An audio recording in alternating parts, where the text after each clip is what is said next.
Show without D, but that's what we're doing tonight because D is out in the cabin doing cabin things and also not having internet. So, folks, welcome to the show. It's just going to be, oh, that was pretty loud. It's just going to be me starting the show here. So there's going to be some echo, echo, echo. Boom, there we go. Make sure to hit the thumbs up button just like I did, folks. Thank you for the second person that hit the thumbs up button. I just saw that. It probably helps. I don't know. That's what they say. In the meantime, anyway, I know that it doesn't hurt. So please do hit the thumbs up button. If you guys are not subscribed, if you are just, freeballing it a little bit on this show, please do subscribe. That'd be super helpful. That would actually be helpful because the more subscribers, the better the channel essentially does. The more audience there is, the better it is to justify to guests and stuff. Because one of these days, I hope to start bringing guests back. Fuck knows I pay for the podcast and all that goddamn shit. You guys have no idea about all the weird stuff that you pay for behind the scenes. Anyway, hoping to get back into that because that would be some fun stuff, I think. Suddenly got cotton mouth, even though I haven't smoked for a couple hours. But, oh my goodness. Yeah, hold on. All right, the best part is I forgot what I was talking about. I was saying something about something. I don't know. Ladies and gerbils, this will probably be a short one, honestly, because Dee's not here, so nobody to take over, and I have some stuff to do too. Just like the title said, I'm actually completely out of weed. Not in life, thankfully. I thankfully have some weed in Oregon, but totally out here, so I have to go to the store and get some more. I was going to go earlier, but just didn't work out. So before long, I'm gonna have to go do that. I might do a little bit of stuff before that too. So probably gonna bounce here, not too long, maybe in an hour, maybe a little bit less. So we'll see how it goes. If nobody hops on, I'm just gonna bag it tonight. We're not gonna listen to me talk here endlessly for a half hour or something. So if folks are not gonna hop on in the next few minutes, I'm probably just gonna bounce. I was going to cancel tomorrow's show, but it looks like I'm still stuck here. It's very frustrating, honestly.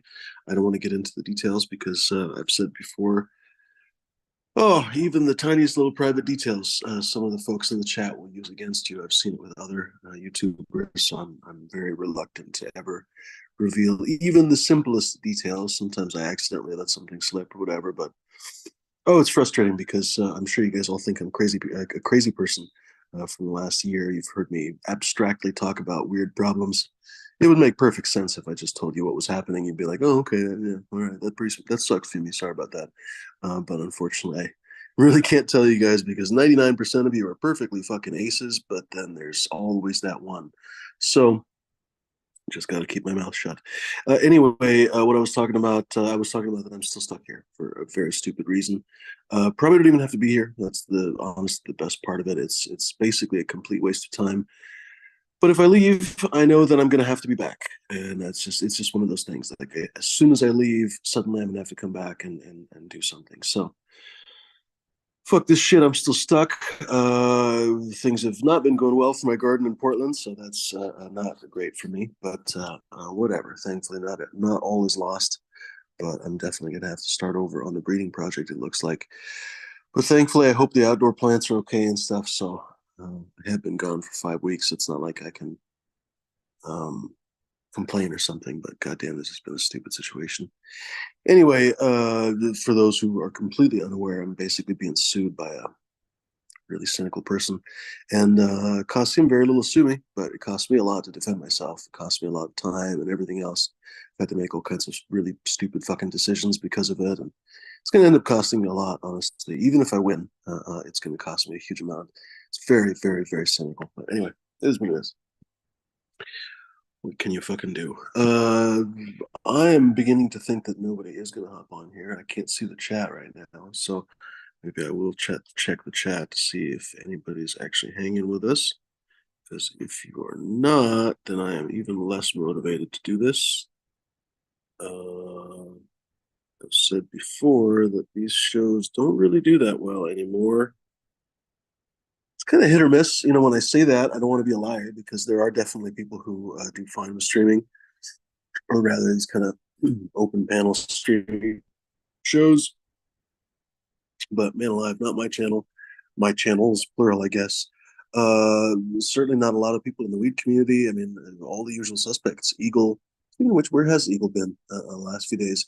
But anyway, the Michigan Bros, the Cheap Home Grows guys, none of those guys really get all that many views anymore. So, been a real. It's not even really a labor of love. It's almost like just a labor of habit almost more than anything else. But I don't know. I'm being a fucking asshole because it's not like I don't like these shows. They can be rewarding in their own way. It's really nice when we get a good rapport and we get Bud and a few other people talking. Sometimes it can be a really rewarding conversation. Some of the stuff that we've chatted about has been really something else. But man, some of the times the chat is just fucking slog.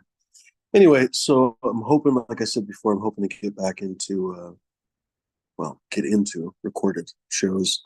Oh, I still haven't found the chat. Hoping to get into recorded shows and better interviews and podcasts and stuff. Okay, there's going to be some echo here for a second. Oh, there we go. All right. 9 people watching. Right on. Cheers, guys. No, BX Gunner. There's literally this channel's literally never going to get to 2,000. Frustrating, honestly, because it's a very dumb situation to have. Um, any other shows just like this, Mr. Toad and others, they hit the 2,000 and kept going. So it's obvious that this channel has been bottlenecked. So all the more reason really not to invest too much. Even I've thought about when I hopefully get some of the stuff that I have in the can already and get the ideas actually in motion more. I'm like, man, I'm probably better off to start a new channel. Just kind of talked about, like I talked about many months ago when I was having all the problems with the trolls and stuff. I was like, fuck, I'm almost better off just starting over. And frankly, not even telling you guys about it and see what happens rather than either start on this channel or start on a new channel and tell you folks. It's a very frustrating situation. So it is what it is. Anyway, cheers, Kramer Grows. Good to see you. Al Telescope Uranus is in the house. What's going on, my friend? About kilowatts, giving the green light. Good to see you, buddy. Welcome to the X Gunner. We'll give it a couple more minutes here and we'll see how it goes. But I really don't want to talk to myself here endlessly. So let's see, what is there to report? Well, on the bright side, I've been having some good food here. LA is really an extraordinary city. I still think Portland is probably a better. Well, okay, it's. You have to qualify it too much. So Portland is a better food city in the sense that I think the quality is a little higher, and I realize that sounds ridiculous. God, I'm looking at like 2 versions of myself. All right, here we go.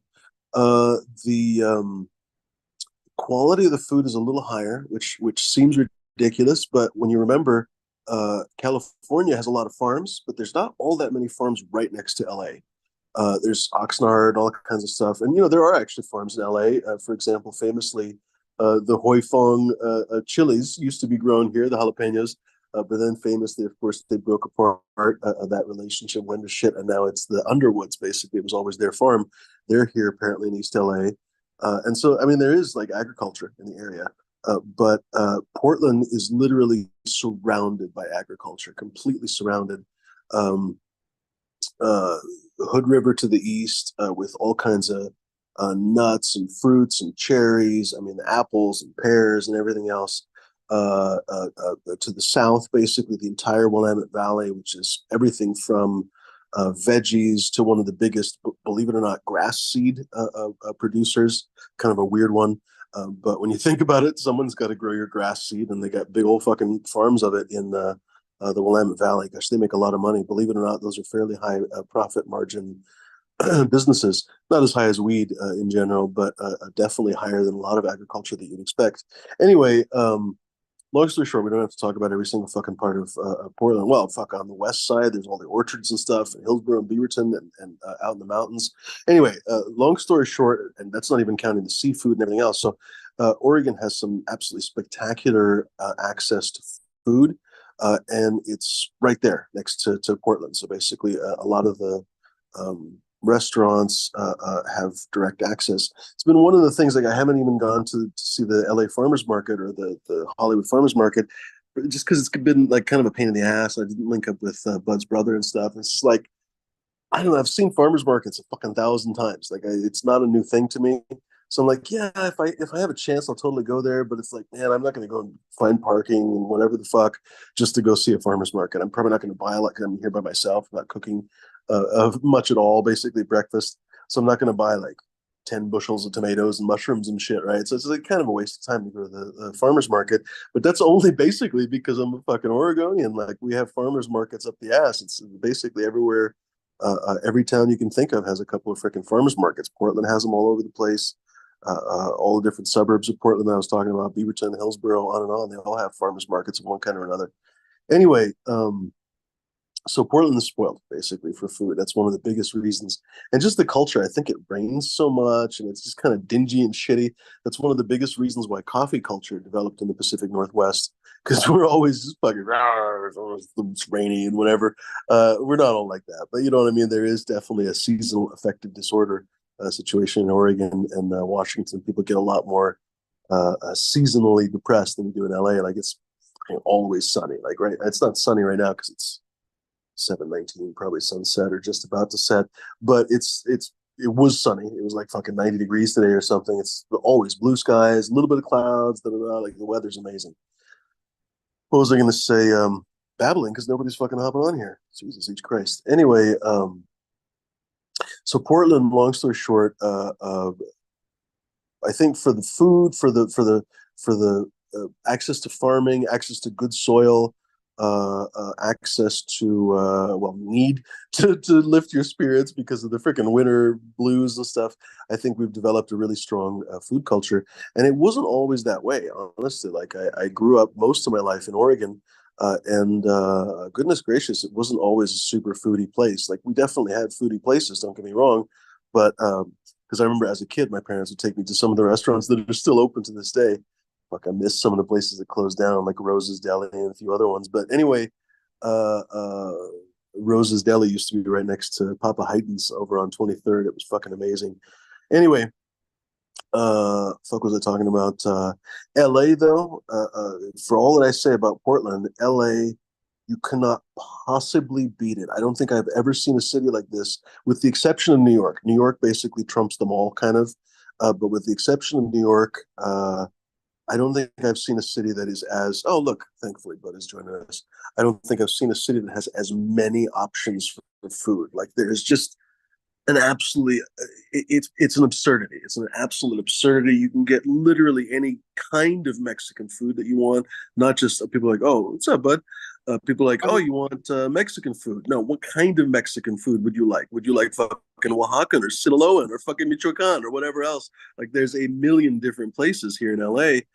You get all these different styles of freaking. I basically had almost all Mexican food for the last 2 3 days, and it's been wonderful. Actually, I went to Carnitas El Momo, Sonora Town. What else? Leo's Taco Truck. They have a few of them, but I went over the one on Western and Sunset. They're open until like 3 o'clock in the morning. They set up a big old trompo with the al pastor. You know, it's kind of the doner kebab for Mexicans. It is doner kebab for Mexicans. It's the same. Like it's the same technology. It was brought to Mexico by Lebanese immigrants. Anyway, oh man, fucking LA, dude. It's next level for the variety. I still think, like I say, that one is not better than the other, you know. So like when I go back to Portland, I'm gonna miss LA. But for example, in LA, I kind of miss the Portland pizza. Like Portland pizza is next level. It's basically, believe it or not, there's a lot of people who say Portland pizza is the best in the country, even better than New York. And I don't know necessarily that it's because I don't go to New York enough to try them. But it would be fun to have, you know, Portland pizza and New York pizza and try them side by side. But I can tell you the Portland pizza is fucking spectacular. LA pizza, I've had a couple slices, yeah, and I've asked a few people, "Hey, where's the good pizza?" Da, da, da, da. There's a few spots, but yeah, whatever. What's going on, bud? Yeah. Well, the one thing about LA in general is that there's a certain taint that comes from Hollywood being there, and all the different people that come to LA to be famous in Hollywood. You know, Mhm. like it's to me, that's always like a, yeah, been a part of like me growing up there. Yeah, that was like a thing. So many people that come to make themselves famous in you know, Hollywood. And at this point, the Hollywood and media, movies, even though they're hardly made in California anymore, they don't do a lot of filming. The hierarchy, the base of operations is all right there. Mm. So it's a super media driven place, you know. But, but there's I love LA in a certain way. I couldn't live there anymore. It's just too crowded. But Mm. Yeah, compared to where you live, for sure. Bud basically has that easy Mediterranean life. You know, like the weather is better than it is here because here, for me anyway, it's a little bit too warm. But down in San Diego, it's literally like always 70, 75 degrees. It's not crowded. It's not busy. There's not this yeah, crazy lunatic traffic all the time. You know. yeah, it's like a well, in some ways, Portland's like that. Like LA's like a major city, whatever, 20 million people population. San Diego's like a mid-sized city. Mm, Portland's like mid-sized city. Yeah, those are probably have more heart and soul. LA can get a little monotonous at times, mm, and it's gone through its ups and downs. mm. It's in a decent period of time right now, but yeah, gone through some shit. Like Yeah. mainly the different drug epidemics that in a city that size really has an effect on life.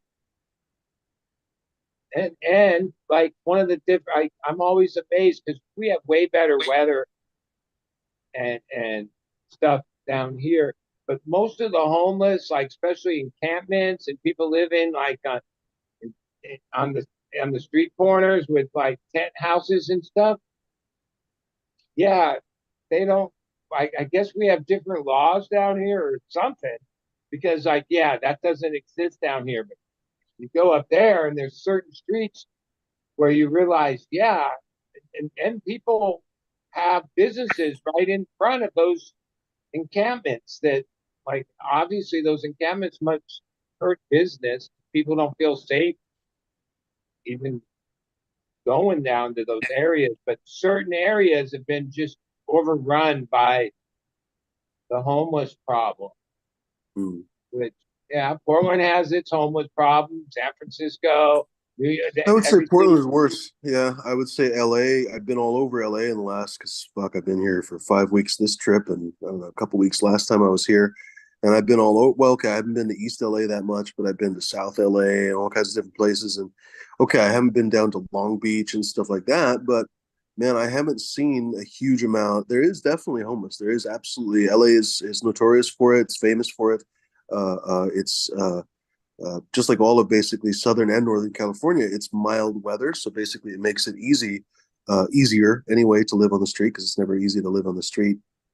But there's been a homeless problem basically here for 50 years or more than that. Probably it's not going to go away anytime soon unless we change our culture.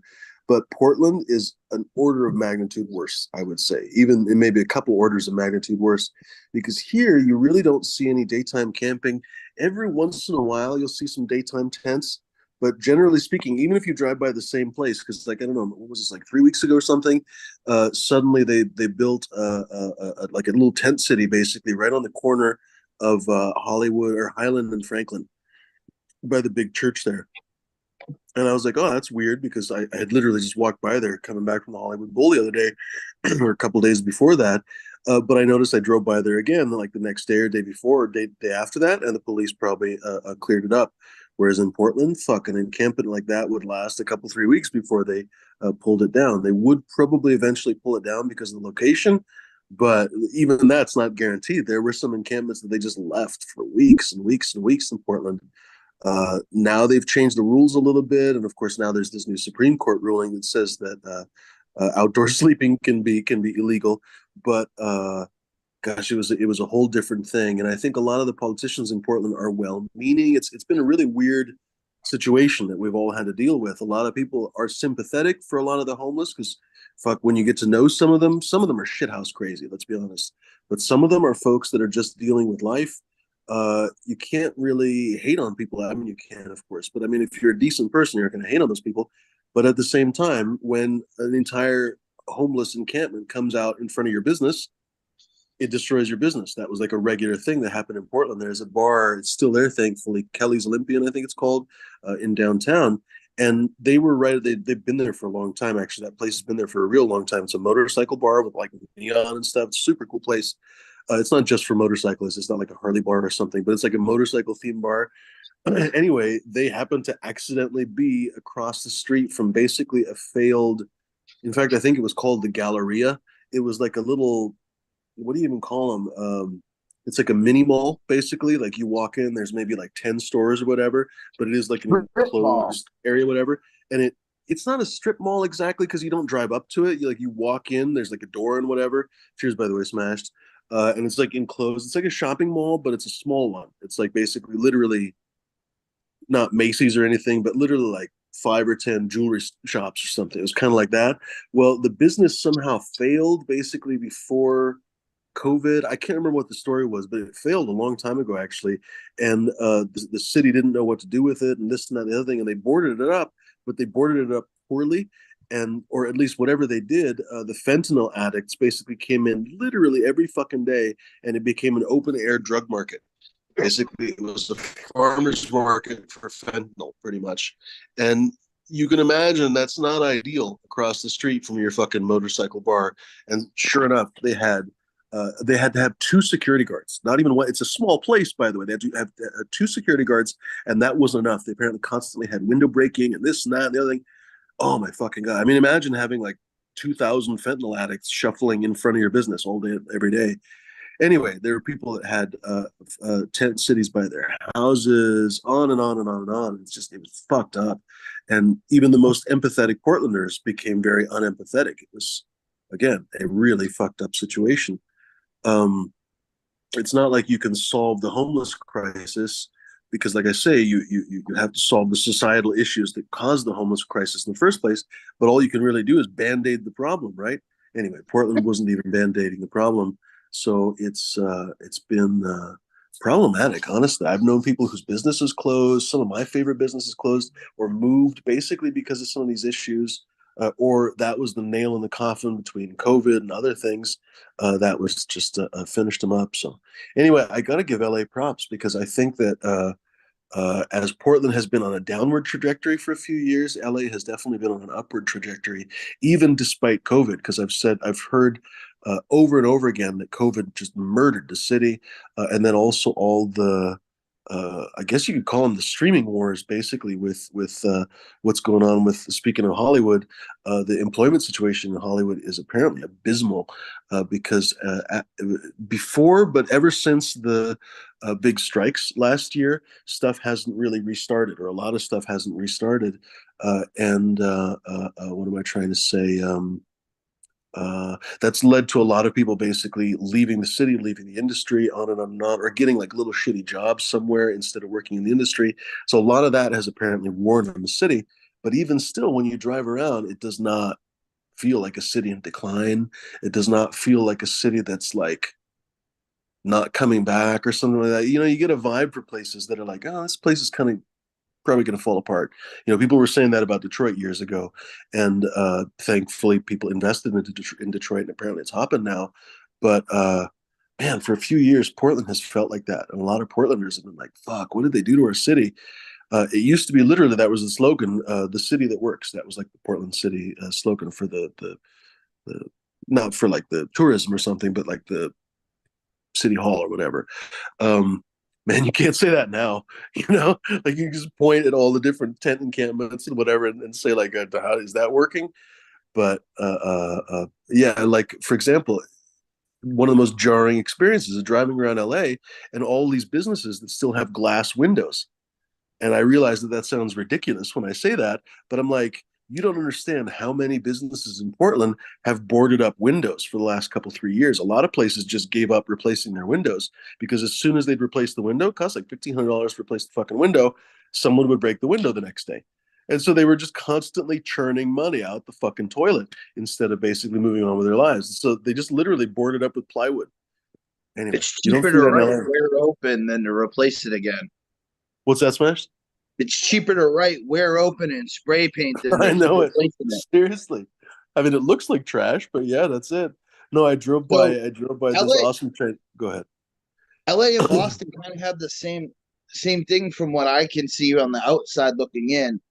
Boston really shoves all the homeless into one area. We call it methadone mile. You won't see many homeless people outside that area, maybe a block or two outside that area. But like most of Boston, there's not that many homeless people. They all stay in a relatively small area because, like you said, it's an open air drug market. You can get any drug you want. Yeah, Cops aren't that going to seems bother you. it seems like they go through different phases of tactics, and the last so many years they attempted to back off, try to funnel it into certain areas, and yeah, there's no easy answers to this issue. Like even to turn it around is yeah, a lot of people once they hit the streets are like kind of lost causes because yeah, they the one thing that they don't have is the responsibilities that most everyone else has as far as like yeah, forget following the rules. I mean, you just got to pay your bills and like that's like a huge struggle. Everyone goes through it, but then when people finally like get to that point on the street where they live, basically survive, yeah, most of a lot of them aren't that interested in going back to the struggle. You know what I mean? That's I think some of the problem because like here in San Diego, yeah, during COVID they bought up like every like motel type place or lower end hotels. They bought like all these properties, the city, and they had enough beds for the predicted or the estimated homeless people, but it completely failed. Like no one wanted to go into that system. Which I thought was like weird. And they were trying to force people in at the beginning of COVID and stuff. But yeah, it's Well, been that's the thing. years. And So they'll be like, here's a place to stay, but you have to piss clean. And a lot of Well, I drug was addicts, gonna say they probably had pretty onerous restrictions, which unfortunately for a lot of people they can't really deal with. You know, yeah, whether I it's mean, being how I put it, sober like or just I have having a quite a bit of. curfew or having to work or having to look for work or yeah, they don't, none of that stuff's just free. You know, most of I it mean, think of comes it. with Think social of it. services and they're trying to get you back on track is the ultimate goal. And like I say, some people don't want to get back on track. That's not like yeah, they've lost that ambition somehow. I don't know if that's it, to be honest, but I think a lot of people basically get shoved into homeless. I've heard a lot of. I'm not a homeless expert, but I've read statistics that most homeless are transitional homeless, that they're not basically, like you say, lost causes that can never come back or something like that. I'm sure there are. Fuck it, Leo's Tacos yesterday. I saw some probably lost causes. I went there at what, midnight, 12:30, and there wasn't a lot of people there. A couple. I went there, I don't know, a few days before, and there was a fucking ton of people. But I guess it's like a Thursday or Friday night. Excuse me. But there were like 4 or 5 crazy guys, basically just kind of standing around screaming. Uh, those folks have been probably let down by the entire system. They're probably not lost causes either, honestly, but they've been let down by the system to the point that they're not being treated for their mental illnesses. They're just screaming in a empty street at 3 o'clock in the morning. Who the fuck knows where they sleep or what they eat or anything else? What was I going to say before that? I was going to say, oh shit, I lost my train of thought. I do remember I was going to say something else before that. Maybe I'll say that and finally remember it. I was like, you struggle maybe to understand, like, oh, well, what's so appealing about, or how do I put this? How do I say this? Uh, why wouldn't you be willing to go clean for one night to have a roof over your head and a hot meal? And when you have kind of, um, I don't Drugs know. don't leave your system that fast most of the time. Well, I wasn't even going to say that. I was going to say, like, because there's a lot of places where they don't expect you to piss clean necessarily. They just expect you to not use while you're on the premises. You're not supposed to have drugs. You're not supposed to go out and cop or anything like that. And I was just thinking to myself, like, I'm not homeless, thankfully. And I'm not even really, I'm kind of stuck here, but I'm not really stuck here. Nobody's holding a gun to my head or something. But basically, how do I put this? I'm not trying to compare myself to a homeless person. I'm just trying to kind of, as we were talking about, I was like, oh, it's interesting. Because literally right now, in the next little bit, I got to go to the store because I'm out of weed. I got to go get some weed. And I've said before on the show how much it fucking annoys me to pay money for weed because like I grow this shit, right? It grows on trees, right? It's just why would I pay for this stuff, especially when it's not good? That just it infuriates me. Like if it were good in the store, I'd be like, oh, okay, that's fine. I'll try a new flavor. But it's like palpably not as like if I drove down to see Bud, I would get better weed. Like that's just pretty much guaranteed, basically. For the money, I would get better weed. If I somehow drove up to my place, I would get better weed than the stuff that I'm going to get at the store. So it drives me nuts, basically, to go and pay money for like mediocre crap. But I'm like, I'm not going to give up weed right now during this stressful shit. I have enough to deal with. I've got to fucking, I got to keep my mind right. Da, da, da, da, da. Plus, I got to keep myself not being stressed out or not stressed out, stuff like that, or at least as unstressed as possible. So I'm like, the last thing that I can kind of give up really is weed. So I'm just kind of thinking to myself, imagine you're a person who lives a kind of a fucked up life and you live on the street. And we've said this before that people on the street have to be vigilant and watchful 24/7 because you could basically get fucking robbed or shivved or whatever at 3 o'clock in the morning. And this is actually a very common thing that the homeless prey on each other, basically. So you have to be aware and awake or at least sleep with one eye open pretty much the entire time. That's a fucked up mental state to be. It's no surprise that and I'm sure 50,000 other things lead people into the escapism, basically, of drugs.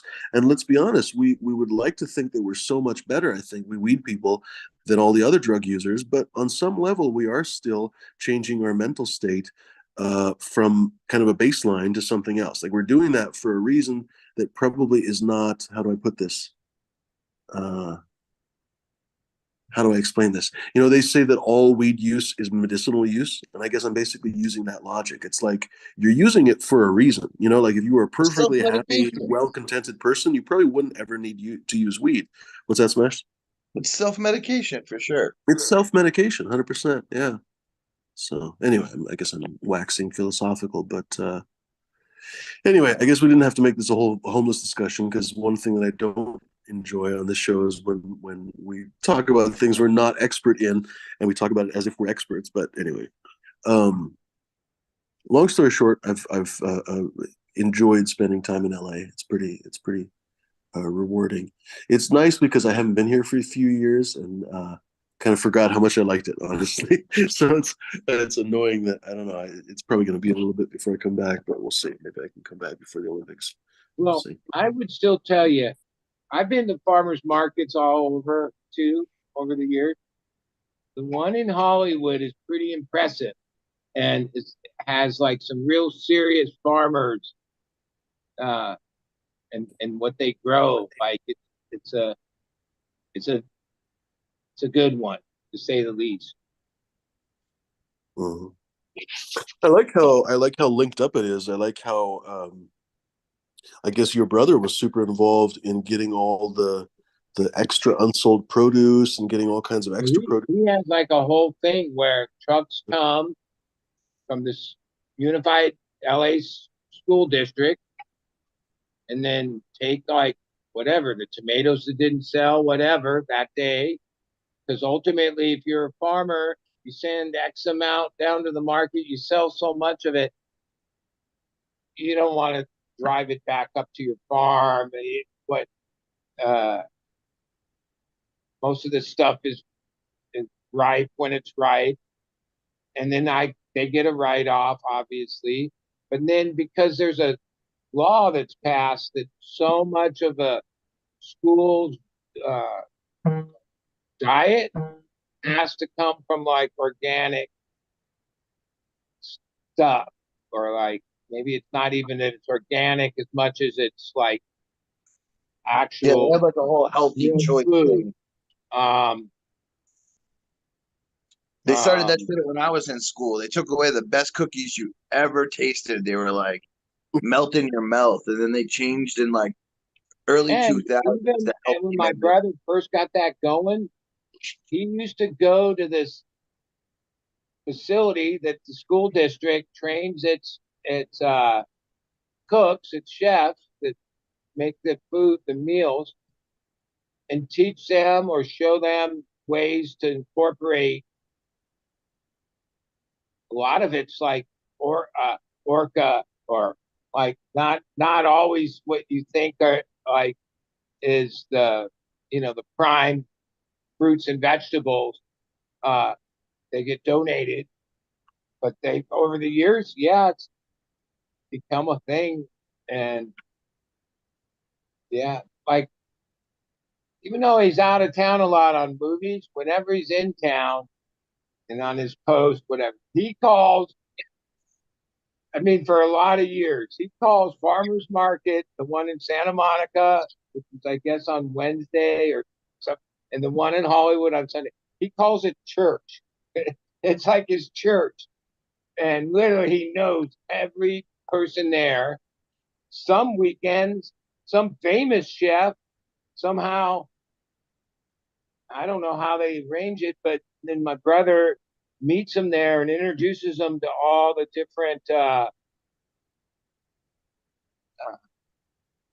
not all of them are the greatest farms or whatever. There's a gray area inside farmers markets, but oh, there's some like real producers that work with the chefs. And part of another thing he organized, like he's been part of the whole setting these things up for 20 years, I guess it's been. He has like a valet thing set up where all the top chefs can come to the market 1 hour before, and then they don't have to like find parking or anything. There's like a valet setup where they can just pull up right up front and go in and buy what they want before the market's even open. And yeah, a bunch like yeah, that's been one of his. And on a lot of his sets, he likes to whenever he's working locally now, he calls it farm to set. like like yeah, he likes to like have X amount of heirloom tomatoes or whatever it is he's working with delivered to the set, and like have those boxes there for like, oh, this we prepared this here, like farm to set. Um, he's always like he's like he likes, I think they're gimmicks, but whatever.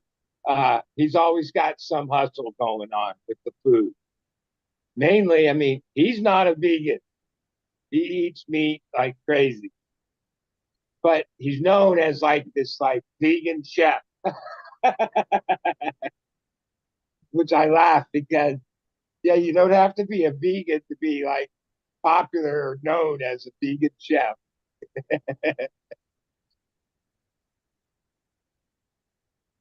But he knows how to make a bunch of good vegan stuff. Like I'm always amazed, like, oh yeah, that shit's good.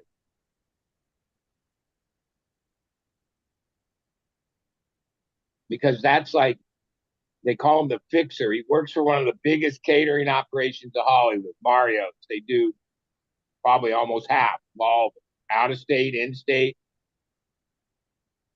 When he first started having these little vegan like set tables, like he tells a story past like the Teamsters and all the tough guys on the set and all this shit.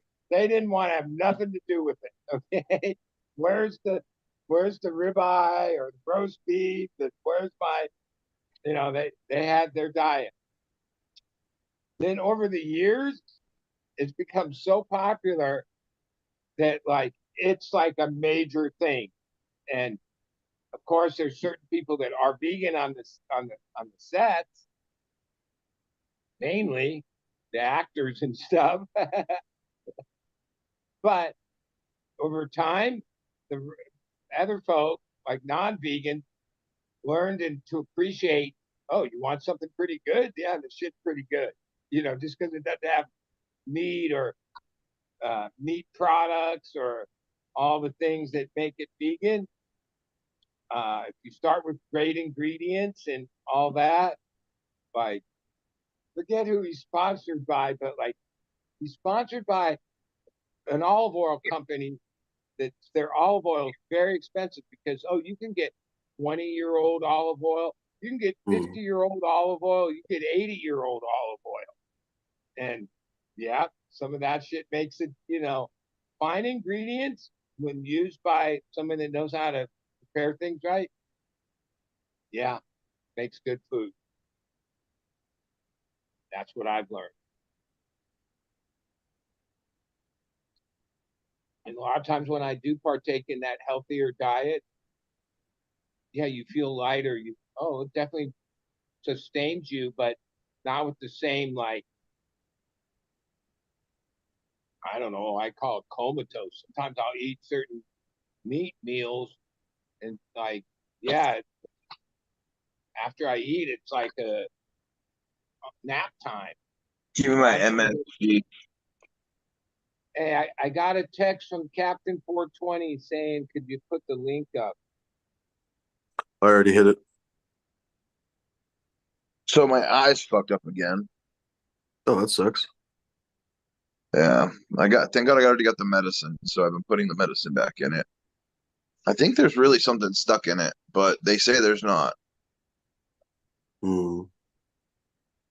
Well, I had a partner a couple years ago, and yeah, he was dealing with it. And the one doctor said, oh, nothing's in his eye. And then he went to a different doctor, and yeah, there was something in his eye. And it literally was like the most teeny piece of like metal or something like, yeah, it was metal because in this one picture he had, there was rust, like a little circle of rust that was on his eyeball, Mm. where the little fragment, it was like beyond whatever the word I'm looking for, but it was like just a particle. But yeah, but the first doctor didn't see it. I think it's like deep. That's the problem.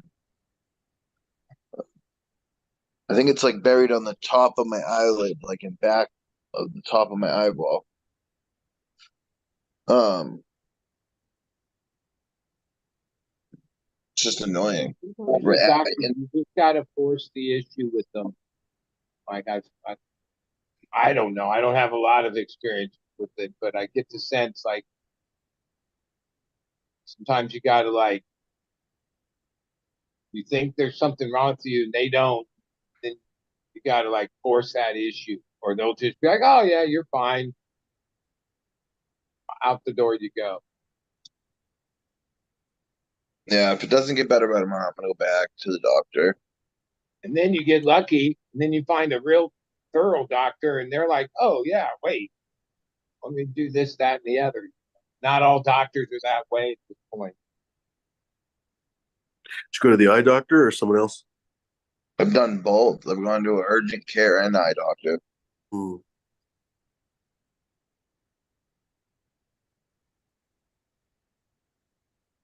but they're only looking at like the surface of your eye for stuff. They didn't lift my eyelid up and look back of, you know what I mean? No, the eye doctor will know better.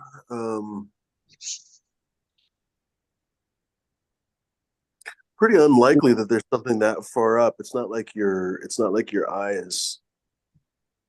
I mean, it's kind of free floating, I guess, but it's not like you can shove stuff behind your eyes super easily. But I don't know.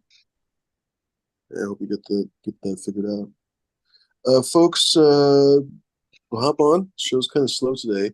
We do have a couple folks. Robert was threatening to come on here.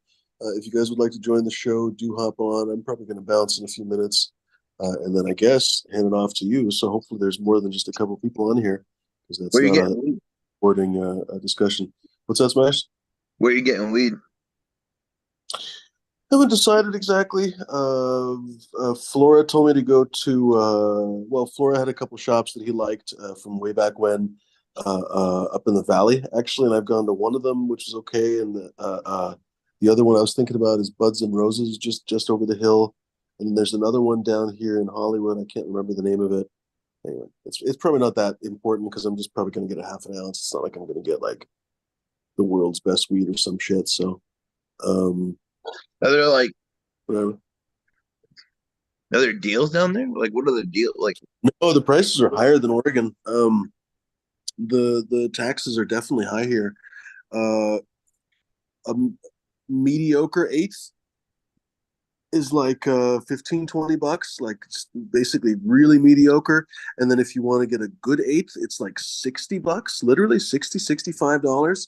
So I haven't paid $65 for an eighth like that because I was just like, I'm not gonna pay that much for a fucking eighth. But I did buy a $40 eighth, I want to say, over at that cannabis club that I went to, uh, Paradise Treasure Chest or some shit. Anyway, it doesn't matter. It was fine, but it was not a $30 eighth or $40 eighth, I think. Yeah, in Oregon, that would have been a top shelf eighth. That would have been a top shelf eighth.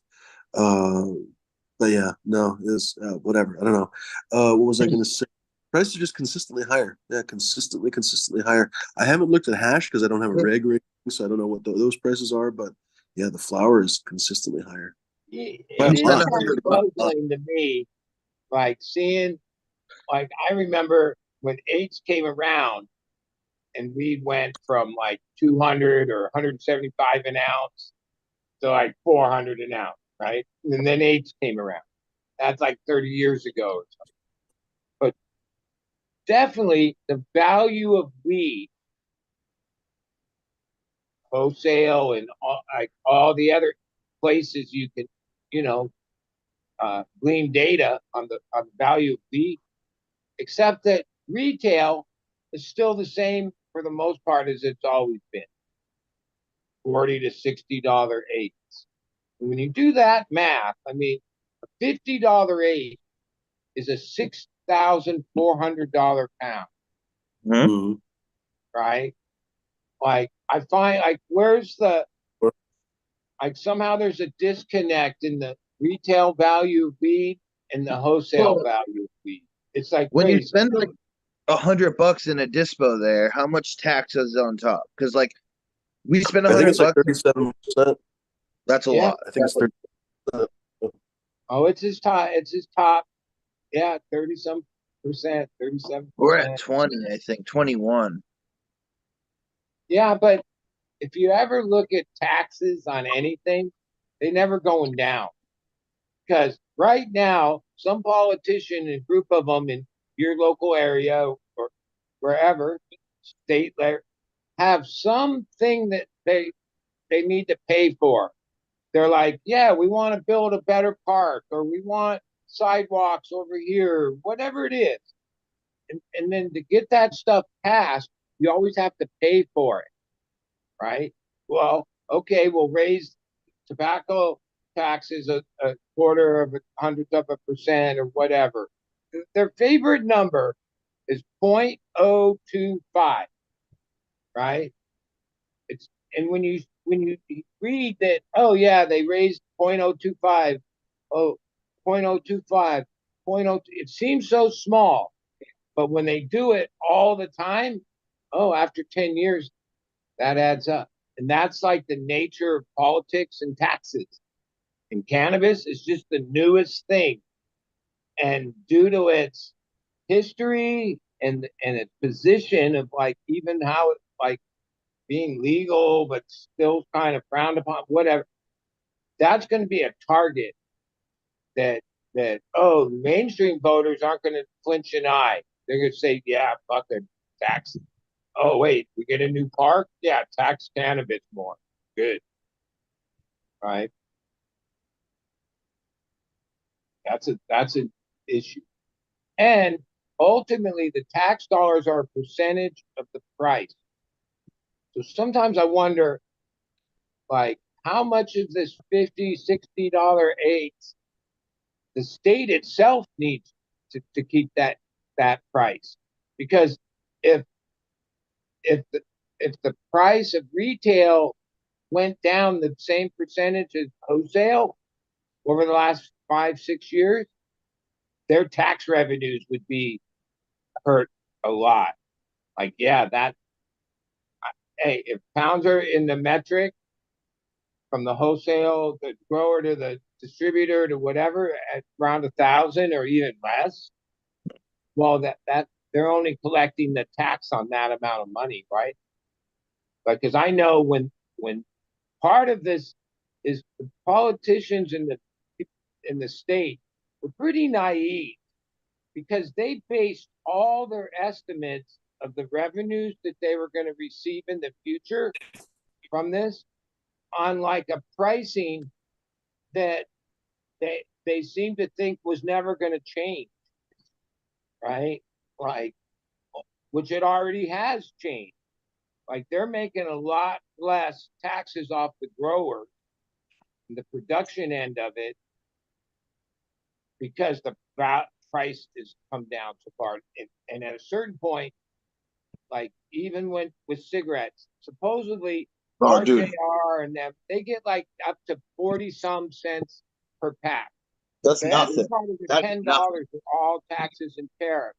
So then you have to wonder who's really selling cigarettes? The one making 90% of the money or the one making 10% of the money? I actually have the list of the most expensive cigarettes up right now. And the East Coast, it goes New York with 11.96 a pack, Rhode Island 11.71, Connecticut 11.60, and Massachusetts 11.11. Well, Massachusetts you remember charges so many three. years ago, New York went batshit crazy, and cigarettes were like $20 a pack and shit, right? They Well, put the taxes too high, and then that Uh, created a bunch of smuggling and single cigarette sales and other problems. And I don't know how or when. Oh, they lowered the taxes back down to like $11 because there like it was 10, 15 years ago, but there was these years where oh yeah, cigarettes were like $20 in New York. so the And yeah, max they price for a like Boston cigarette, 28 $28 on last Thursday for a carton of Senecas. $28. That's so three times then as much you as go when to a I place started like buying Australia. them. In Australia, packs of cigarettes are For 50 astronomically bucks. priced, and that's their method of trying to get people to stop smoking, which probably is pretty effective, right? Where here, they're just trying to tax as much as not to affect sales, because even though our government claims that they're trying to like prevent people from smoking cigarettes, they're the ones in the business of selling cigarettes.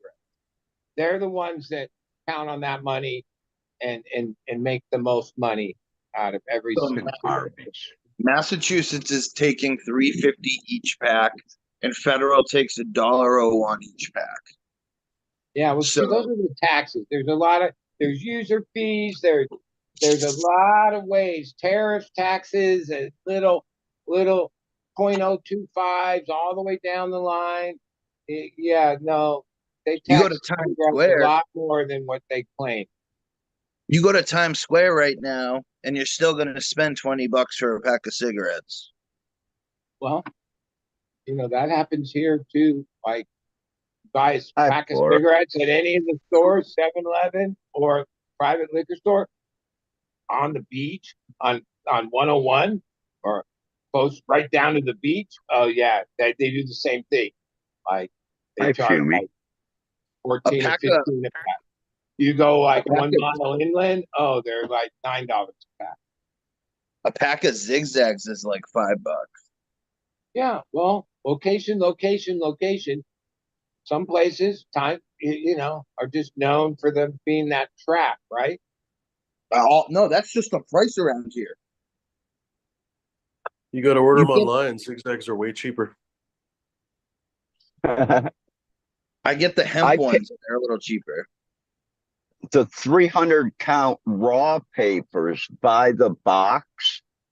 The place I buy my stuff from for the past 20 years, By now, they put them on sale and they're like $28 a box and there's 24 300 packs in each box. Yeah, So I they're mean, like $1 for 300. I stopped buying individual packs of papers a long time ago. Most of the time, I get them online by the case. They're usually penny 28, 20 some dollars for. They're more like $1 something a pack, and yeah, a oh, case lasts me a good amount of time, but not that long. But I'll send you someplace to go. You'll get there's them a like lot a few cheaper than different that. online uh, superstores that sell all that stuff, and they compete. And like even with my particular paper, last few times, my friend Look who at that. happens to work at Raw as like the administrative assistant to the main guy or whatever, because yeah, Raw bought all the other paper companies, Elements, DLX, you name it.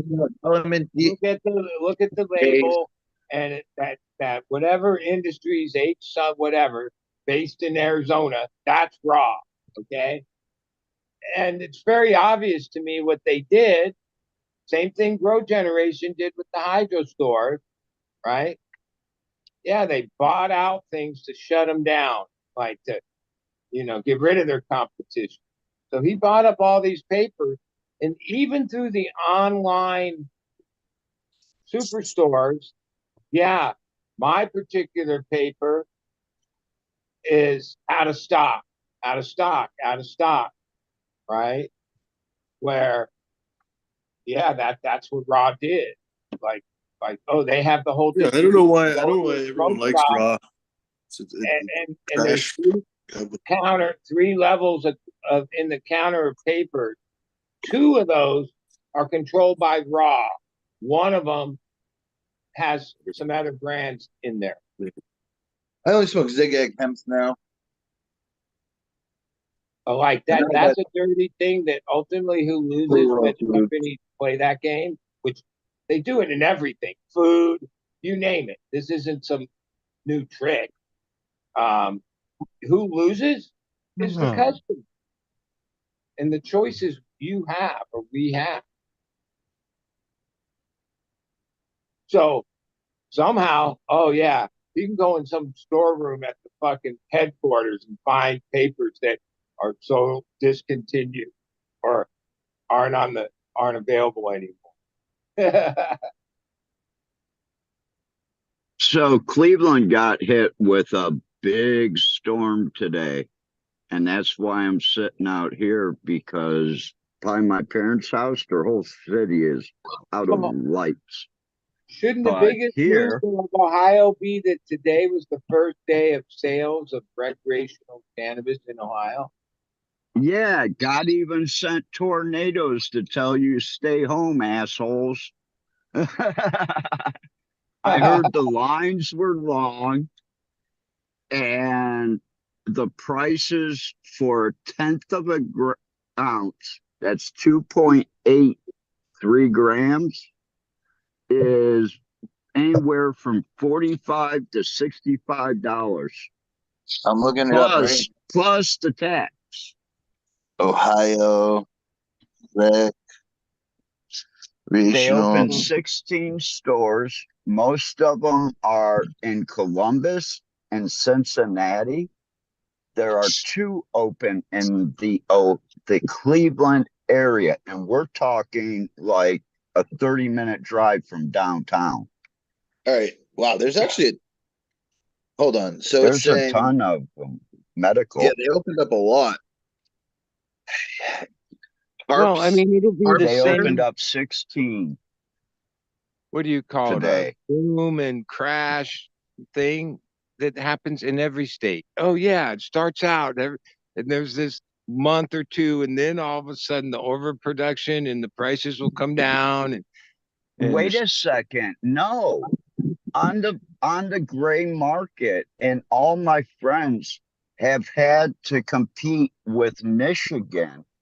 And a lot of my friends stopped growing because it wasn't economical because of Michigan. But you can go to a home grower and buy an ounce for a buck and a half, 200. All right, I got the website up. I got a dispensary You in got the Ohio. Ohio cannabis. Wow, they have weights 2.83, 5.66, and 14.15. Interesting. okay. So the whole cannabis thing has been built eighths, quarters, halves, and wholes for fucking And 50 years. Ohio's on And tenths. then somehow this state comes along and wants to institute tenths and 4/10 and whatever the It's math more is. tax money. That's like crazy. Like what the BMO fuck? peanut butter, That's it. 22.78 for 2.83 grams. That's funny. That's funny. Because like an eighth at 3.5 is like really not that much weed. And a tenth at 2.8. Wow. That's really like that's one joint only. Your size joints, yeah, but I had to live in Thailand, so I use those extra wide filters. And a nice joint is like 2/3 of a gram, All Most right. joints my roll like about a gram. or of two, weed. 2.5 Well, I grams. can roll them that way, but for my personal, it's like a gram. I only Yeah, use 4 mil, like they're only a teeny bit bigger than inch and a half, but they're called 84 millimeter. They're a little longer than a 1 1/4. Why would yeah, they they are. want to weigh that out either? Like, who would want to sit there and weigh 5.66 grams? Well, if there's people making money by How like, about 2.83? Yeah, like that's ridiculous. Imagine having to weigh That's a those. tenth. They yeah, charge like $60 for it five. sounds stupid, but then Hmm. yeah, that's You're what on one of the cheaper ones then. because there's 50 states and they're like the 30th state to come on as rec or whatever it is. Wait, it's eighths, quarters, and halves and wholes. Like that's our system. To be honest, and that's a dumbass system. We should long ago have went metric and just been used to like that. But whatever, we're sticking to our fucking ounces and pounds and So this one's Southern Ohio Botanicals. It's in Waverly, Ohio. Yeah, that's down near Columbus, I believe. One in Cincinnati is called Story of Ohio. Here, look at this one.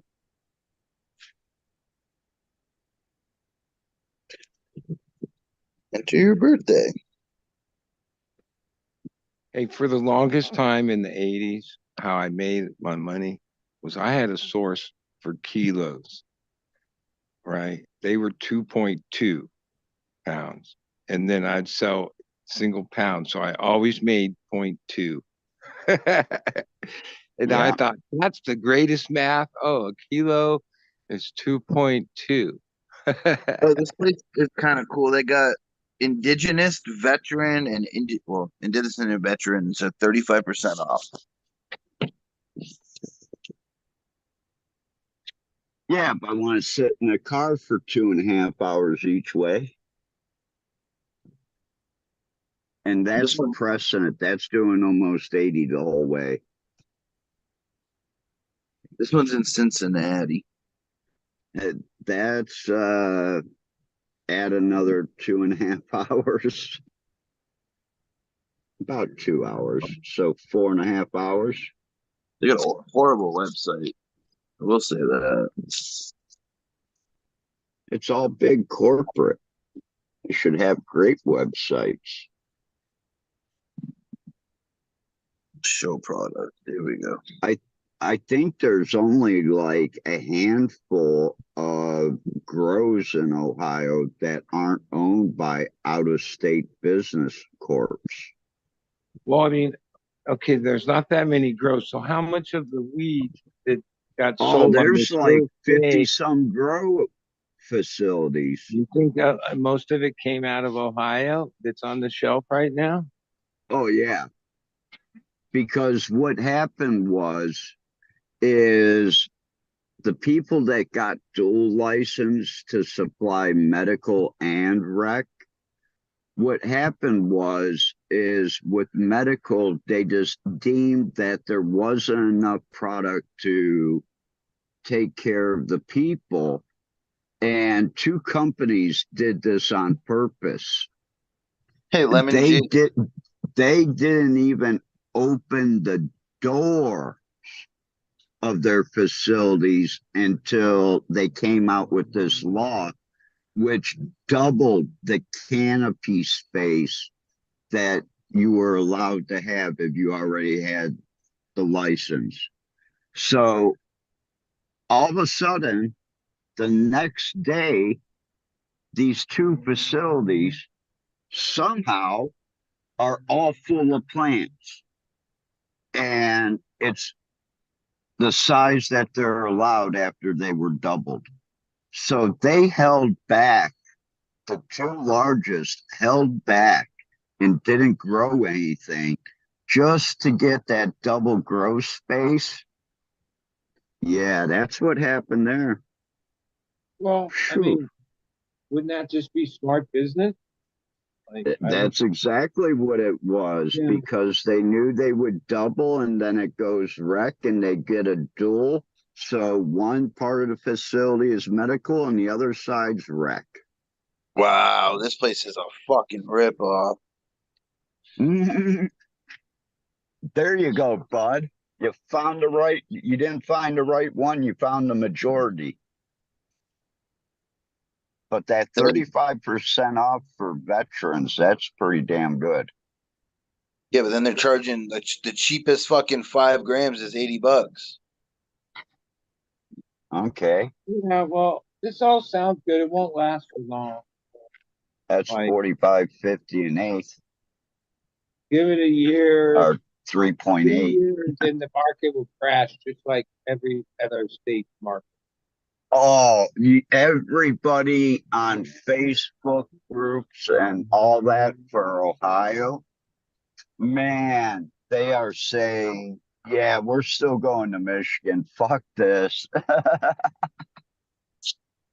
My friend runs one of the pages and he actually had to make a comment to one of the guys. Hey, this is an Ohio group. Can you try to leave Michigan out of it? Well, And I had to tell him, hey, Tim, you know I have a Michigan medical card. My license plates are Michigan. My handicap license plates are Michigan. You know, my driver's license is Michigan. I won't talk about the prices in Michigan, but if you go to one of the little festivals, those are really fun. This has been happening all night too because of this storm.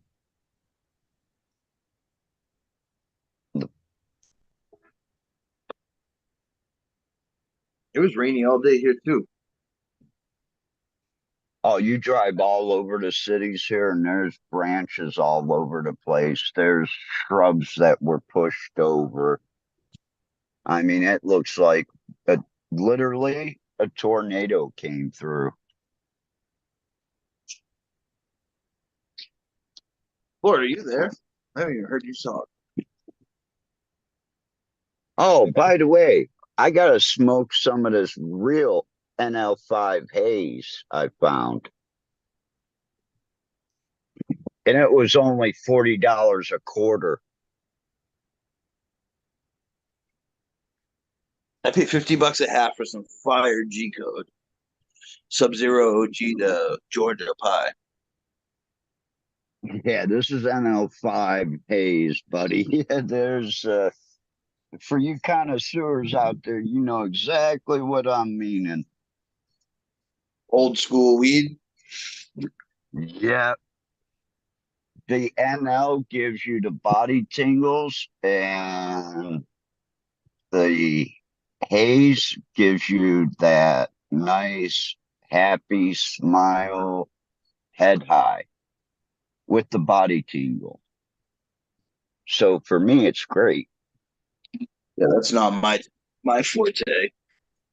Most of the Now, I time, do have some chem and I sorry. do have some double OG rolled up just in case, the show goes longer. I did roll 4 joints in the dark. I did I did that last night. I was at the casino Sunday. Well, I was there Saturday and Sunday. So there's no smoking in the Encore Boston. Just But go to your car. no, they have balconies. They set up balconies you can go out on. Okay. Do they give you seats out on those balconies? There are seats, yeah. Well, that's good. Little tables and stuff. But you park your car in a garage, and it's like 100 degrees down there, dude. It's so hot. If you ever go to anything at the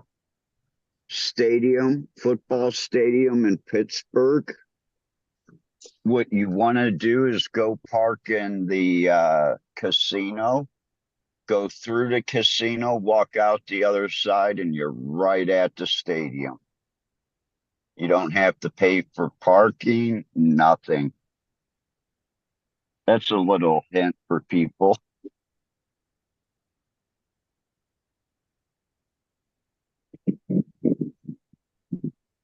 I got to go out to Boston on the 10th for a show. Our friend from Boston, the glass blower, called my dad today. I got to talk to him for a little bit.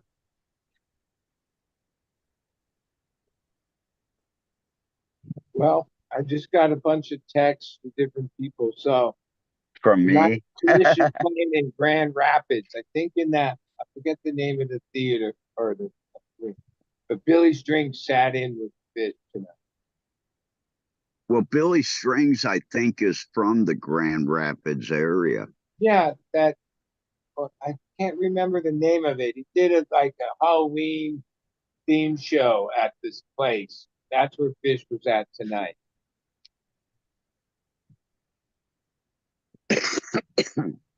Cleveland just opened it up another, excuse me, Metallica just under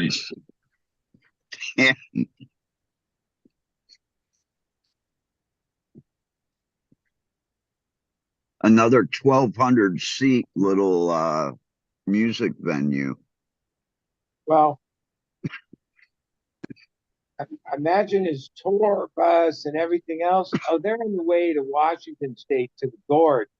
Where he plays, I think on the 8th in a couple nights at he opens for Bob Dylan and Willie Nelson at the Gorge. Yeah, that would have been awesome. Yeah. I have a few friends going, but I'm not going. But I'm seeing him on the 23rd and 4th in LA at the Forum. The last shows of the tour. So that'll be fun. I got a show. I going to see Ghostface Killer the 10th with Miranda Family Farms, and then I'm going to see Jizza, Holly Buds on the 25th. Turptown Throwdown. Yeah, well, I just got screwed. I ain't going nowhere for a while. Yeah, the casino took a lot of money from me the second night.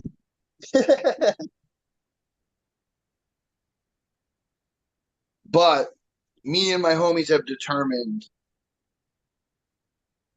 from now on what we do when we go to the casino. We're only playing poker, baccarat, and if we're gonna play slots, we're gonna pick one slot and all group pull money.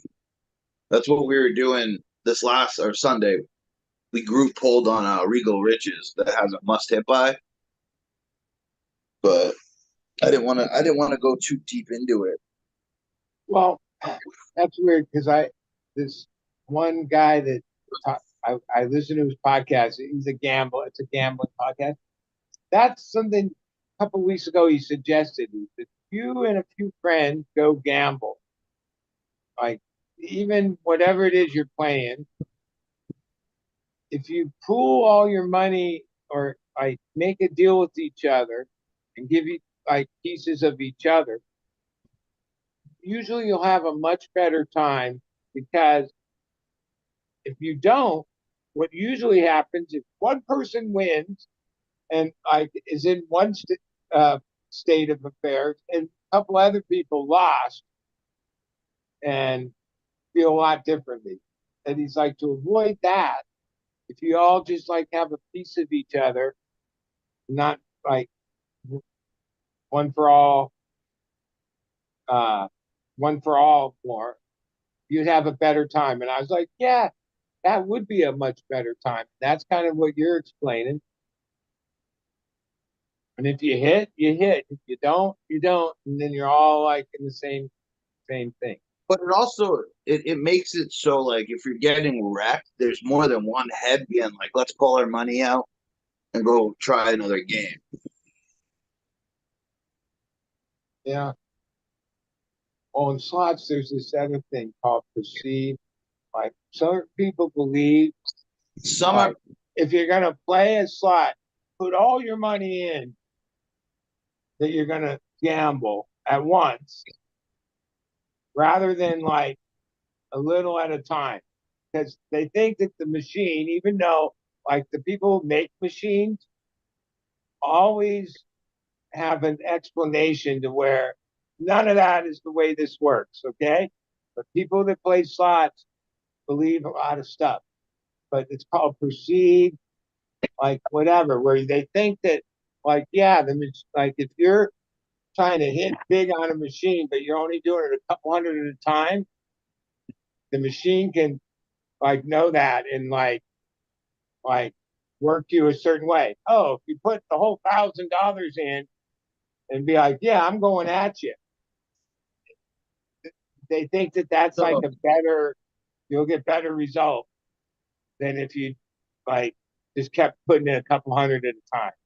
a lot There's of a these term for it machines. called perceived something, where it's like basically thinking that the machine thinks. Okay. But the people that make the machines, they always refer to this one thing. It's called a Algorithm. random number generator. Okay. Yeah, it's just a And random algorithm. that's like the extent of the machine. That's it. There's no other, like, now whether you believe that or not, that's another story. They But said it. You can set the that's their winnability. go-to. A It's a manager was ridiculous talking. story. I was talking to a casino manager once, and they were like, "Yeah, so when we get the slot, we set the percentage that slot's going to pay. That's the only time we set it. That's the only You're time we right. touch it." Like in Vegas, They there's make only a about certain 3%. percent that the slot machines can win. Right? It's like they used to 3%. post it, like because some places would have lower than that, right? But it was a really low number. It didn't seem like that's how it worked, right? No. But you know, gambling isn't like a place where honorable statements are like a thing. Like so, it will never surprise me whatever comes out about the deviousness and the tricks and the cheating that the casinos have employed from the beginning of time. They make I've the watched machine Not poker like you're gonna trust. tables. Who are you gonna trust? You're gonna trust the fucking what the casino and the machine makers say? Never. I've watched at a casino blackjack table. The last three people, including the dealer, got a high card.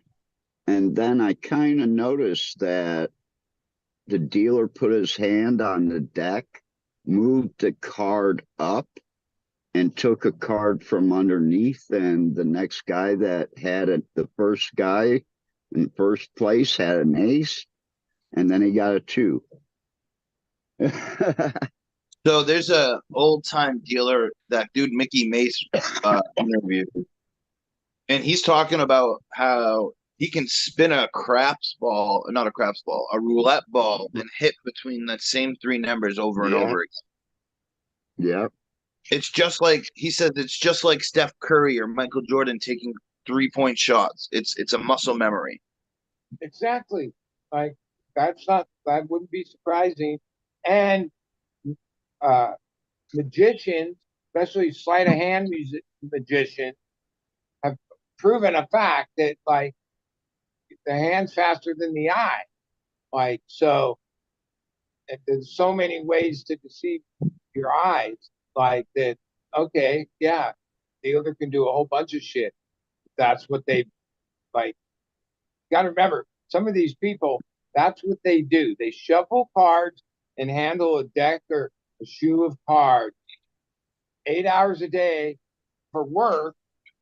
But yeah, they get pretty skilled at it for Um, sure. a lot of these slot machines now are made with this stuff called perceived progression.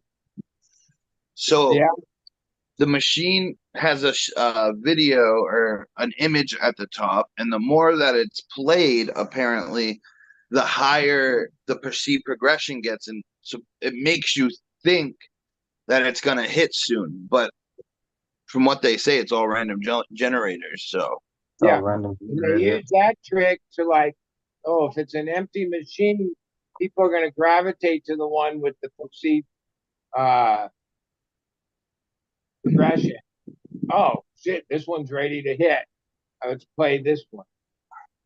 there are slot machines that have a must hit by. Regal Riches is one of the only ones, and then Progressive Pearls. So they have wilds that have a must hit by, like 45, 55, 75, and like a 200. So when you're getting close to those are the machines you can really do a good group pull on, because if you know it's at 190 and it hits at 200 and it has to hit, you put in all your money together and you go for that 200. You know what I mean? Well, I forget the number, but it was huge. So the Mirage Casino in Vegas, last day of business was June, whatever. It closed. It's being demoed and all this. The last week, they had this promotion there where they had to give away, I think it was $50 million, right? So they had all these giveaways and all this progression in all the So game slots those are because actual that was the progression amount of bonuses. money that's been like hasn't been paid out in Yeah. like what do you call it, jackpot. So like if you're playing a slot, there's like $1 million jackpot. A certain percentage of everything you're betting goes to that jackpot. That isn't the casino's money. That's the jackpot. And by law, you have to pay out the jackpot. You can't just go, oh, we closed, we're keeping the jackpot. No one won. You ever went to a So they had to slot? liquidate all the years of like all these jackpot funds. But when you start thinking about it, yeah, they were collecting a lot of interest on a lot of money for a long time. Yeah. So, like, yeah, that number was huge. And that So was like they had months to liquidate everything and pay out and do whatever, but they waited till the last week to like dump this huge amount of money into Yeah, all these. you couldn't even get a seat there. Yeah, well, I Interest. stayed there like in May, 3 nights, and the place was like, yeah, the story was already out. It's being closed. So the level of staff and I don't even know how to say it without like basically every old timer that's still trying to work in casinos in Vegas, that's it. Like the cocktail waitress, the dealers, they they weren't the cream of the crop. All those people knew that the days were numbered and went and got a job at a casino with a future, right? So it was like it wasn't a pretty picture there. Like, but I heard about what they a promotion like they gave away. Well, yeah, that attracted people. People came there hoping to cash in on some crazy Because shit. it was a random seat thing too. It wasn't even if you were actively playing with a player's card in the machine, you could win a random. They gave away 75 grand. Yeah, Yeah. yeah. So the thing is with the if you ever walked up to a slot machine or a blackjack table or a poker table and you see a screen there that keeps counting up, that's taking money out of the bet and putting it into that. So Yeah. that's what that's the money that they're giving away is all those progressively like higher jackpots that never got. Yeah. Yeah, so when you go play even a penny slot that has some huge progressive jackpot, right? A portion of everything you're gambling is going to the progressive jackpot. Yep, that's it. For sure. I wish I was in Vegas. That would have been cool. I got a bunch of And then entries like the into. one like there's a company that isn't even really the casino, must be associated with one of them. Because you can play the same slot at all these different casinos. Oh yeah, It's all connected to the same mega jackpot, right? The super fucking uh big one. That's like not that particular casino's jackpot. That's this pool jackpot. I don't even know how all that works. Knowing how sly people in the gambling business set up things, yeah, that's some like company some guys started and then basically makes a percentage of big money I thought holding about this that. jackpot and keeping that data from all the different casinos. Are they renting these slot machines from companies? Because like I can go to Encore and play, let's just say the new Huff and Puff, and then I can go to Yeah. like River and they got the same machine. Yeah. Yeah, there's a whole thing with the companies, and they're very competitive. And yeah, there's certain I've been at games that people want, and certain games they grant. Like we're finally out of the Buffalo phase, but for the longest time, Buffalo. No, like Buffalo's still huge. it's still huge. But It's yeah, still huge. it's like it was cool for a while, but like you just burn out on any of the same one. So that's why there's always, you know, So right now, I couldn't get on Huff and even more Puff. I couldn't get on it. I sat on it for like 10 minutes, wasn't winning. I got off. But well, I'm a weirdo. So there's this guy named Vegas Matt. that's who I. You were so Right. funny. And from watching him, I get all these other people trying to do the same thing.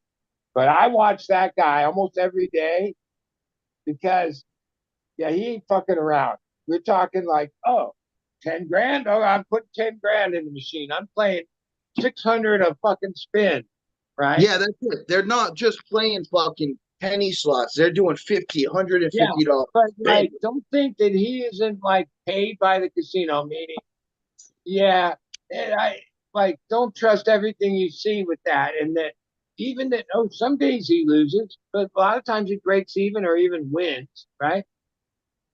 Uh, yeah, that he's a huge promotional tool for the people that make the games and the He works casino. with FanDuel to make a lot of his money. He's said I it before. Like, supposedly he's like, he's not honestly, gambling his money; he's gambling the money that having like the million followers on YouTube or whatever Yeah. it is, right? And that enables him to play these slots, high stakes in the big room, where you're like, what? I didn't even know you could bet that much on a slot machine. Yeah, bam, bam. He does this one machine that he's found that you can buy the bonus. Okay. Oh yeah. I bought a You bonus. can buy the bonus for $15,000. Okay.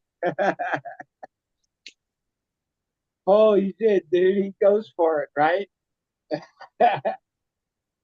And it's not like it's his money, it's YouTube money because, oh, yeah, a lot of people, I watch it because, like, I used to love Not to just play YouTube slot money machines. either. He's making I money could on just watch YouTube, 10 TikTok. minutes of somebody doing it and get the same thrill as if I was, no, because at the end, he lost money, right? I remember getting beat up by a machine and being like in depression mode for like 3, 4 days. Fuck that shit. The I'm not in minute depression I mode. hit the fucking thing. Yeah, it happened. Yeah, I need to make my money back mode. They took it.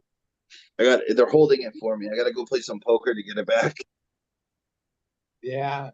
Well, So the I rest, should friends have of lowered mine my that gun. actually make their living off gambling, they always give me the same advice from day one. Never chase your losses. Like never think like that. Like, oh, you had a bad day or week. Like you don't gamble trying to go, oh, okay, I got to get even from before. Like once you think that way, then yeah, that's a losing. I'm just mad at myself that I didn't go with my gut because I wanted to walk into Encore the second night and just play poker and baccarat. But the slot, I have ADHD, so these slot machines just call my name. I know. Well, wait, there's more to it than that. Nothing has faster action than the slot machine. Okay, action, right?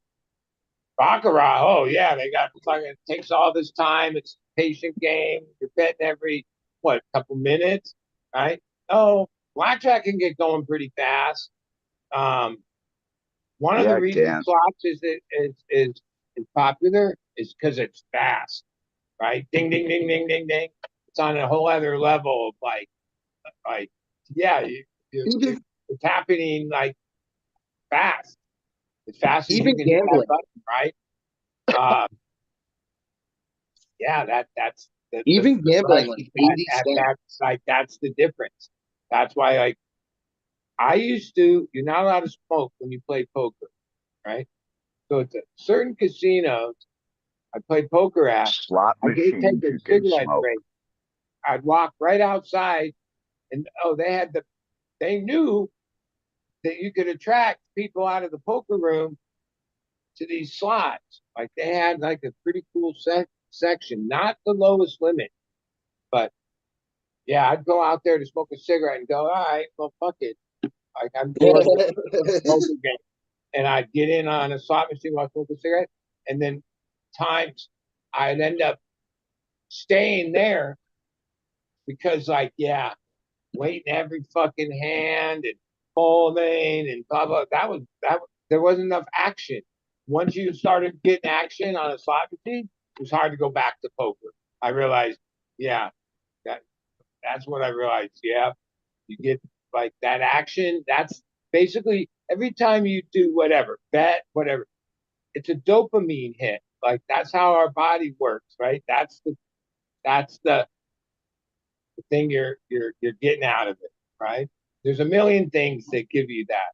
Drugs are one of them. Fucking gambling's another. Action sports are another, or anything. Each person's different. Yeah, slot machines. Oh, you're like dopamine city when you're on one of those. On yeah, and then the way the machines have their dry spells, and then they hit, and your perceived progression. I mean, even if you're playing most of those machines, you're after a what do you call it? A bonus, right?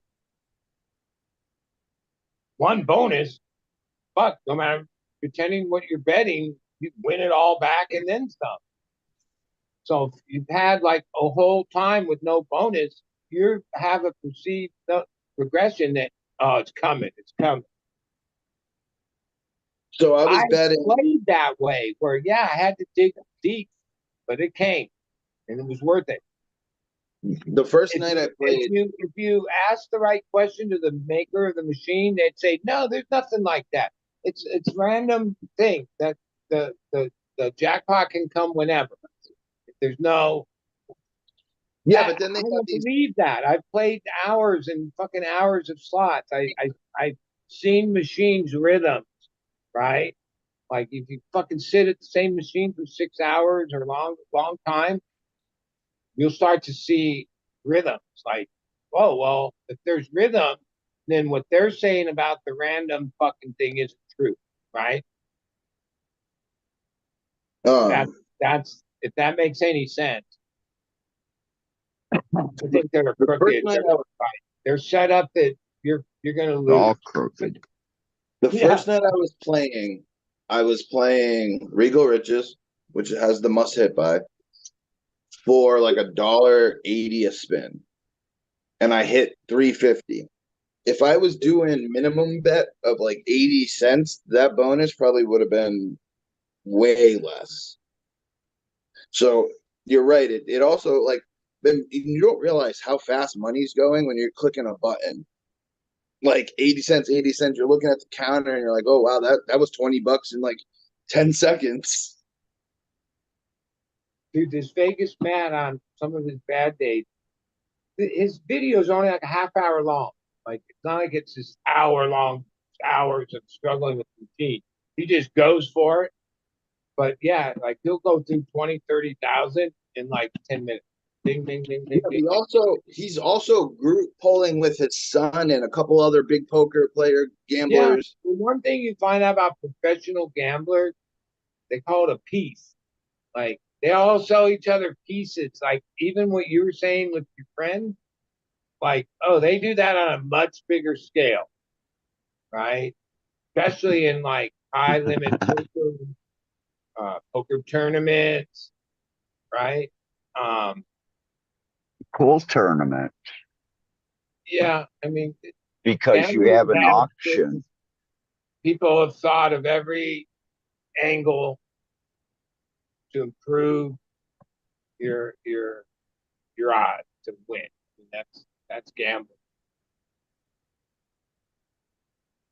Real gambling is when you go to a pool tournament and then they auction off the players to see if they're going to come in first place. It only pays first place too. Well, I gambled a lot on a lot of things. I had phases. I always thought that baccarat was really the best thing to gamble on They because, actually say like, poker, it's as simple but as this. video poker is the Baccarat, you highest make a percentage. bet, A or B, play or bank. It doesn't matter. Decide that, black or red, one or the other. You bet that. That's the only decision you make, which side you're betting on, right? And how much. The rest of the game is dictated by the rules of the game. There's no decision. You don't ever go, oh, hit that. Oh, don't hit that. Right? You don't make any of those decisions. But unlike blackjack, uh,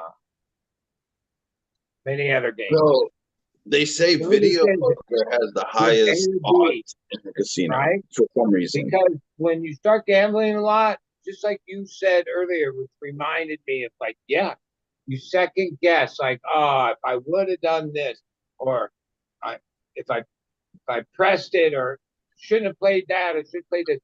Yeah, um, nah, that's not no either.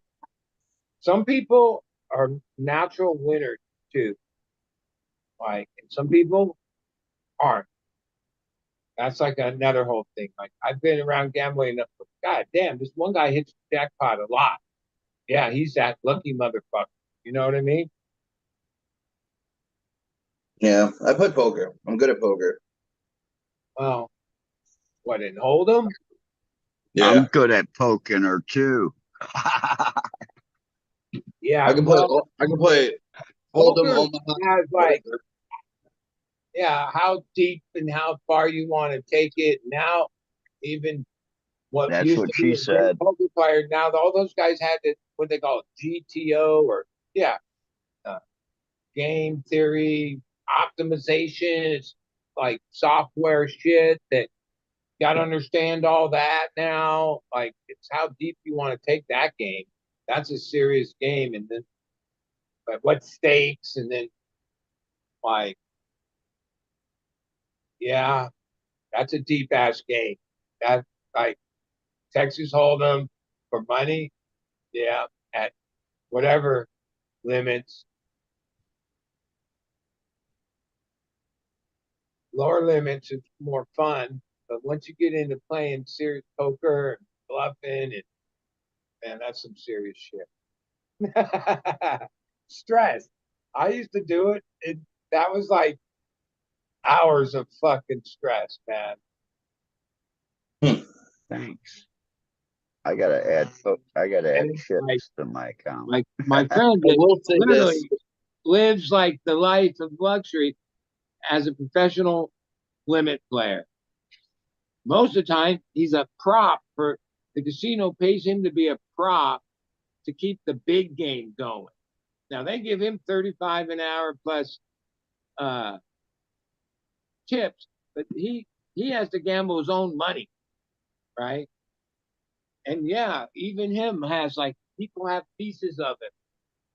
So then if he wins, well, he's not keeping it all. And if he loses, he's not losing it his all, right? But like when me and him would talk when I was really into this, and I'd tell him about like some of my hands and like, oh, I he used to say, dude, there's no feeling.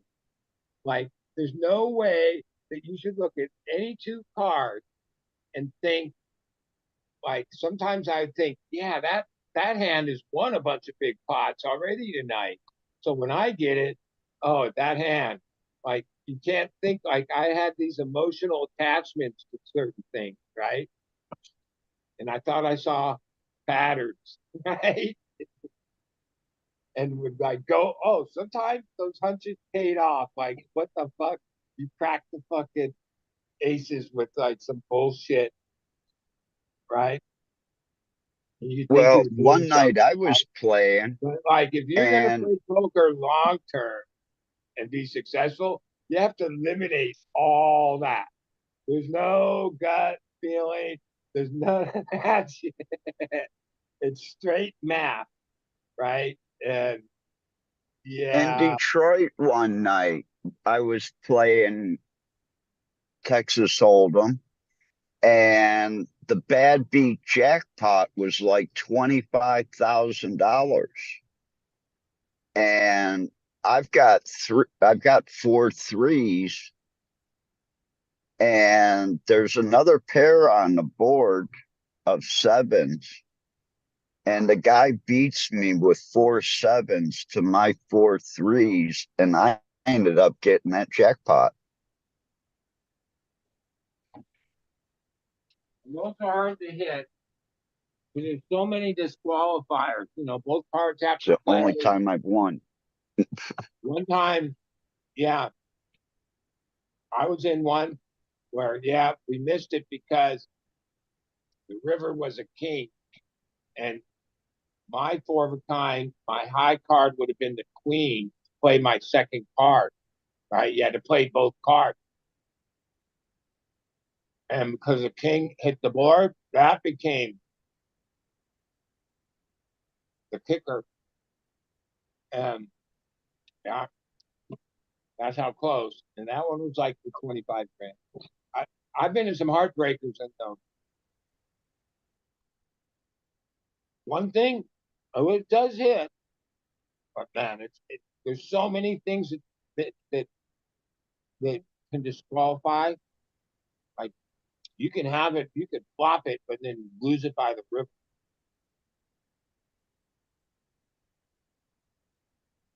Yeah, what are we playing tomorrow, Smash? Nothing. Tuesday, Thursday, 2 days. 2 days, yeah. I Wow. don't know. Fazoli's the one that's been making the games up. I like All five right. card stud. Yeah, that'd be a good one. I don't like the 7 card we play. That I don't like that one. What, 7 card stud? I think it's Yeah. stud.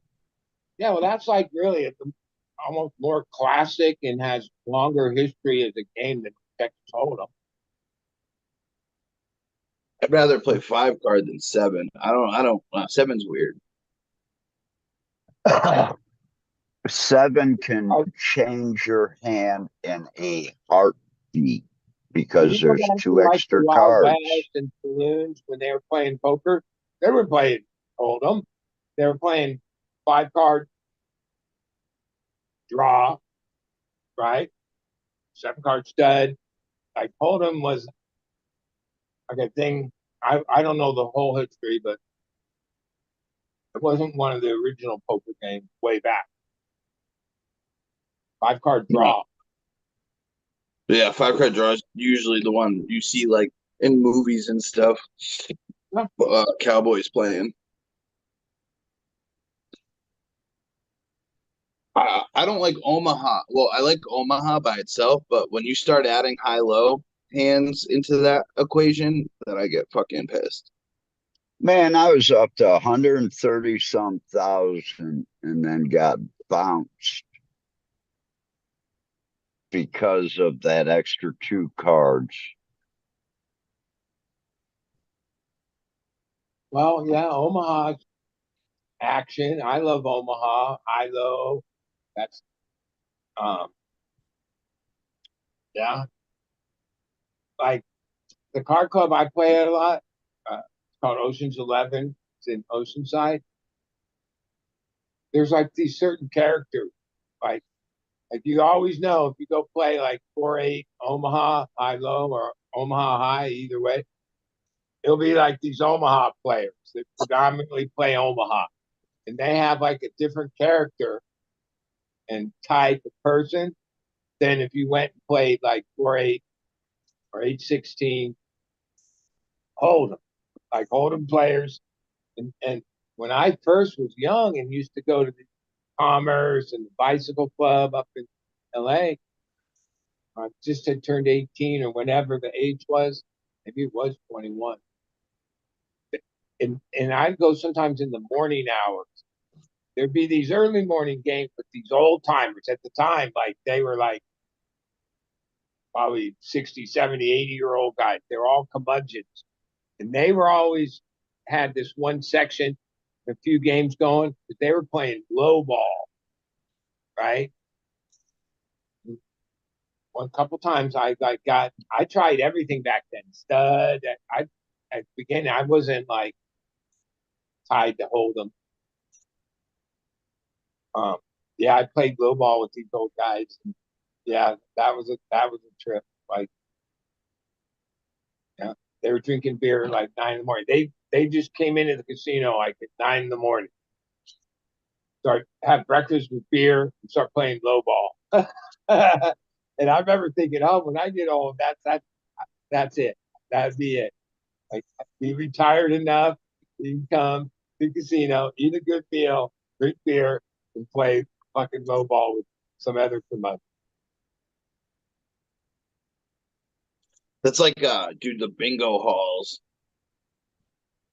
Early morning bingo games are crazy. Yeah. I used to take my grandma to them. I've always thought, oh, I should go. I've never gone other than the maybe dozen times I took her before she died. That was fun as fuck, dude. My grandma, man, she was good at bingo. Oh, She bingo was won fun. some big pots. The only reason I go to bingo is because they got pull tabs.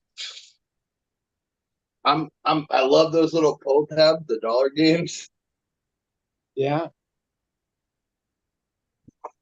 Yeah. It's basically like instant lottery tickets. They sell them themselves.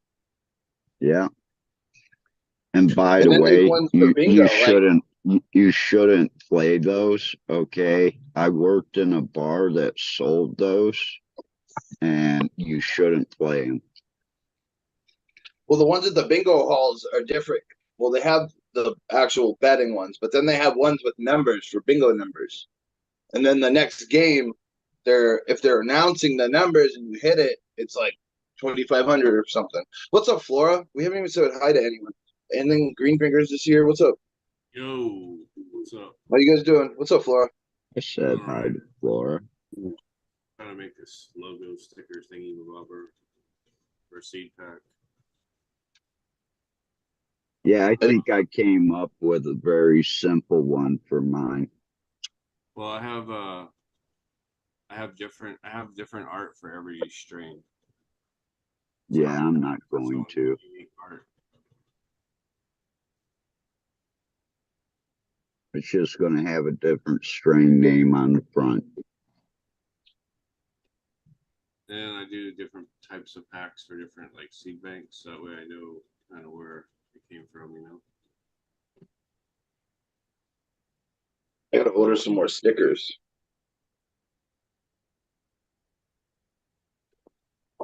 Shit, I got to go back to Thailand and sell another 800, 900 brownies. I ordered 1,500 stickers and I probably sold about 600 after I got my stickers. Yeah, I got mine off Temu, and you can get 1,000 stickers for $20. I got 1,000 stickers for $8, and That's they were good. all cut. And they were all cut.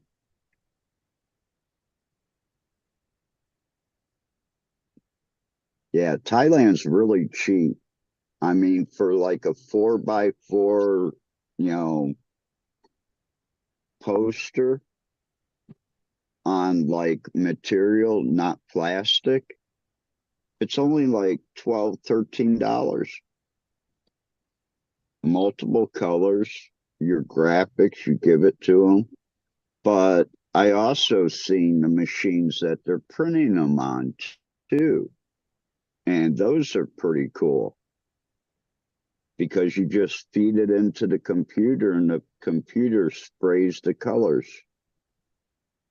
right onto the fabric. You get it on the other side, you don't even have to dry it.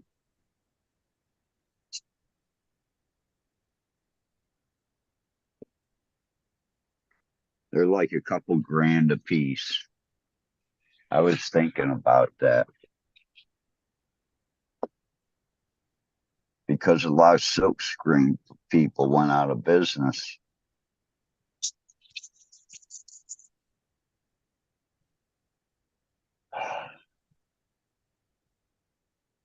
I sold $700 of tie-dyes the other day.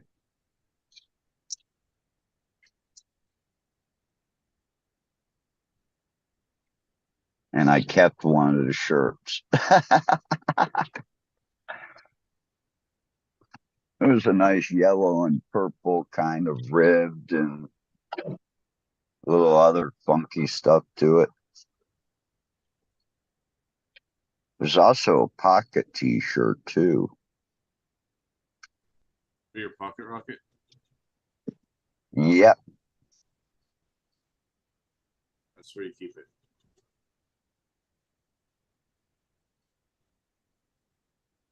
That is the best spot. Fuck, I hate when I waste ink. Printed this thing like about a quarter inch too far to the right. Now I gotta adjust it. So all the restaurants around here close usually at 11, even the drive-throughs. And because of this storm and how many cities don't have electric, they all have lines on them. I'm sitting in a Speedway parking lot, and there's still probably 30 people in the line to pay for items. Well, if there's a storm coming in, you might die. You want to eat. You definitely Well, want to fuel up before all hell breaks loose. well, actually, the tornado sirens went off. And my mom even said, come down. And they're like, come into the main part of the house. And I'm like, no, I'll sit out on the steps down here at the bottom because it's going to be out for a while and the storm could last a while. And I can't smoke inside. So I sat there and smoked a joint. I figured, hey, if it was going to be my time in a tornado, might as well be high.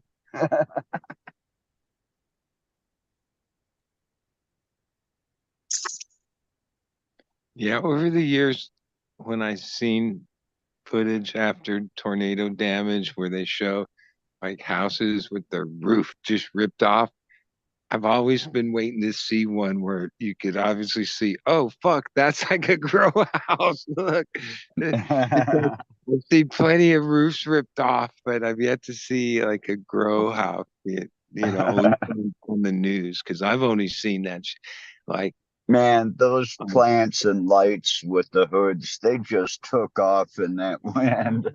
yeah, That or cleared out the house. even in the debris to find, like, I'm sure it's happened.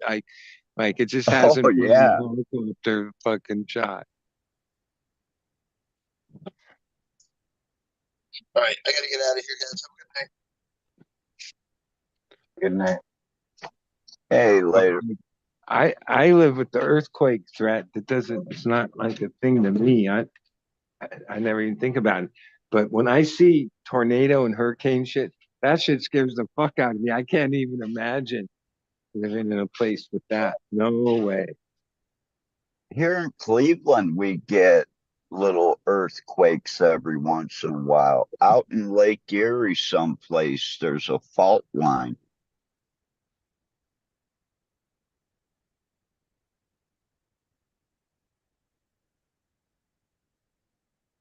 You see the new Chargers? Those are pretty cool with the scoops on the front.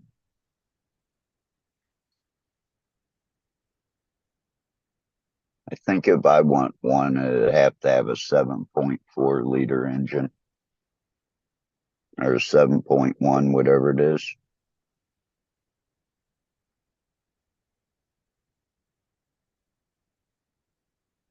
Put in my van here. Yeah, that's it.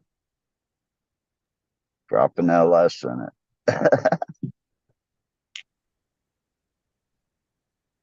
It's a Chevy.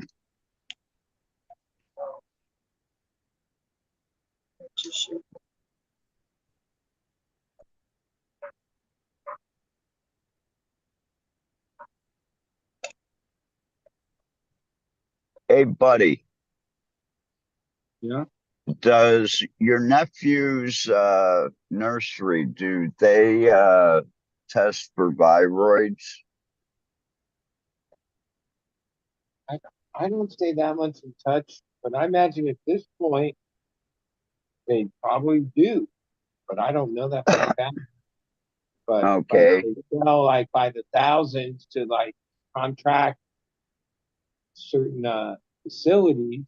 Like it's some of the facilities in that area over the years eliminated the, yeah, they thought they didn't want the space or the labor. Some of them, I mean, they're not even just little clones. They're like almost like teens by the time they get, like they basically plug and play. Yeah, I could use some of those. Do they ship?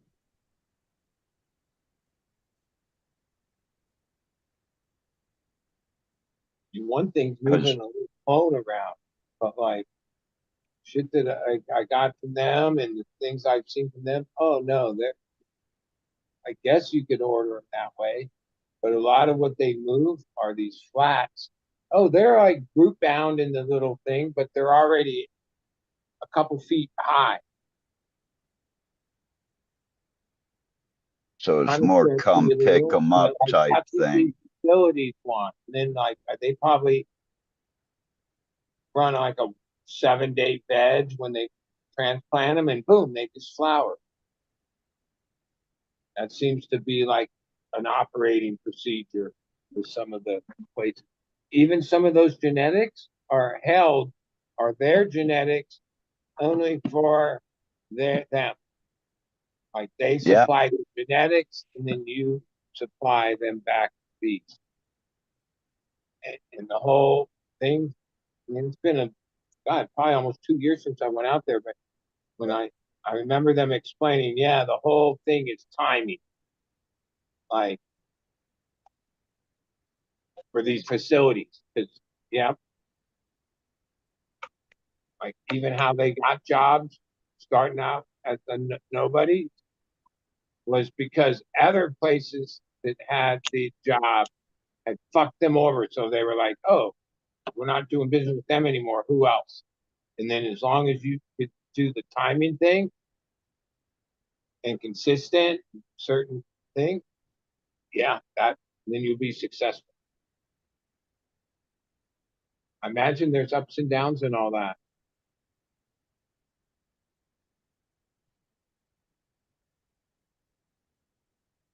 Because I've grown long enough to know, yeah, plant and the variables have a mind of their own. As much as you try to control them, there's like there's just things that happen. And I know with a lot of these practices they use commercially, they're eliminating most of the risk factors. That's what they're trying to do.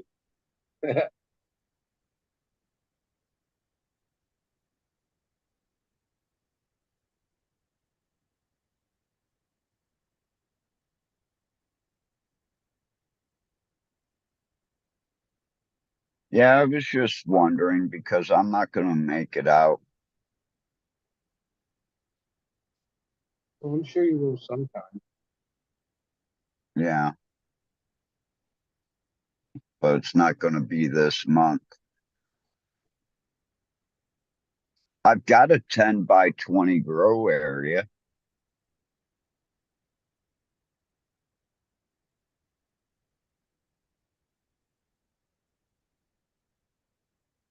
So I've got room for nice sized plants. Just need to get the plants.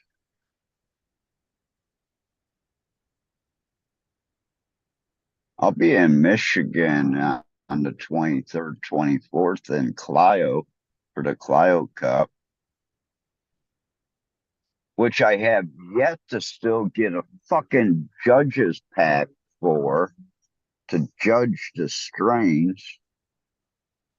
I've only taught 5 years of grow classes with him and gave him all my money when I was buying rock wool plugs.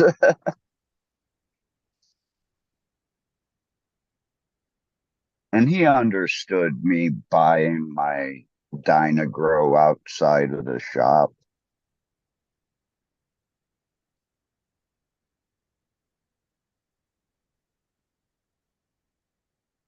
But he's having his event on the 23rd, 24th. The medical tent's really good usually for like picking up a bunch of different stuff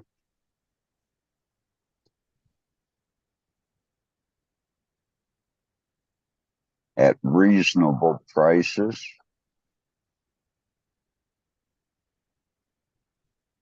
And for like, really good weed.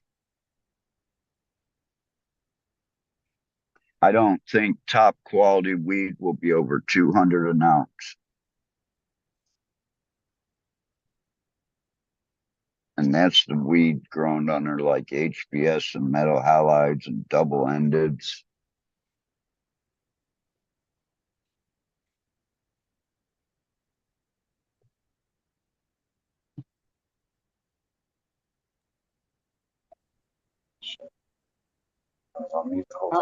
How hot is it, Green Fingers?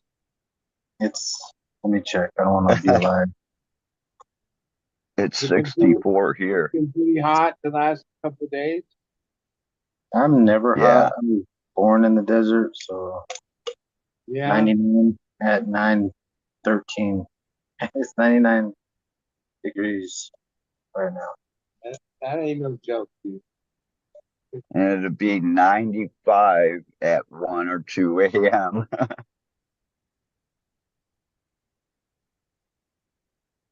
Welcome to Thailand. That's what it's like. I came home and my mom says, "Oh God, it's hot out here." I laughed at her. I had like a jacket on. Yeah, when somebody's at 80 something degrees and they're like, it's freaking hot today. And I'm like, fucking save that shit for somebody else, dude. It is not hot. Yeah. That is not hot, bro. I Save told it her for when she seen me sitting out on the front porch in my underwear that, yeah, it's hot. yeah. Sitting in a kiddie pool, that's hot. It's like, I don't want to be doing this. I have to.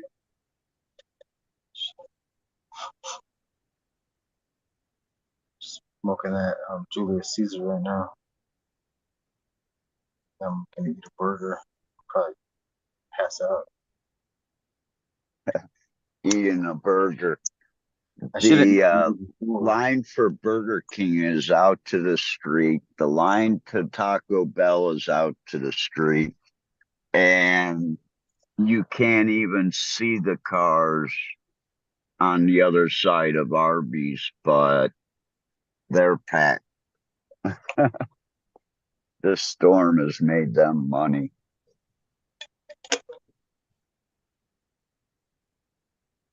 And I really Well, wanted an Arby's milkshake.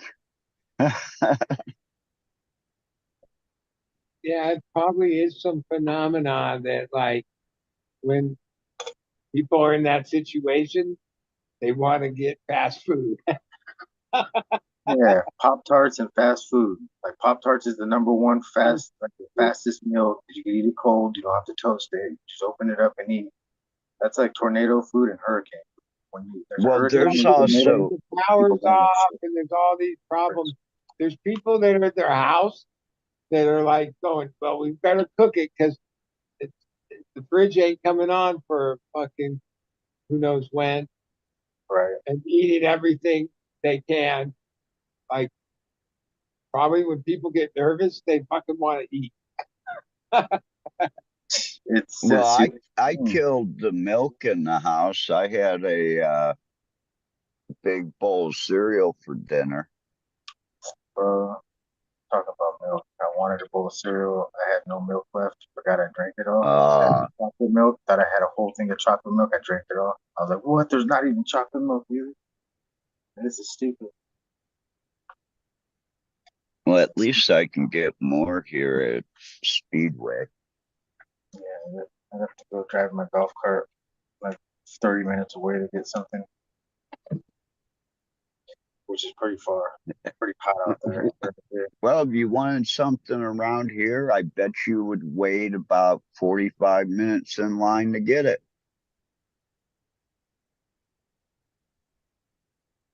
I wonder at what point do they suspend Uber and DoorDash and stuff like when there's a situation like this? Do they up the prices or do they suspend service? What happens?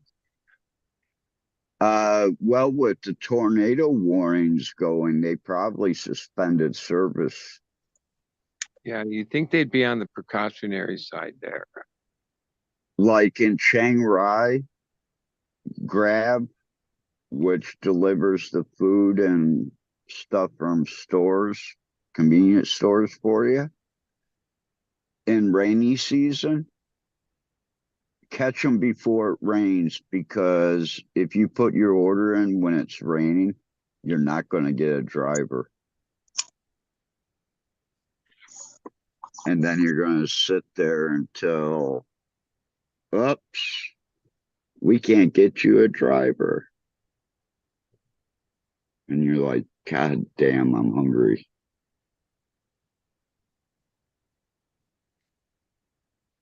That's why I always kept cereal at the house and oatmeal. Besides that, you do get tired of rice after a while, that's for sure. Rice? Yeah. No, I don't. I'm Mexican though, so like rice and beans was always there. Yeah, but that's flavored rice. You get You white rice know, though. You'd have like a thing of white rice and then like usually not Mexican rice. So like yeah, I was used to that with just the salt just by itself. I'm simple though. I could do that all day. I just had a ramen with a ribeye bone, the bone from the ribeye. Not even like just the bone, just a big ass with some fat on there and some meat, just a little bit of meat. It was so freaking wow. good. That like made my whole freaking night. Now I have a patty. I'm gonna have a hamburger patty, and I don't eat that shit all the time. Like, but when I do, it's like I I guess do. I don't eat ramen every day.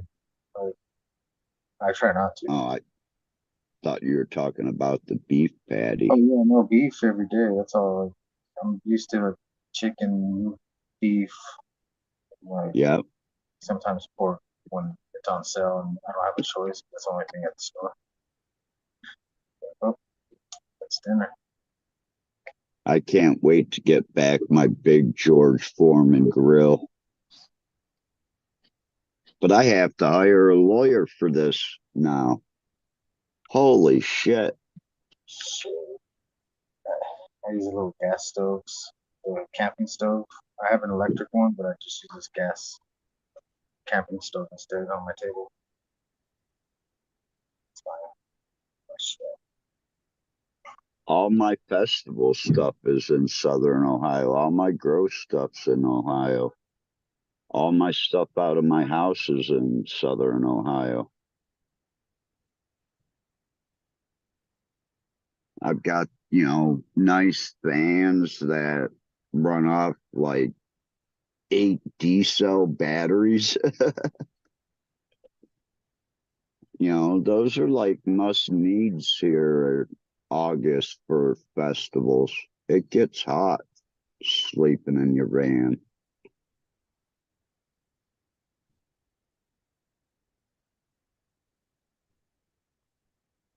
So at least I do have Hookahville to go to for my birthday this year because my birthday lands on a Saturday. And hopefully my friend is still doing stage sound, lighting, and production for them. I think he's still doing sound and lighting, so. And I was only 5 days late in contacting him because he asked for 30 days in advance for tickets. But I only told him it was for one ticket.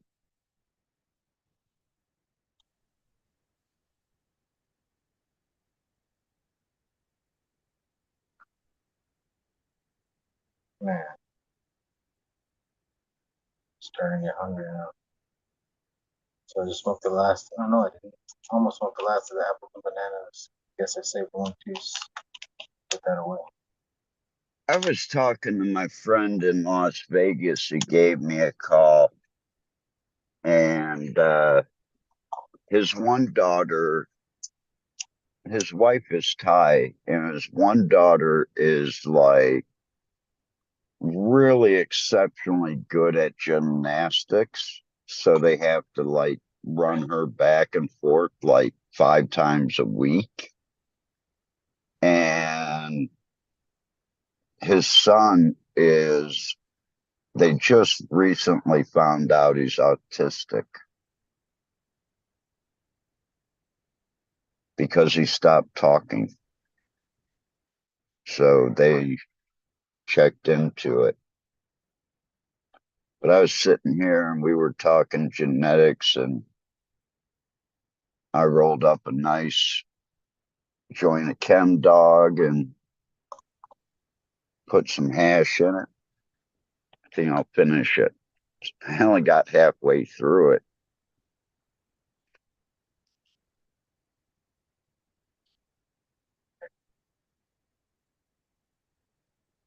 make the gas station smell like pot, not gas. What the gas station smell like? Some rank ass pussy. Well, I don't know. I'm blowing it out the window and the wind's carrying it straight towards all the pumps. So I need the squirrel. Need the squirrel and the not the fucking bobcat, but the was it a monkey? No, it wasn't a monkey. Fuck was the other one? A turtle? Monkey and engineer. No, you had a squirrel and you had some other animal, and I forget what the fuck animal it was. The Thailand stuff. I used to hit frogs. Used to drive over roads covered with scorpions at night, going to my friend's house. I said, "What do you do at the stop signs?" He says, "Don't stop."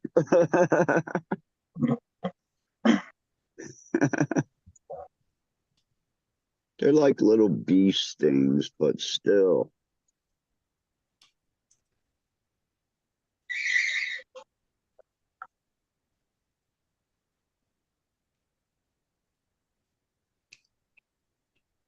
So what are you guys doing? You guys smoking? Looks like Bud is doing some pruning. Green Figures might be smoking. I don't know. I'm watching the show on my other phone. I'm watching the show on the other phone. Wait, are you watching a show that we're on? Yeah, I'm watching the show. I'm too high. I fucking shouldn't be even. I should eat my hamburger and I can come back to Earth. You're obviously pretty high. I'm fucking high. I was watching our show. I was watching the show. Fucking high. Yeah, I'm You're like smoking watching the Julius show. Caesar and You're like apples and watching the show bananas. that you're on in live real I'm time. watching the show I'm on.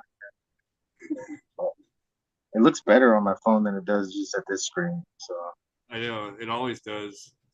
Like it would look good. It would be awesome if it looked that good on the big screen, but There's a cop. I should hook Piggy, my piggy, TV. piggy. TV. Heck, we stuck watching the TV. I buy. Smoked apples and bananas and some Julius Caesar. And that good combination together. Yeah, I'm ripped.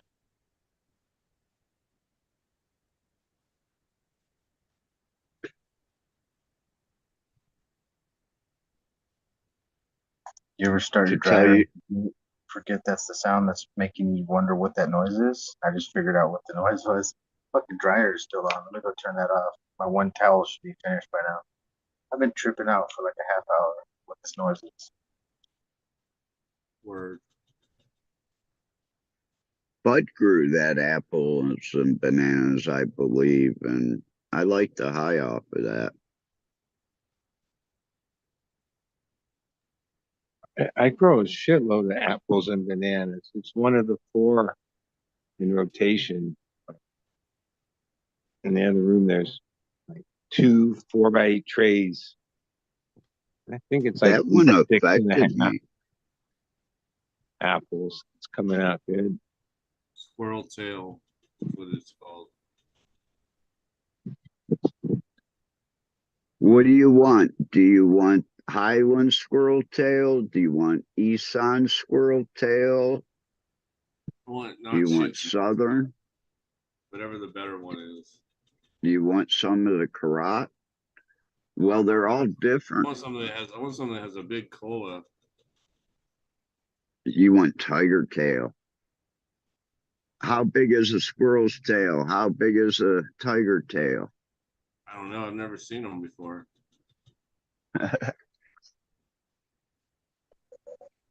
Okay, small dick, big dick. What are we talking about? How did I get into this? The size of the cola. Wow. I've seen 5-foot colas. I've seen 5-foot colas off a tiger tail, and I've only seen like a 3 foot cola off of a squirrel's tail.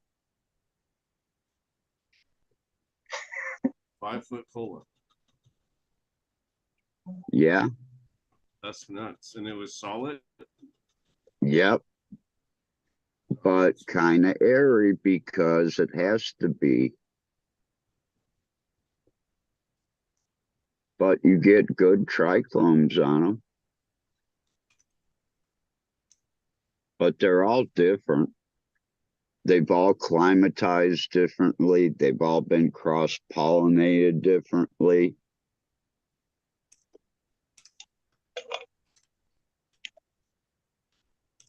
The ones from northern Isan, though, those are the ones that are closest to the original that they used in Thai stick. Yeah, I don't really care about that. I want something that's gonna be like the stoniest. So if I wanna do like actually breed with it, I want something that's like I don't want to be starting at ground zero. And not Well, trying to reinvent the wheel. you have to understand that like the squirrel's tail and tiger tail, you're probably looking at 30 to 40% intersexual traits because you have to remember these are coming right out of the fields before they're getting any information on anything.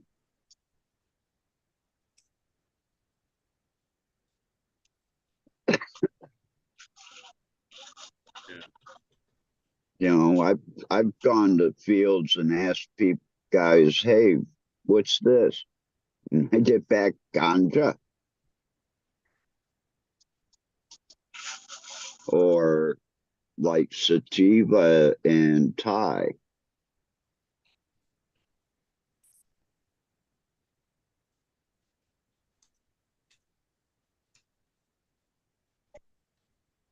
Shit, they didn't even know what the word dank meant. But it's all right. The only Thai word in the English dictionary is bong, so gotta give them a break.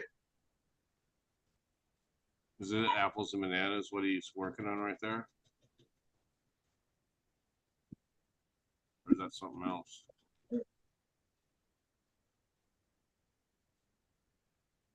I don't know. Spotlight him. Boom.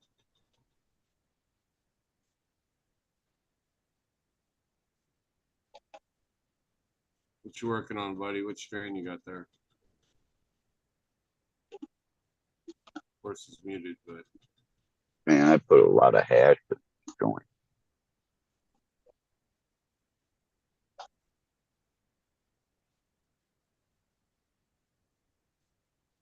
Oh, yeah, node took the node down too far on the one tall branch. damn. Cut that down a little bit. He's definitely thinning it out.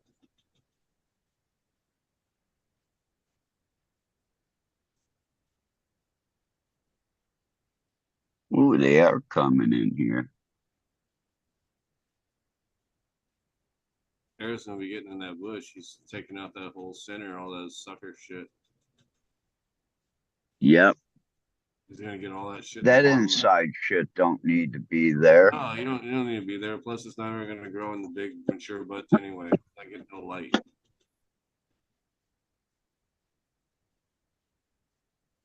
Open it up for airflow.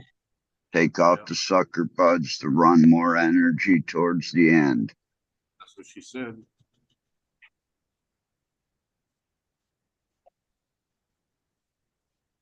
Man, you've been talking to too many of the girls in Thailand. Huh? First off, I've these never. are like moms that are probably like a week away, maybe, from being killed because like Clone for me? they've like they've served their purpose because we'll take clones off of these plants where like even right now I'm trying to clean these up a little to make room. These things are just too beastly up in the lights. They've already been topped like 3, 4 times. These are like extra plants from, I don't know, maybe 2 cycles. Oh That man, look I'd like love to be at your house right at your place these right ones are now. like one Fuck cycle me. and have everything backed up. But that's not where we're going to take the clones from, even though there's plenty there. Because, oh, we have the newest ones. And we're not needing Yeah, clones. but We'll just take you're them off gonna of these plants. you're gonna take them up. You're gonna get rid of those mothers, man. I could have I used to like, put them outside back when I had the spot, but the but moment, I could still take 20, 50 clones off of them, and you could put them oh yeah, outside and still that's get a what they are. pound. Like they're like redundancy.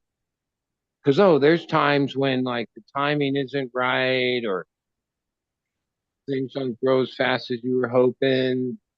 Then you have to take the clones from the mother stock.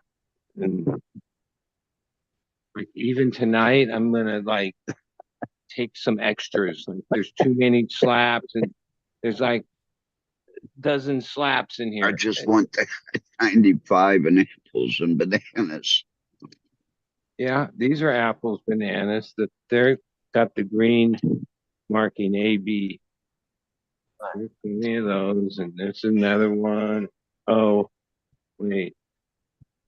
Can you send me like 3 or 4 of them, of These are each of them? this whole section right here, apples, bananas. I'm In like trying. 10 days, I'll take clones. There might be, like right here's clones from these plants were these clones. These were like the few that weren't going good at the time. That I'll even and take then that. here's an apple I'll take banana, them. only rooted. It's not Just that in not a little happy it's clone, but it's going. And then here's a couple great gas. Oh no, that's an apples and banana right here that's rooted and healthy and I'll take going. grape gas.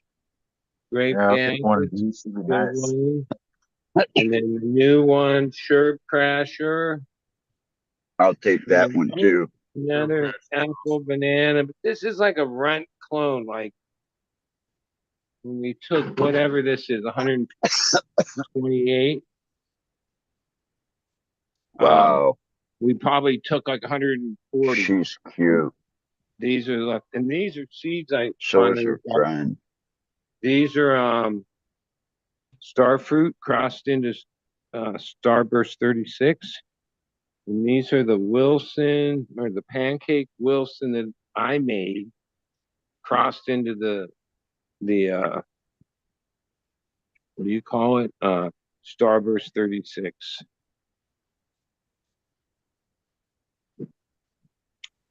So I got those going. And then other than that, same old story. Just topping these. They're like, I don't know, they're only maybe a week veg right now. Maybe 8, 9 days. No more than 21 days, and then they will move and leave clones for the next round. I'll even take plants that you don't deem that, like Well, necessary to taking go in the plants room. and getting plants to X, Y, and Z are two totally different things. It's the post office, priority mail 'em. Use the Well, that little works with a couple boxes. clones. Yeah. All I'm asking for is like 2 of each because I'm afraid This is one an of each apple, would die on a trip. but the full trays of it are right here. This is all apples all the way down under the LED section. Because I think I could get 200 to 300 in my carry-on and my backpack. Crazy. Well, it all depends. Yeah. It's just how you pack them in those plastic containers, Yeah. and then how you stack them in your luggage. This is rent. I mean, not rents. The fuck? Slaps.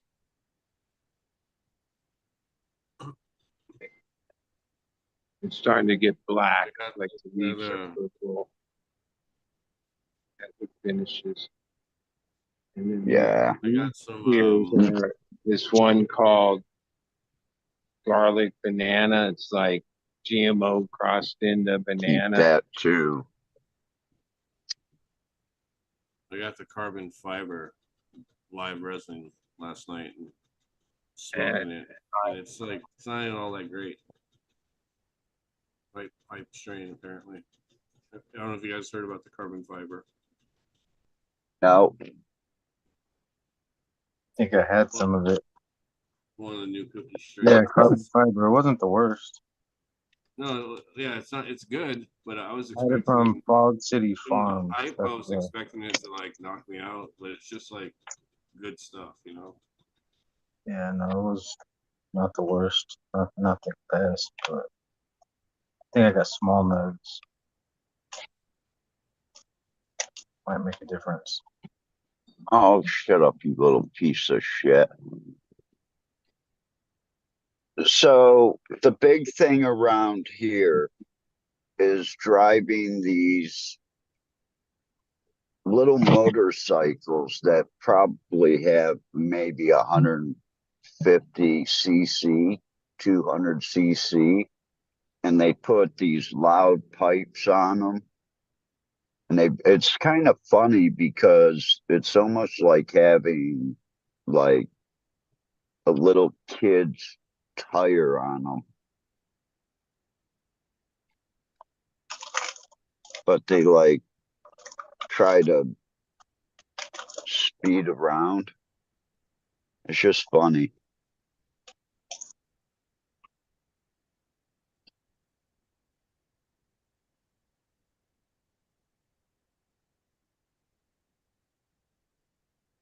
What are you looking at outside your window or something?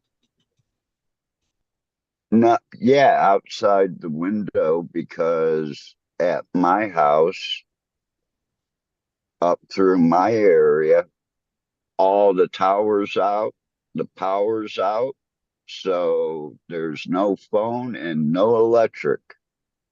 Looks like you're right by a gas station. I'm in the gas station parking lot. I see. There's a Swanson's across the street. Arby's is finally closed. The line is still all the way out for Taco Bell and Burger King. They look like they're closed. Yeah, they're closed. I don't think any of those are 24-hour. Taco Bell is. I think Taco Bell, some. I think a lot of them close at like This 2. one is. Is it? Yeah. This is the main, it's the next city over from where Main. my parents are at, but their main income is off of retail sales, restaurants, gas stations.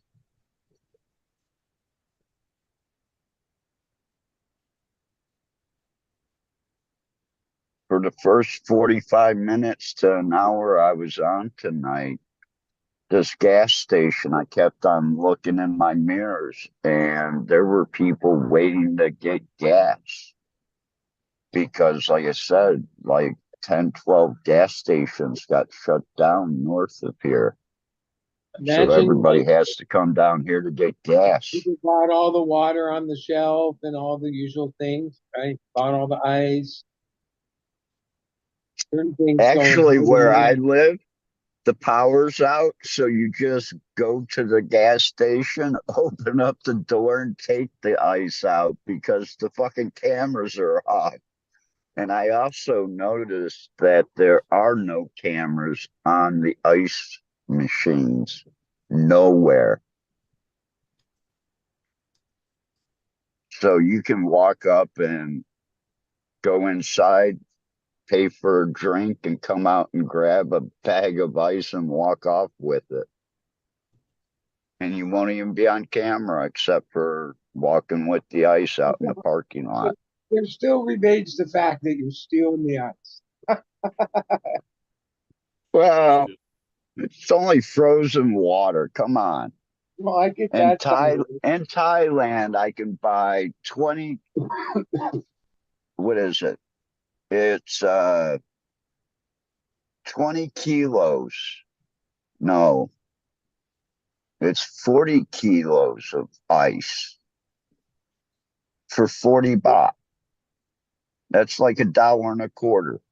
It's because they go through so much of it. Well, I mean, there's a few places that sell bags, like Costco, for instance. It's not that bad. I think it's like $2.99 for like a 30-pound bag or a huge bag, 20 pounds. It's And then you $7 go to and like grocery stores, 47 cents for a and they'll charge 20 like pound eight bag ninety here. nine for like a Yeah. 10-pound bag and shit. Like that. Some stores are like the profit ratio on ice, crazy. At the gas station I'm at, it's $7.47 for a 22-pound bag of ice.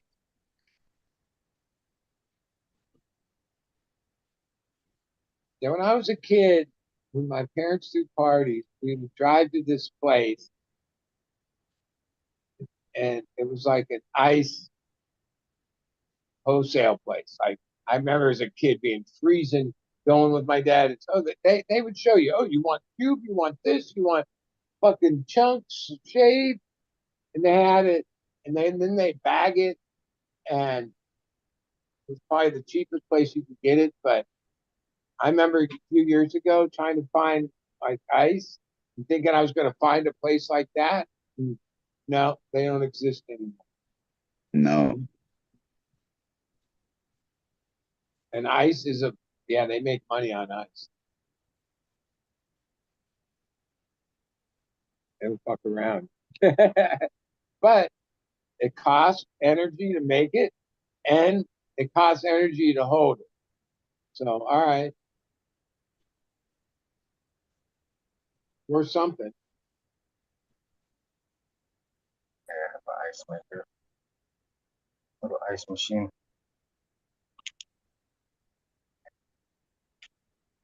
For my hash. I know, so I'm not a big washer, but I know it's like some of the elite type washers. Oh, it's very important. Like, oh, you can't just go buy ice at Costco or wherever. That ice isn't good enough to, for the level of shit they're trying to make. They have to like make their own ice from like pure water, RO water, whatever. And that My all ice makes came sense from at a certain RO. level. Like I can imagine most ice is probably not the best grade water. I don't know. I mean, I know that some brands they charge more because it is a better water. So that tells you that some ice is made with really shitty water. Clear ice is made with RO water. Cloudy ice is made with tap water. So if you get clear ice, that's RO water ice.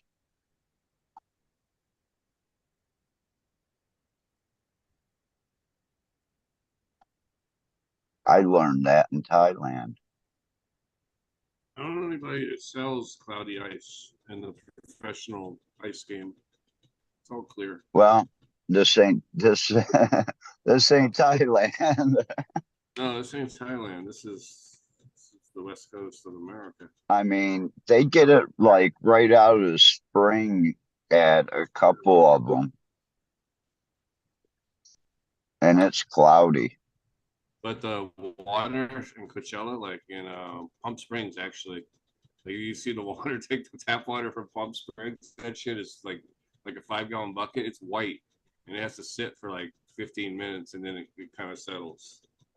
But it looks like milk. Minerals are fine. Those minerals are good for you. Desert has good well water right there, but it's super hard. So I'd never had to add any calcium to my plants. It was fucking Yeah. full of calcium already. The Oh, yeah, window you get hit with it, it all turned white. I'm just fucking yeah. Yeah, it's all white, and it's 300 or so BPMs. Yeah, there's some hard water out there. Yeah. It's worse out here. I get my water brought from out there. I get fucking water brought from out there just to put on my plants, just for my garden. What do Get you have, a well where water you're at? delivered, fucking 5 gallon jugs every week. Brought. Basically, And what I was how much in is your and, jug? and like Five Because grandma mine gallon. was that was only in 20 baht. on bikes Oh, in no, the mine are free. neighborhood, we would just, when we got Okay. thirsty, we wouldn't care whose house it was. We were kids. We would just go hit their fucking spigot, their hose, and Mm-hmm. I can remember as a kid being so thirsty. We're riding around and just like drink massive amounts of like tap Hose water water. coming out of a hose. No one thought anything of it. No, That was Yeah. like not at all. And we when I stayed first live in grew the up, summer. I didn't even know. I guess there might have been bottled water, maybe. No, maybe not. Like it wasn't a thing. Like in the '60s, no, I maybe, but no, we just drank tap water. But then as the years went on, oh, the world changed because as maybe as a teenager, we had Sparklets delivery with those glass thing. The guy would leave them up in the front. Yeah, a water Yeah. jug. So like somewhere in my life, yeah, we went from like, yeah, tap water even has fluoride in it. To like, oh no, never drink tap water.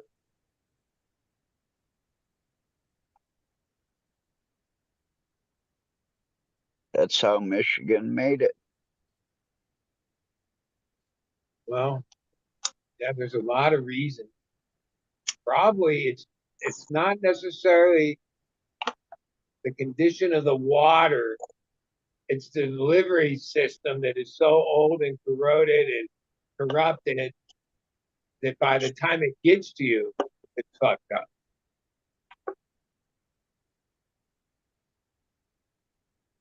It's hard to trust water nowadays. I think it was like somewhere in the 1800s when they found that area in Michigan where people had like perfect teeth. And it was because the water around it had fluoride in it.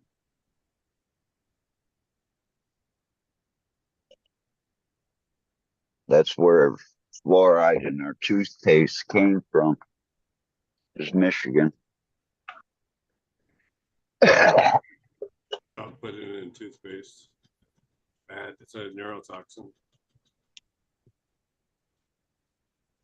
Yeah, shit's horrible.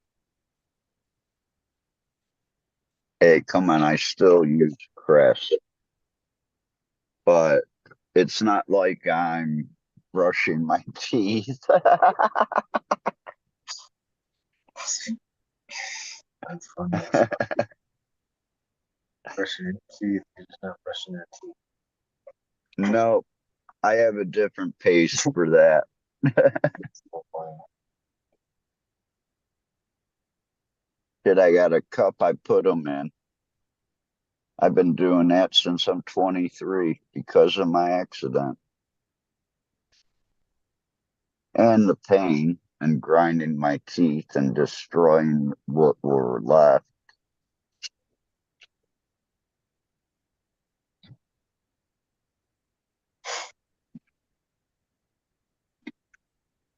My neck's starting to get sore.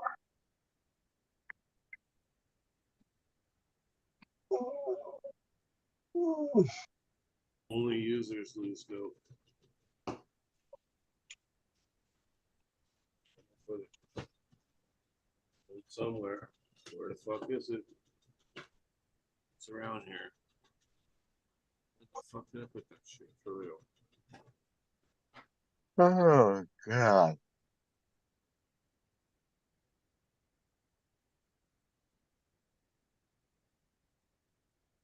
What's really sucked is most of the cannabis events, because most of the people that are involved in the movement, I guess, are have a little stakes and claims.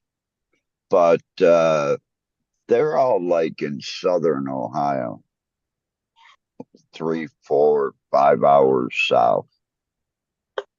They don't have hardly any up here in the north.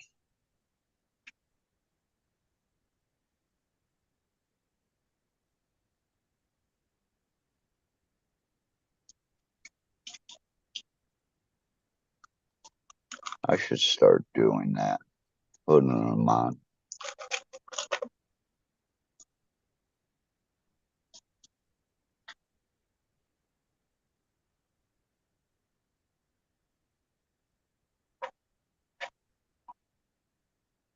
Give them a special table price, and then tell them, hey, the next one's free. First line's free, bro. Yeah. But That's actually, like, I was thinking about charging them for the first one and giving them the second one for free to entice them. Hey, man, the second one's free.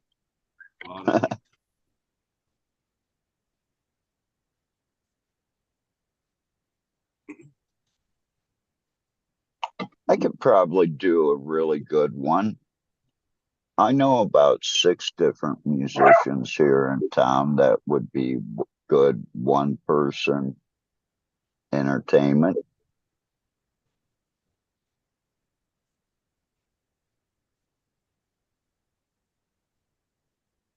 I wonder if Ohio was gonna like try to be like Michigan, like do the fully legal, like Michigan, like because I heard like Michigan had like you can have like is it I 8 and a half, don't think 14? Ohio's I don't think Ohio's going to do anything like Michigan. That, that there are so many hands in this pot. It ain't even funny. Do you think Michigan is making a profit?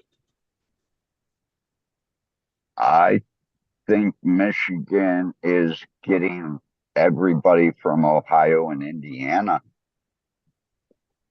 Oh yeah.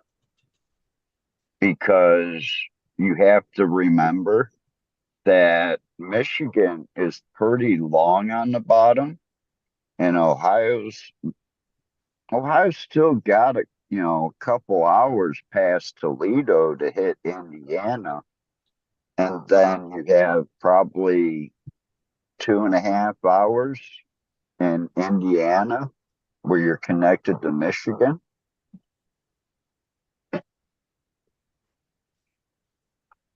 So that's why Michigan's sales are all so high. But you can also buy $80 ounces out of dispos. They're going to charge you 20% with the rec tax and state tax.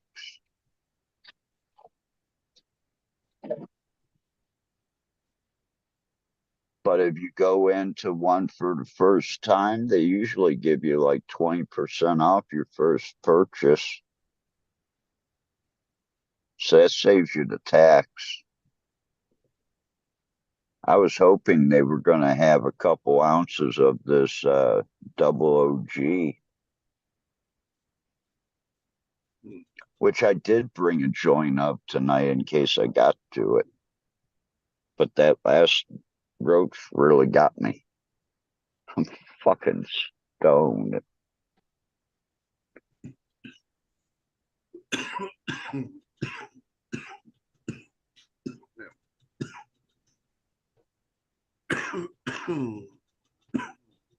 tail. Next four. Yeah, I've got like 5 or 6 different of those too. Yeah, I'm looking at I'm tiger I'm tail. actually going to be posting this week because I'm pretty much stuck at home. Uh, I've gotten most of my Amsterdam stuff in chronological order through until 2006, which was basically my last trip there. And I've got my Thailand stuff started.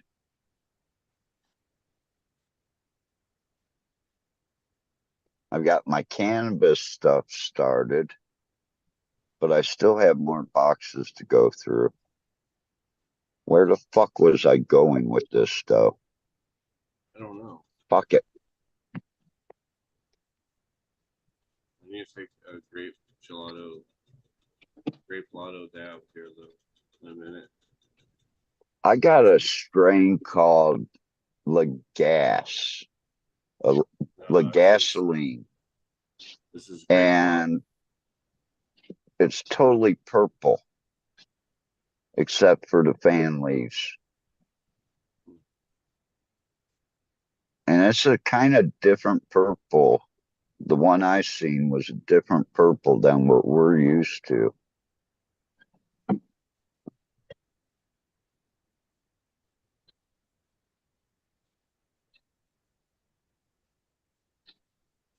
That's a limited seed pack. I wasn't able to get many of those.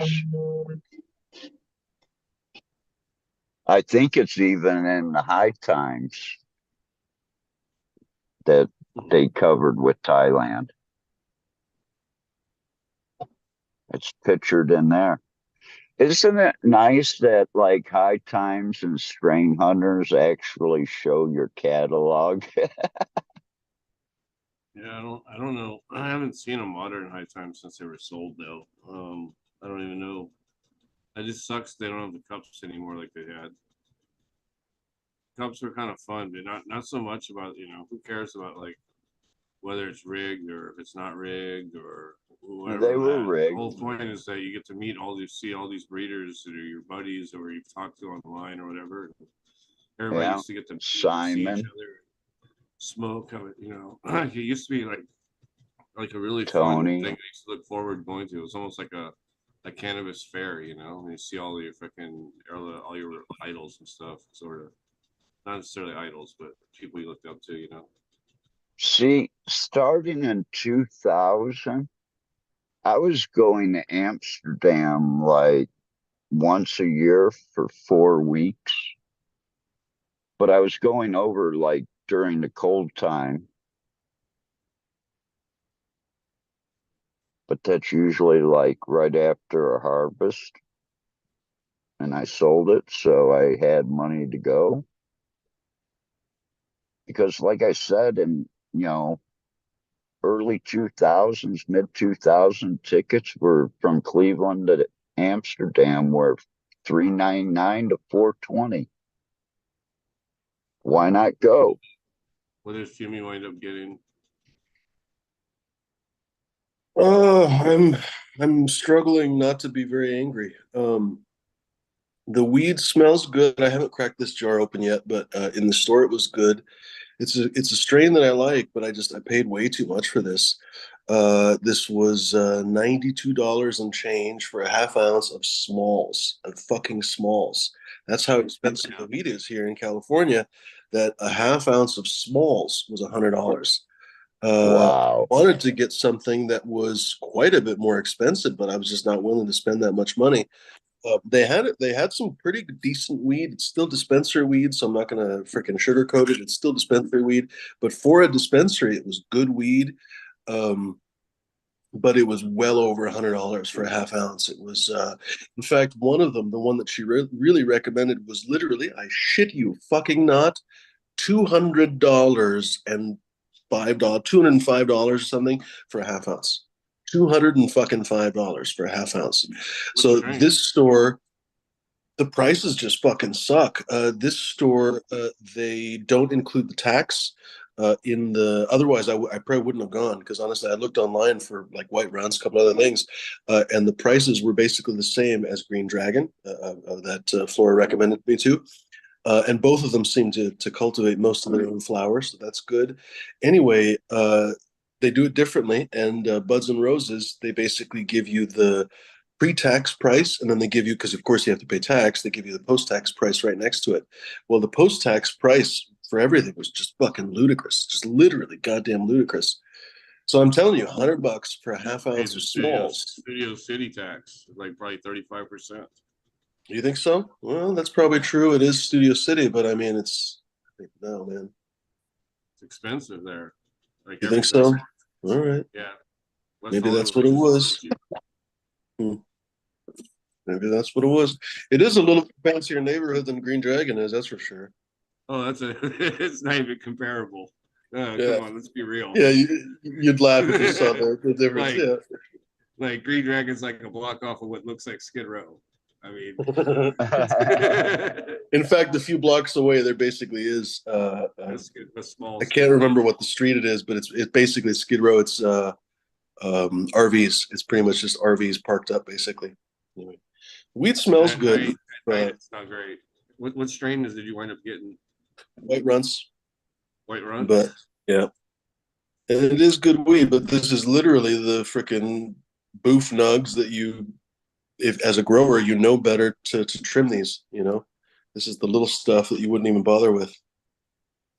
Actually, or like Smashed always says, "Oh, I'm leaving it because I want to. How does he say it? I want to wash it for hash." I can't remember how Smash says it, but basically, yeah, this is the shit that you wash for hash. Now the NL5 that I got, I actually paid $45 for a quarter of it, but I was well happy to because you got a nice sized bud in there, or a couple of them. And when I smelled that, all I could think of was NL5 haze. So I would have paid $90 for a half, but I wouldn't have gotten charged tax because it was on an Indian reservation. Mm. That's another thing. I'm not used to paying so much tax. I have a medical card, so like just paying this ridiculous. Yeah. Oh, whatever. Well, what do you guys know about tax and sales tax in that state anyway? You know, Oregon, nothing, right? Sales tax in Oregon? No sales tax. So they keep trying to bring it back because, of course, the tax man always wants more money. But yeah, thankfully, no tax. Someone told me that you guys were allowed to pump your own gas now. We are. You are, huh? As of this last year, as of I think 2024. Actually, I think it was what it was. For the longest time, New Jersey and Oregon are the only places that you can't pump or couldn't pump your own gas. Jesus, every election they were trying to remove the paid attendance. I can't remember. I guess it was the gas station lobby, to be honest, because they don't want to pay the employees, basically. Anyway, I've always been happy to have my gas pumped. You know, like people are always like, "Oh, you'd save money," but in Washington, you can pump your gas. It's literally across the river. The prices are always the same. They're literally always the same. Or if they're not the same, they'll be within a couple pennies of each other. And I'm like, dude, for 10 cents, because literally it'll be like 2 cents per gallon difference. And so if you fill up, you'll get what, 10, 15 gallons or something. So I'm like, for a quarter, I'll sit in my car and not get my hands dirty and whatever else. Thank you very much. But yeah, especially in the pissing rain and freezing. 100%. Yeah. So like, why wouldn't I just sit in the car and let an attendant do it, right? But yeah, now they have kind of a cool system actually. So I end up actually, ironically, pumping my own gas most of the time because they have attended and non-attended right next to each other. So if the station has, I mean, if it's like I usually go to Costco, but if it has two aisles or whatever that people pull in on both sides. One will be attended and the other one will be unattended. So you just pull up and basically pump your own gas on the right one, for example, and the left one you basically pull up and the guy comes up and helps you. That's a pretty cool system. If you're basically not feeling like it, you can just roll up. But like at Costco, a lot of times it's faster at the self-serve. So I'm like, man, I'll just go there. But yeah, no, Oregon is a funny place. We don't have sales tax, and for the longest time you couldn't pump your own gas. You're like, what year is this? And all drugs were legal for a little bit. Yeah, for a little bit. That didn't go too well. I didn't think it was going to. Like we said, they basically, it was out of state interest that pushed it the most, and unfortunately they didn't include any treatment facilities of any kind. It was just some kind of a stupid social experiment, I think, because how do you legalize drugs and stuff and not provide any freaking counseling or anything, therapy? Yeah. I'll be right back. Oops.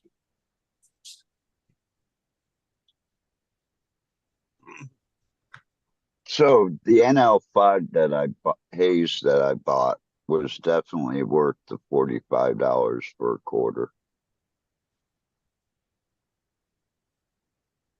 45 a quarter if it's growing well, of course. Yeah. Yeah, it was. Or is. Jeez. It's sticky as shit when I break it apart too.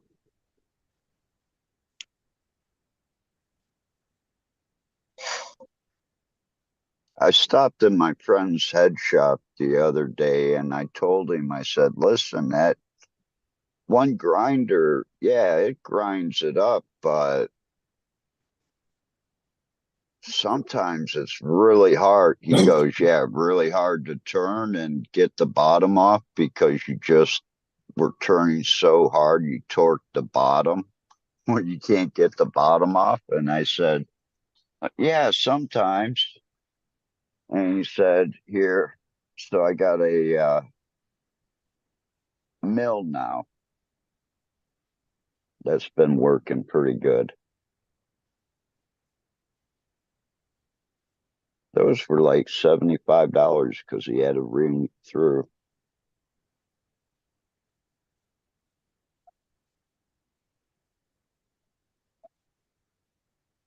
All right, be right back. I'm gonna take a dab.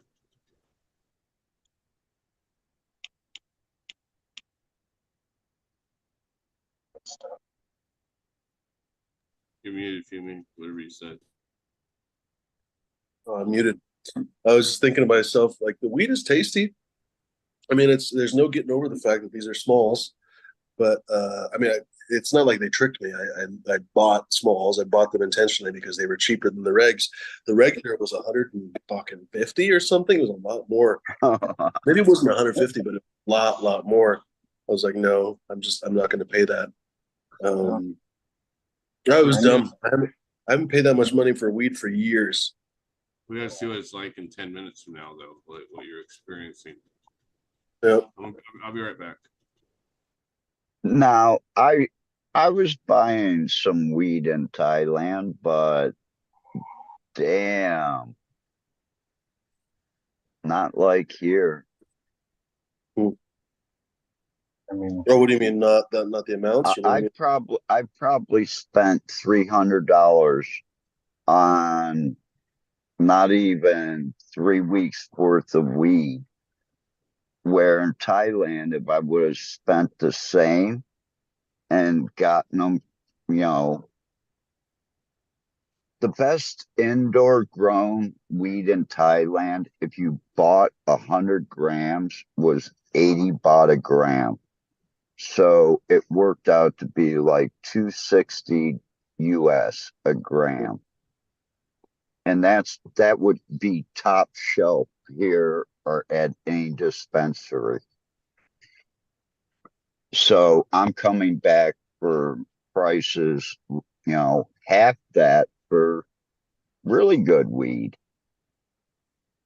So $1.50 a gram. How do you think I feel again? Fuck Ohio. But thank God we got Michigan, because when I go up the medical tent, you know, because that's all Buddy can have as a vent for sales. Can't do rec sales, but if you have a medical card, you can go in, and there's usually 20 to 30 people set up. And you can buy clones, you can buy flour, you can buy rosin, and the prices are like really reasonable. Like you'll go buy FICO or RSO for like $8 to $10 a gram, which I think is a pretty good price.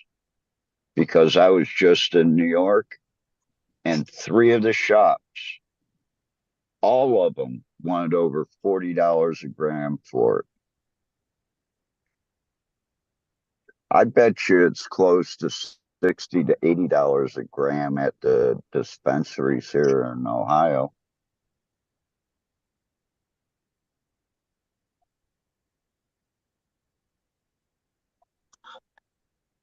Oh, my foot. Jesus. I needed no. So, so around here, there are like a couple medical dispensaries, but they haven't given them license yet to be a dual shop. By the way, I just checked. This was at the pound price. This was $6,000 a pound. Wow. Huh. 5,888, something like that. I hope you really get stoned out for having joint of that stuff. Yeah, you can hope. Um, that's something else. That's something else. I mean, we've talked about the weird profit margins and how it doesn't make any sense, but that's something else. Honestly, that is something else. And some of these I'd dispensaries like are to have very, that very, very busy. clientele. Some of these dispensaries are very busy, so some of them are making a lot of money. Um, Not everybody's losing their shirt. You know, this has been the common refrain basically every time it comes up on my show, every time it comes up on any of our shows that I watch. People are like, "Ah, we're losing our shirt." Fuck Wendy. Well, it's been like over a year since Wendy was on here, but she was talking about how difficult it was for her friends and everything else. And I'm just like, I hear the same thing, honestly, with dispensaries up in Oregon, that many of the dispensaries are not making any money, on and on and on. And I guess when you start to actually think about it, it makes a little bit more sense because, of course, the dispensaries have all kinds of weird expenses that a regular business wouldn't have. They can't deduct all kinds of things that a regular business could deduct, on and on and on. So, I mean, one of the biggest expenses is literally what do they do with their fucking money? So, for example, Green Dragon, they basically have built themselves a fucking fortress in the back because basically they probably got robbed a bunch of times over the years and realized, well, shit, we got to stash our money somewhere and then take it somewhere in the evening and da da da da. Anyway, they basically have gone the Fort Knox route. That's a huge amount of money that they wouldn't have had to spend if they were just a regular business that takes Square or whatever the fuck like a cafe does, but they got to take cash only and on and on. So they have probably at the end of the day, who the fuck knows how much cash they have? Jesus Christ. Anyway, what was I talking about? The weed is hitting in and like it is potent. Like I am getting a little bit, so that's good. But god damn, I cannot get over the fact that this was $6,000 a pound. I was just saying, but I don't know if you heard me, but I was just saying, like, I bought this fucking half ounce for $92 with tax. Uh, Comes out to $5,888 per pound. Oh, he's not listening. Fucking nuts. That's funny. God damn, glad I don't buy weed all the time. Holy shit. That's all I can get is the smalls from the shops. I can't get nothing else. Everything else is too Hmm. expensive. Hmm. Seriously. I need some clones to start. Oh, they have I good need clones free there weed. all the I time need though. free weed. That's what I run into. A lot of good clones at the shops, which I picked up a few and been happy with them. Yeah, Flora had good things to say about this place and the other. Um, haven't had a chance to grow them, of course, yet, but the reviews are good. You know, when you look online and stuff, people seem to think they're legit cuts and stuff. So, no, the clone scene in California is spectacular. It's just these weed taxes, I think, more than anything else. I mean, I guess the weed is already expensive because $92 with tax. It was still 60 something dollars with tax. That's debatable. A half ounce of smalls for $60. I would still say that's a little much, honestly, but it's like it's sort of in the wheelhouse. I don't know because this is retail and stuff. You know what I mean? It's not wholesale, so I'm like, maybe. I would still say like $60, $65 for like good nugs. Maybe not top shelf nugs, maybe not the tops of the plants, but good, decent nugs. 60, $65 for a half ounce. That would be reasonable. I don't know. What do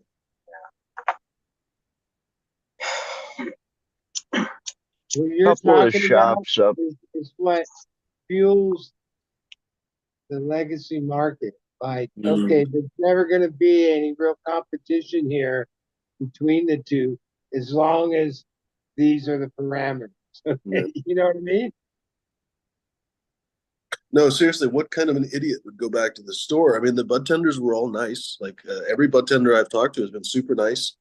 Uh, uh, the one tonight was not very well informed. I hate to say it, but the one at Green Dragon, I kept going to the same one basically at Green Dragon somehow.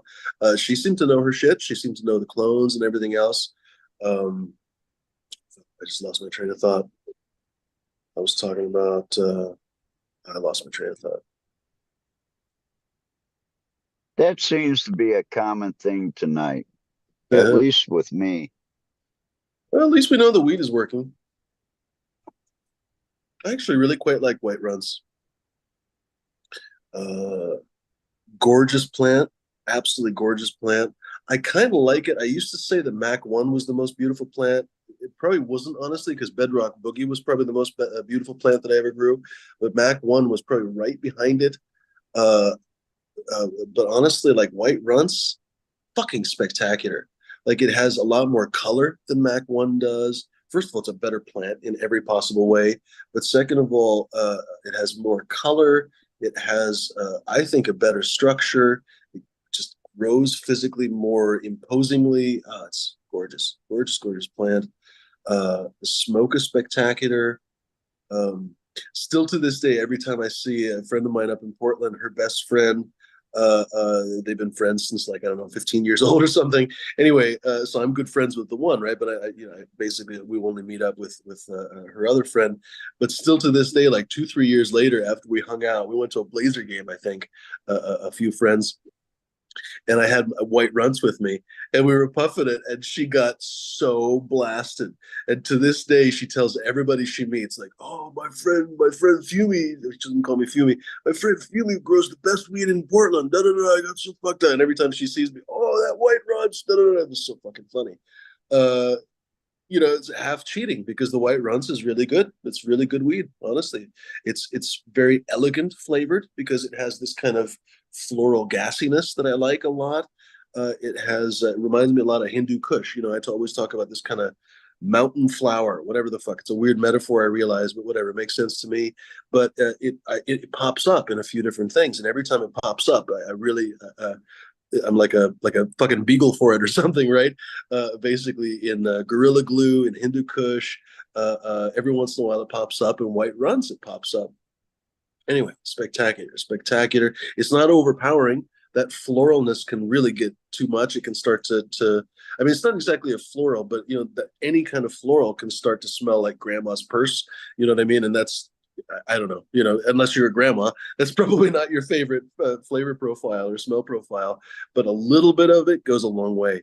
The White Runs is really lovely, honestly, really, really nice.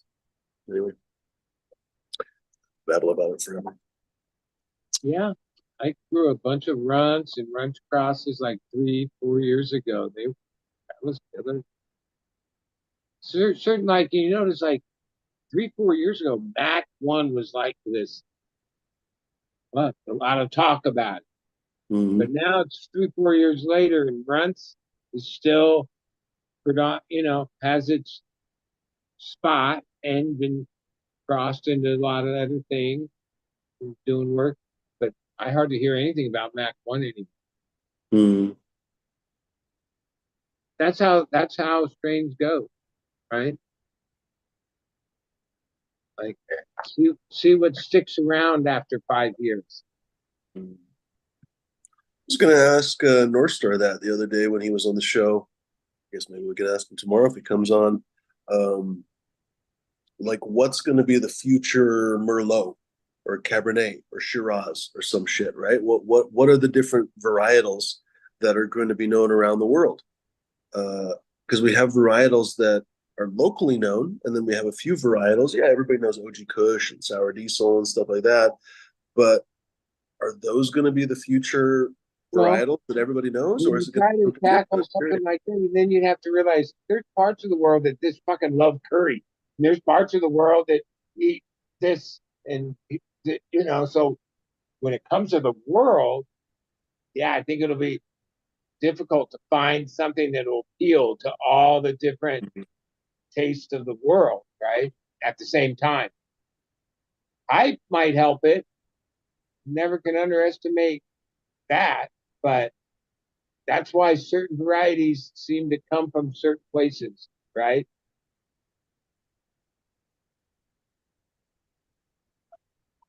I mean, there's a little bit of, when you go to India or Japan or whatever, they still have French wine.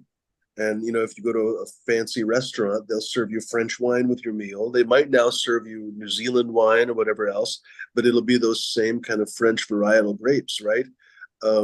But I think that's more to do with the fact that France, and I guess also Italy probably, are so historically influential in wheat, or I'm sorry, in wine. It's not to do, how do I put this? I'm not making this case very well.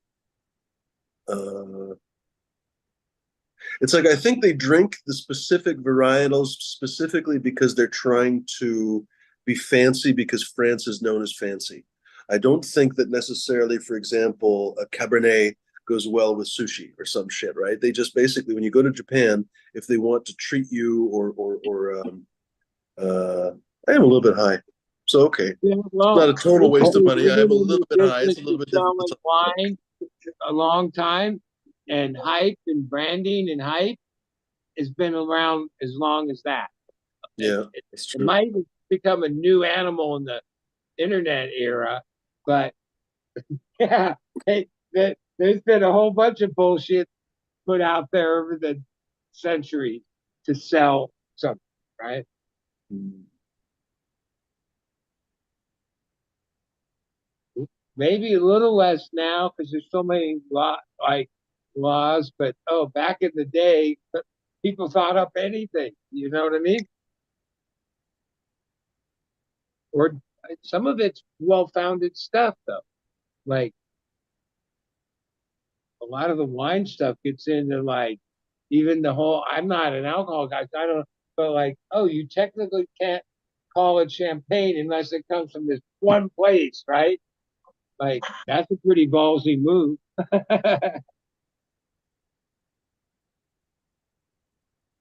Yeah, they were talking about that a few years ago. I haven't heard too many people talk about it lately, but protected origin or appellation, basically for cannabis, it's going to take a long time before that comes. First of all, it's going to have to be legalized.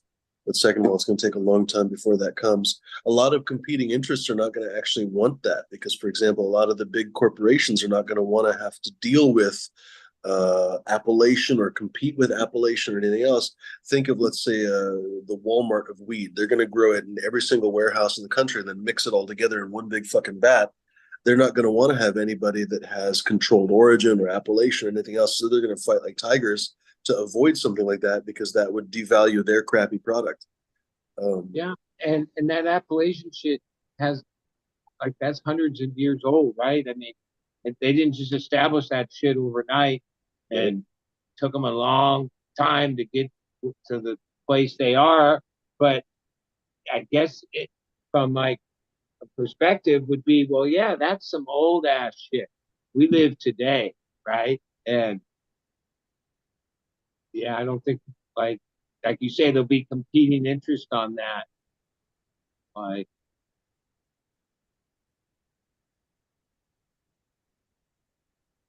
I'm actually generally in favor of the appellation controlled origin. People do it different ways. Um, Specifically because I think it gives the growers, the farmers, the producers more agency in the process. It actually names them.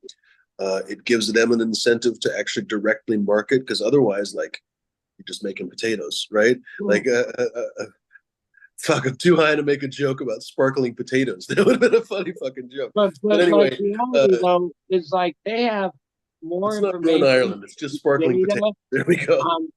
on the progression of wine grapes for 1,000 years, right? Like they documented every cross, every grape, right, in a pretty detailed way. That's part of the whole wine thing. Cannabis, due to prohibition and a whole bunch of other things, yeah, you're trying to put the cat back in the bag and like uh really like document like, oh, wine is pretty documented from, I don't know personally, but from what I understand, oh, you could, oh, if you wanted to, you could go back and grow a particular grape from a from whatever, like, oh, pre it being crossed. They've held cultivars and, documented everything they've done with the grape worldwide, right? Where cannabis, yeah, that's where we should be, like hundreds of years worth of like factual documentation of what breeding and what went on in the development of the plant. But most of ours is like I see what you mean. cultivar. I think wine is a little bit more loosey goosey than the wine people would like us to think. Because um, I wish I knew more about wine, so I'm going to come off as an idiot right now. But I do know that there are a couple of wine cultivars that are famous that don't have a chain of custody. They're just kind of they're here basically. They don't know exactly where they came from, but they're what's the word I'm looking for? Fuck, I can't think of the names either. Anyway, uh, Well, I I can think cannabis people would would say, like to oh, think, that's well, from some pollen chucker. Like the white here's the cops are like probably like, yeah, that don't mean shit. That's some like that isn't part of the established vin- vineyard of fucking wine history, right? You know, there is that thing in wine, like where there's all these people that are supposedly the experts, I remember looking this up. Oh, it was a while ago. I remember looking this up basically when we were tasting wines in the Willamette Valley. We weren't tasting fucking Pinots. It was something else. Rosés, no, yeah, motherfucker. Anyway, I looked it up. That's kind of how I know that there are these wine cultivars that don't have um, a tracked lineage, I guess we would say. I don't know. Apparently, I'm high enough that I can't talk. Where I was going with that is that I think that cannabis is not in as bad of a shape as people would like us to think. I think wine is not in as good a shape, but like we were just basically saying, because I've heard that kind of version of the story too. Like, oh, we've got the wine cultivars from Roman times. Bullshit. No, we don't. We probably have some cultivars from those times, but I doubt that all the predecessor. Like it's hard to keep. I remember years ago, people used to say, "Oh, you shouldn't buy clones at dispensaries." There are reasons to not buy clones at dispensaries, like not getting bugs and stuff. But there are plenty of dispensaries that do have good clones. And I remember a few friends of mine told me, "Oh, you'd never buy clones from the dispensary. They're only giving you the B cut, not the A cut. You want the A cut, not the B cut. They never hand out the B cut or the A cut." And I'm like, okay, there are probably some people who have A and B cuts just because they're weird that way. Um, the guy that runs Archive, he probably is one of the, he probably has A, B, C, D, E, and F, and G cuts. They'll all do different things, right? Because he's just a nerd. But how do I put this? Like, it's so much work to keep track of and take cuttings, keep the cuttings healthy over time. keep the mothers healthy over time, keep the chain of custody just on that one mother plant with her cuttings, on and on and on and on. To the idea that you have all these multiples of them is just fucking ridiculous. Where was I going with that? This weed it's frustrating. It's just good enough that my brain doesn't work normally, but I'm not that high. So like it's borderline. I'm like, it's pretty good weed, but it's like borderline. It's not $92 good, but it's good enough that I'm not gonna like, I don't know, throw a Well, rock through. I'm not gonna okay. throw a rock through a window, but still. When you just explained, I think back to when I used to have, I'd be going to like pheno hunts. So I'd have like 20 clones of the number 1, 2, 3 plant. They'd already been like honed down, So easy to but miss it's Matt. still not like I made my decision yet, right? A lot of times I made my decision and then the my homies, they were just friends. So it wasn't like any kind of business thing that I'd get, I'd be like, because I wasn't going to go forward with number 2, right? So I had 20 clones of it. So I'd be like, yeah, here. Now it was a fine and dandy plant, but I chose to run with number 1, right? So right off the bat, these other ones would go out into the circle, which sometimes, oh, they went to other people. Like that was the case with Blackwater. I had Blackwater 2 and Blackwater 3. 3 was the one that won the cup. 3's the one that I ran, right? But when I first went through that choosing thing, I gave a bunch of people the extra 2s when I like decided I'm not running 2 anymore. And then when it became really popular, yeah, it it it had grown. Like, oh, there was this other pheno around that, oh, that was the number 2. It didn't get its purple, greener, right? But it was still good. Yeah, but that wasn't with any intent. That was just like, and yeah, sometimes I wouldn't give out my keeper cut. No, like way back in the day, oh hell no, you give out those other phenoms. But I mean, if you're a dispensary and you sell clones, you're not gonna hold one cut. Da, da, da, da. A lot of those like dispensaries that sell clones source from somebody else for the most part. Some places have their own operations that are it's the clones that they produce, but yeah, I've never from open market. I've had great success with clones.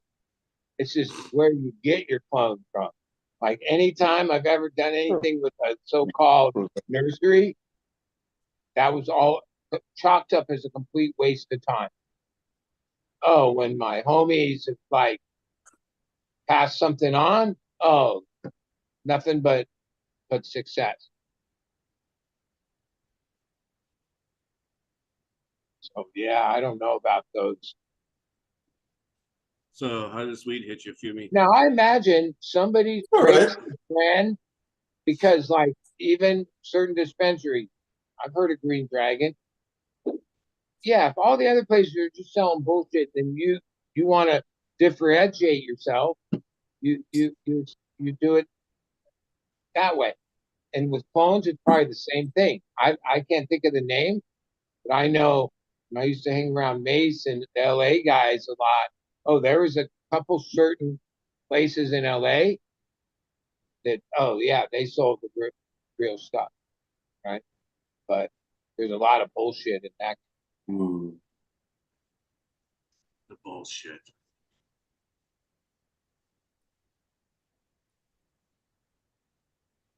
So to answer your question, Flora, it's all right. I've definitely been getting kind of goofy on it, which is typical white runs. So true to type and everything else. The flavor is good. It's not spectacular, but it's good. Like I bet if you grew it, it would be better.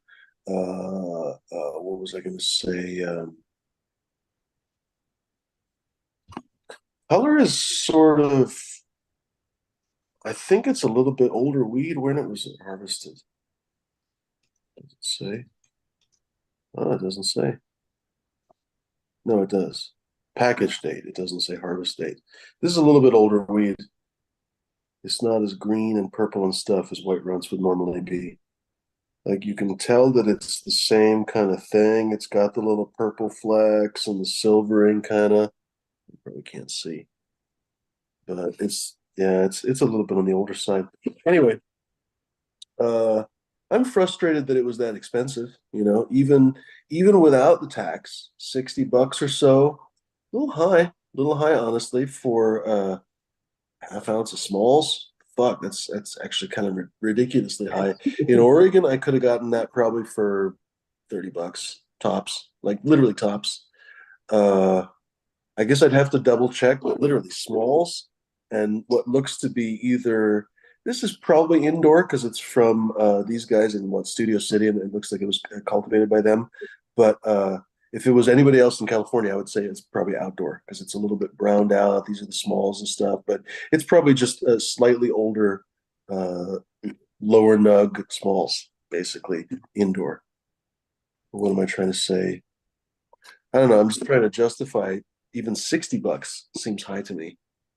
Uh, what do I know? Seriously, $92 though? 92 fucking dollars in fucking human money? Jesus. And like I was telling Bud that the regular nugs of this was 150-ish, I want to say. And then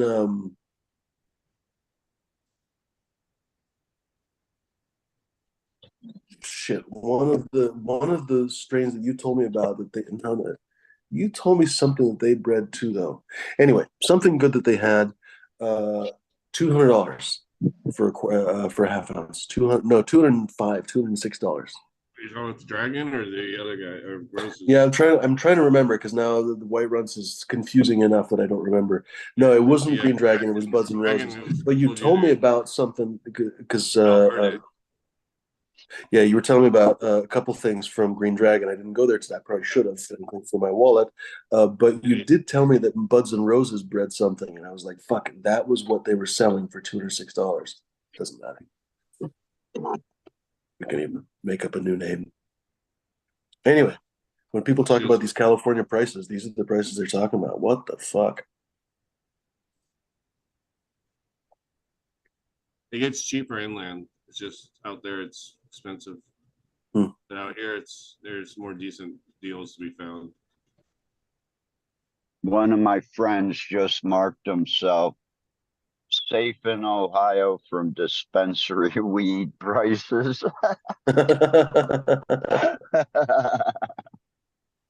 Because today was the first day of sales here.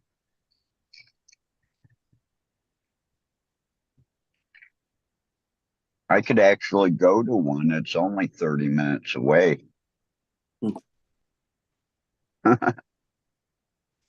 If I had I wonder if they take my Michigan medical card because there's like 4, 5, 6 of them within 15 minutes of right here.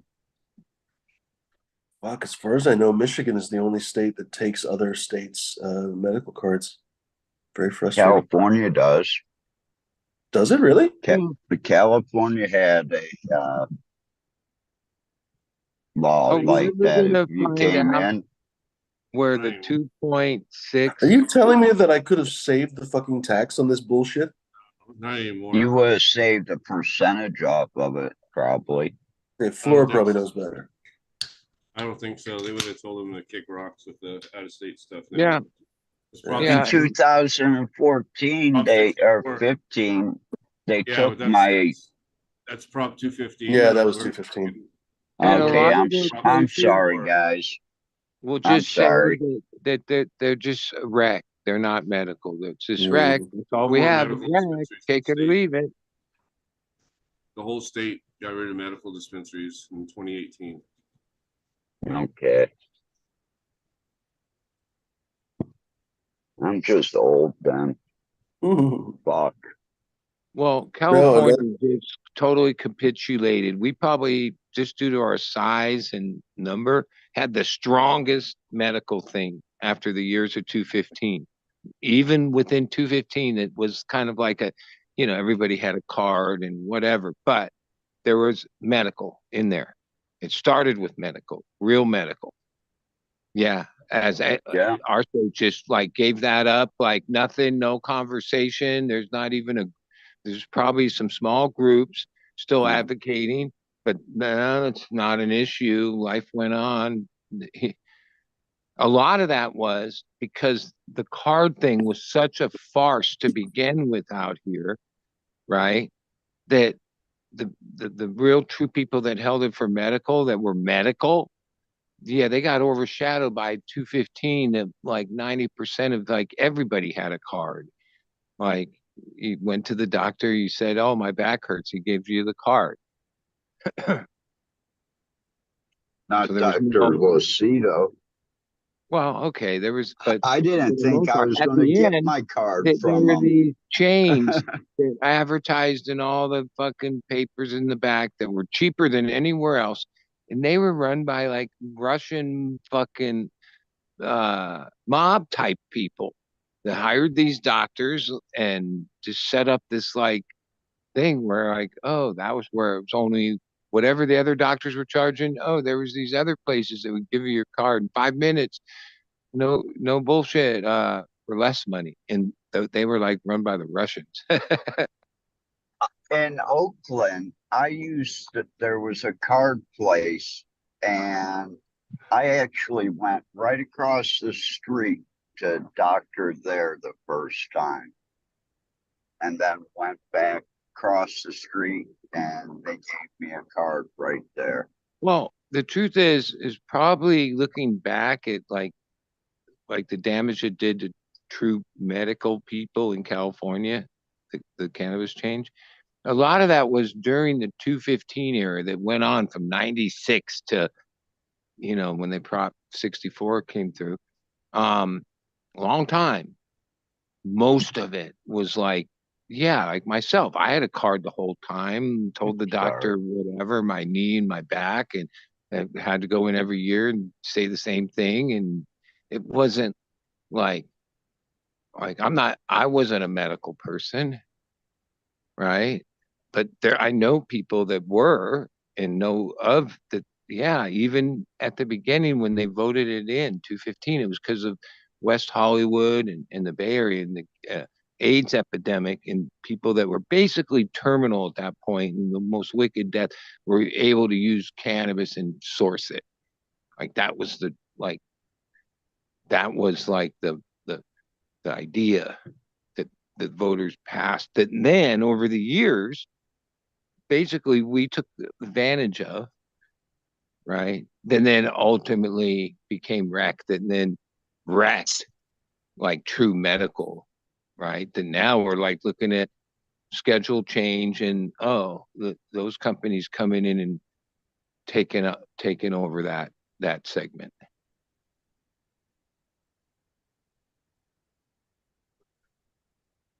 I think that's scary. And like without a fight, Scary here. without even like, I don't remember any Away. like as 215 got wiped out by 64. It was just celebration at the wreck. No one was like going, yeah, it's gonna kill this. And uh any kind of protection toward that, anything. Like it just basically got evaporated without even anything happening. That's what's weird about it. At least I hear from watching some of the content. Michigan, oh, they fought for some to keep some of the medical going and have like a somewhat established thing, caregiver and all that. I have a T-shirt from the rally when I came back, and I think it was 22. We had a rally at the state capitol on the steps of it. And yeah, we were fighting. We actually stopped the big companies at the federal or the government, the state level, but then they went after the municipalities and we got fucked on some of the municipalities. because they got the municipalities to write in things in their charter and shit.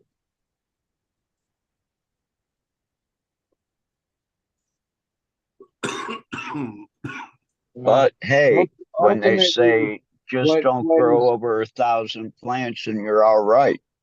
what is known as rat.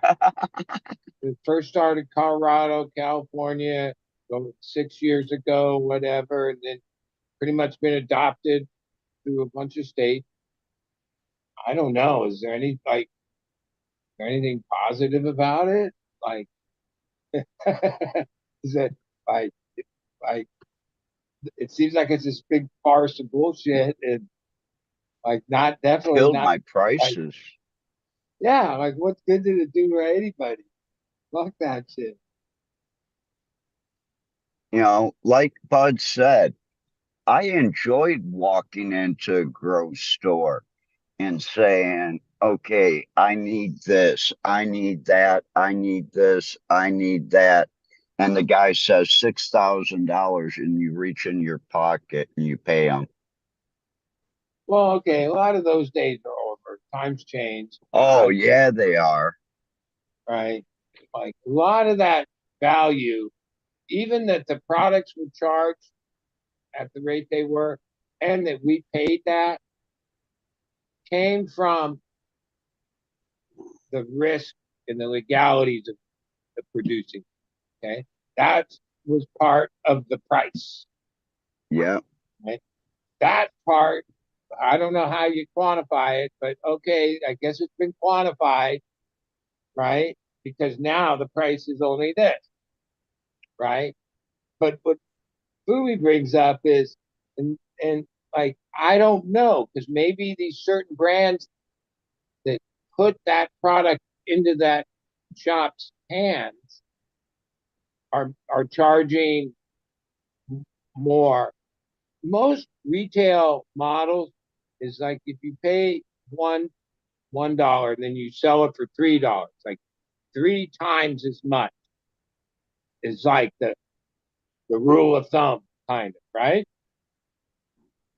Yeah, somehow I think there's like, oh, it's more than that. Because I don't know, I'm not in the Met whatever part of that, but like I know people that are, and like their prices are like wholesale when you send it to the distributor and whatever the fuck and all this process, it's like low ball low. I'm sure some brands can like demand a higher price, I guess. Yeah.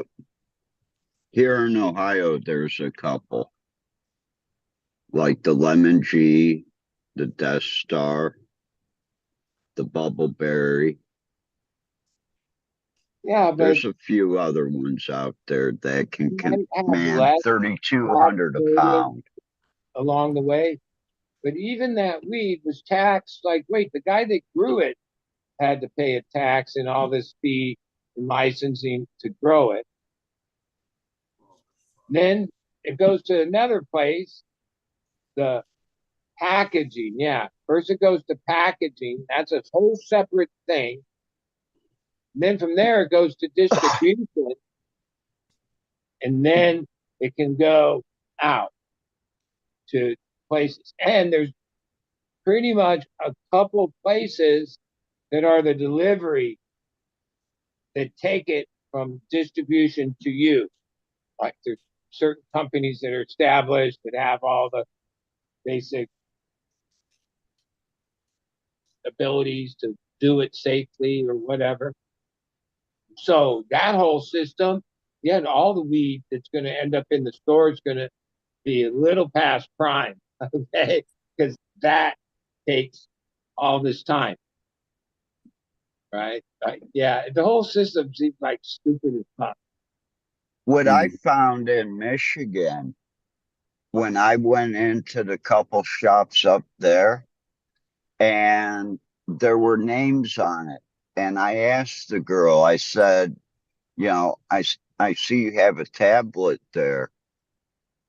Can you tell me what the parents were for this strain here I never heard of? And she said, "Oh yeah." And she scrolled down, and then she got to the parents, and then I noticed the next line down was harvest date. And I found out anything like late January to early February was still good. Well, that's this other part of it. Yeah, it has a 1 year shelf life. So from whatever date it's packaged, I guess, I'm not even sure. But I guess it's packaged. Maybe it's harvested. They extended it recently to 2 years. Oh, okay. So now you can buy 2 year old weed at the store. Yes. That is like, I don't know. Like, I mean, there's a few varieties, and if you do a few things, you can prolong the lifespan of bud being prime and worthy of being Yeah, sold. but if that 2 years in a jar, though, isn't it all CBN at that point? I Like actually THC breaks opened down. up a jar that when I opened up the mason jar, Yeah. the inside lid went flying Oh, it popped. Yeah. So it was because probably, of all the off gases from the yeah, but it was probably, terpenes and yeah, everything. but that was probably curing, not aging. This, Yeah, these people, these things aren't curing in those retail packaging. They're aging. yeah. This was still lime green. Yeah, that's a big difference. Yeah. Like curing, you When can I cure found weed that from jar, I was happy as shit.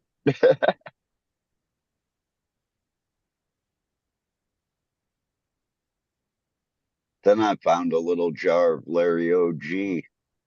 but I don't know that that's Oh, still. I still don't look know at if that this. slows down the production like of CBN, right? It's like, That fucking cop just went through a red light, well, they do that all the motherfucker. time. They're allowed to do that. They're Superman.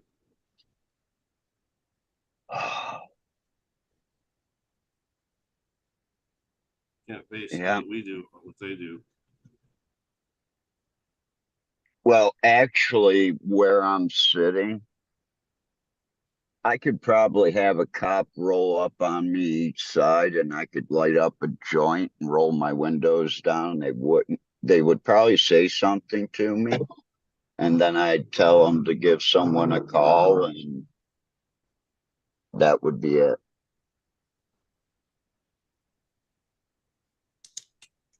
My Some small friend, town shit. retired chief detective of the city. Hmm. In the next city over where I went to high school, I knew the chief of police. He's Is the it one that got me. I got locked up at 2:30, and I was out of jail by 4:30 on a cocaine charge in high school, in the school itself. Hmm.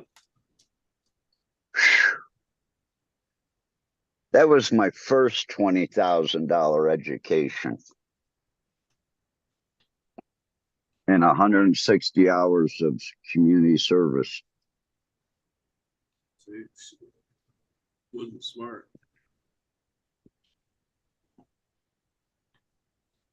The second one was Illinois.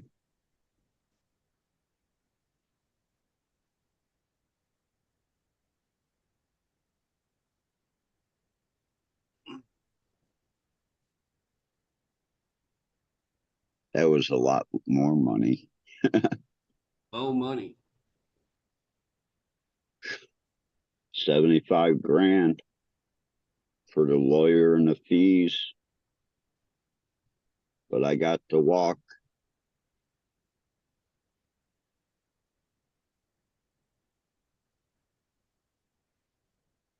$2 months, 2.5 months after they finally sentenced me, they went medical. I should have went back and got my seed collection out of the fucking evidence room.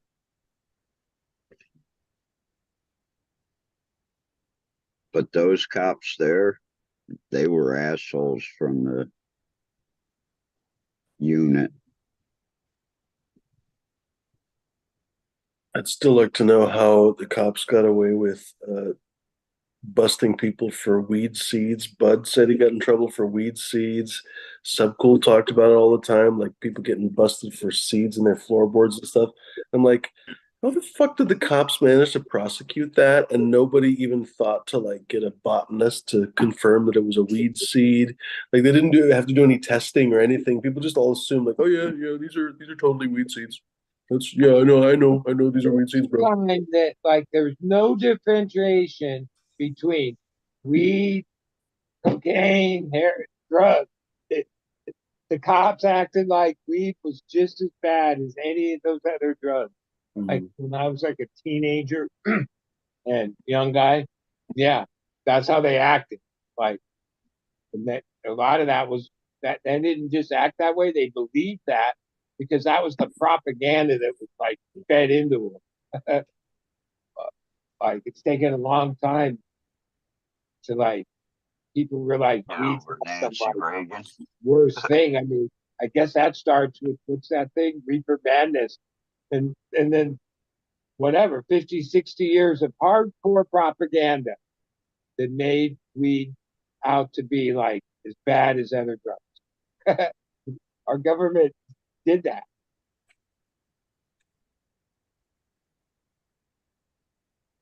And a stem, a seed, oh, that was like that was it. Same thing. How the fuck did they prosecute people for a stem? Reality is they probably didn't prosecute. They probably got people into plea deals or something. But seriously, like a stem, it could be anything. It could be sage. It could be fucking a piece of a twig from outside. Give me a fucking break. My dad was just getting out of federal prison. I was like a kid, but he was like a bartender in this like famous Mexican restaurant called Escobar, right? And it was a hot spot, right? And yeah, he gave a roach to a guy at the bar that talked him up or whatever.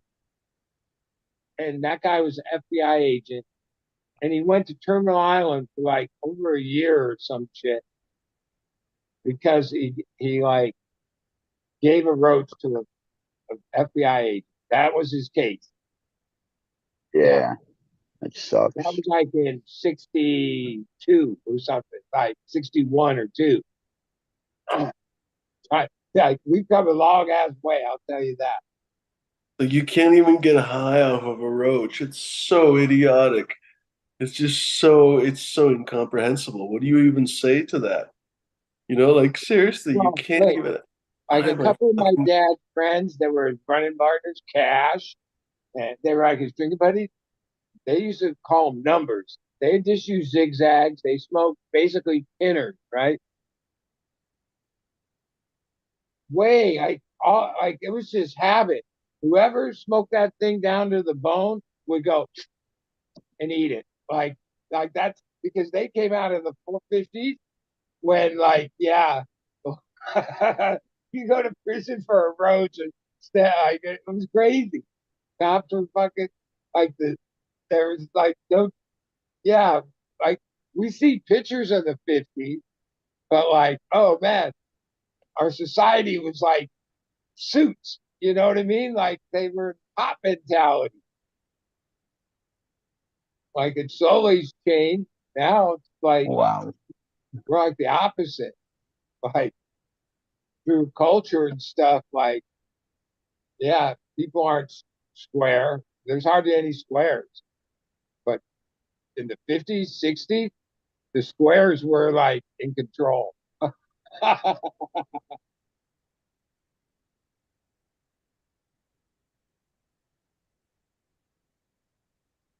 Yeah, that makes sense. I'm still thinking about how at first I was like, oh, what? Do you eat the roach just because you're trying to maximize the weed? And then you nailed it. You were like, no, you don't want to get busted for the fucking roach. Yeah, I mean, I would it was never like, think about that. Like I don't even give a shit. LAPD, they had like zero tolerance. Like my first case as a like ninth grader, because I was smoking with like the 10th, like older guys. Like it was like the first couple weeks of school over by like this fence, like by the wash. And oh, he wasn't really a cop. Like in later years, real cops work inside the school. But this guy was just like a school cop. So all these guys fucking run and get away. I'm the guy that the fucking guy gets. I'm like fucking ninth grader. And the pipe, and it was one of those metal fucking pipes with a screen. It's like 1970 something. And I still remember being in his office where he's like, well, who were those guys? Who were you with? I already know, but you got to tell me who you were with. I'm like, I don't know. I wasn't going to say anything. And he had like a old pipe cleaning tool thing. Like it has a poker or a spoon thing and a packer. And he took it out and he got to that spoon part and he he scraped the resin out of the bowl. I'm not even like I barely been smoking. I'm a kid, and he puts it in the on the table and goes, "Well, now when I call the police, this is hash, and you're gonna get charged with hash. That's a felony. Where even back then, can't weed was just a misdemeanor, right? Sure enough, yep, on my record, first felony is like possession of hash, the fucking resin in the bowl, right? Because this guy was the Wow. worst, like cool cop, fucking crazy pig, suit wearing. Oh God, the greasiest guy ever. That was like introduction to like, oh yeah, cops, yeah, they're fucked up. They'll set you up. They'll fucking lie. They don't give a fuck, dude. Mm.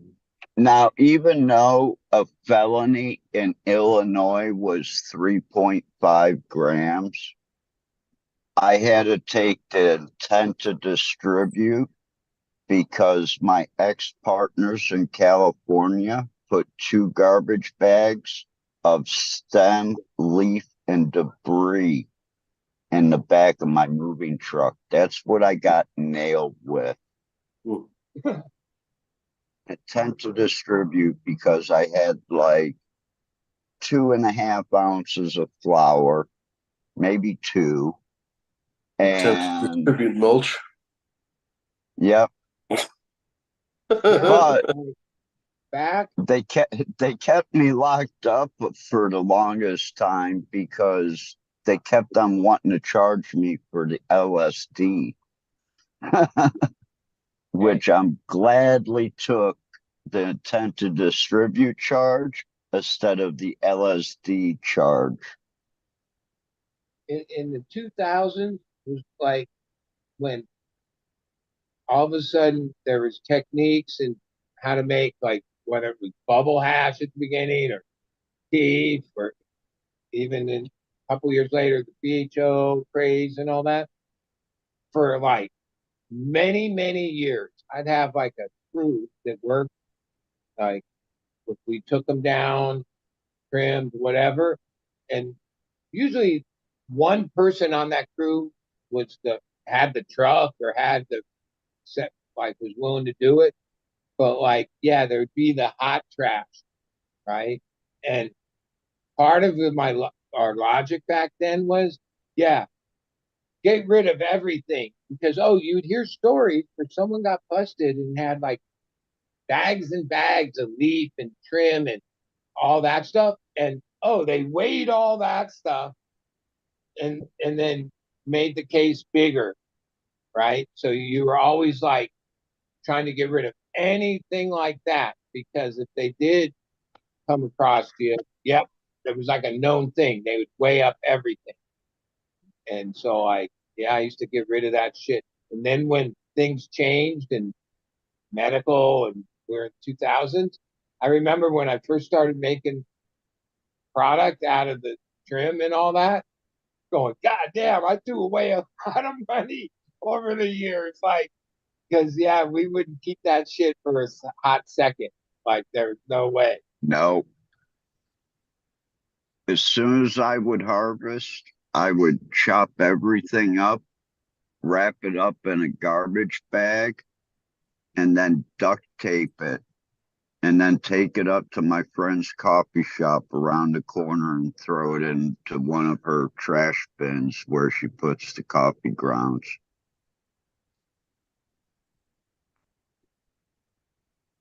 That's how I got rid of mine. I was working for Normal at the time. I was being watched.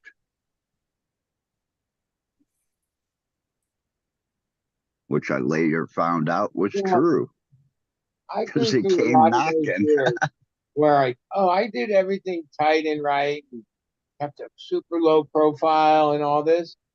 But if I remember back to the decade, long time, that was no way to live.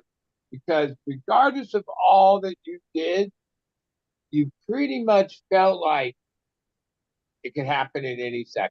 It like because even other people you knew, like I remember my one friend, it was because of this high speed chase and these crazy guys getting away, drove off the road and landed the car like in the middle of his property and then ran.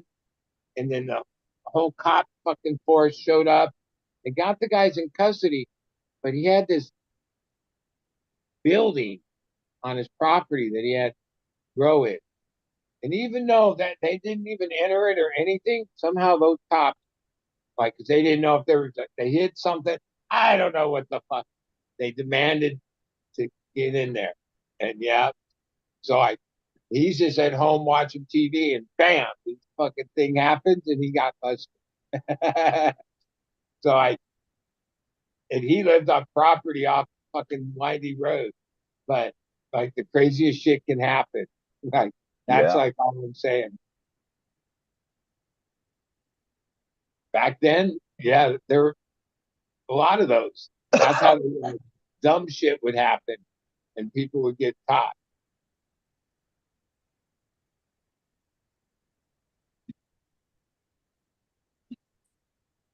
I can't tell you how many dudes I knew, most of them not even growing big, but would like have a fight with their old lady, with a girlfriend, wife, most of the time just girlfriend. Somehow the cops would come and that's how they got busted. I'm like, dude, that's the stupidest. They were drunk or some fucking excuse, whatever. They'd still be together after that. I'd be like, holy fuck, you guys are stupid. Like basically bust yourself. But it happened. yeah.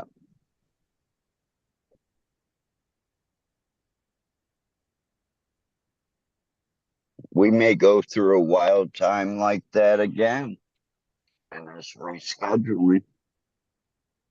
Well, we're gonna go through a wild time, but one thing I've realized, maybe only in the last so many years, no matter what anyone says, we ain't going back. No matter what utopia it was when, or whatever the economics was then, reality of life is, oh, it only goes one way. Okay. We All can right. think about the past, but we ain't ever going backward, nothing like that. There's no way. That's not how it goes. Okay. The people that want to try to bring us back, they don't know the law of physics. Like it's only going forward. Might as well get with it. That's just my observation. Like I get it. We can all think back. Oh, better time back when. We ain't going there. Like, it was a hell of a ride. You were there. So I everybody, actually think here in Cleveland that you could actually put a connoisseur shop together and sell, you know, 3,200, 4,000 a pound plus. I think there's a market for it here in Cleveland. Well, yeah, jump in the fishbowl with all the other sharks. Yeah, like No, no, no, no, no, no, no, brother. You know me too well. You'll never see it. well, like whatever's going on in a state that today's their first day of whatever. Yeah, just go look back at all the other states and what happened and where it, like, oh, at 6 months it was this, and then at a year it's the same thing. Like every place goes boom, oh, bam, and then the true reality of it. Most of the time, the state licensed out so much growth that right off the bat, there's way more product than there is sale. And then, oh, what happens then? Yeah. Right? And since they make money off those licenses,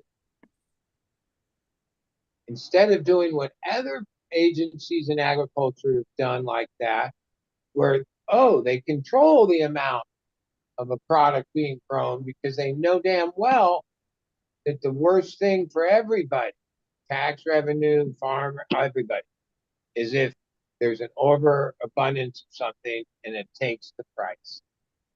So they cooperatively grow corn and wheat and various other crops where they have that in mind. It's hard to in a free capitalist thing to like make rule, but they have a way. They put effort into it. Associations and rules and laws. And even in that, that's why you hear, oh, they destroyed so much percentage of wheat because they had so much of it. It's better to destroy a whole bunch of it, keep like than tank the price. They're tricky like that. That's like some of that's like just applying the net man economics that humanity is set up, where cannabis seems to be forget the number one rule. We every state seems to the problem with the legal system is that they grew too much of it. Like they have it like stored up. That, oh, they need it around for 2 years now. Wow, I didn't know they changed that. Like, how's that good? Like they rarely change anything. Except on, I think, edibles, And it then might they not be. change something that, as a consumer, would be like, oh yeah, that's great. Now I'm like, fuck, I hated the shit that was like a year old. Now they're going to be able to have 2 years. That's why I say if you walk into a place and the girl's got one of those pads, ask if they've got a package date and a harvest date. Well, And places, and if Ohio didn't set up any, doesn't surprise me because you can't do it in California now. But like Jungle Boys, there's a few operators. They're not the only one, but they're one I know of in LA. They're vertically integrated. Even I think Archive up in Oregon and Washington, he's vertically integrated, which basically means you can grow and package and distribute it to yourself to your counter, like in-house. Well, any of those places are going to have an upper hand on quality and freshness of product, right? I mean, any other place that's strictly ordering off the metric catalog, there's a truck through a red light. yeah, like that's like big hit or miss, right? But most dispensaries, that's how legally they're operating. They just order stuff from the from from the they can make relationships with the place, but it's still going through distribution, metric, tag, off the whole thing, accounted for in every aspect of its production.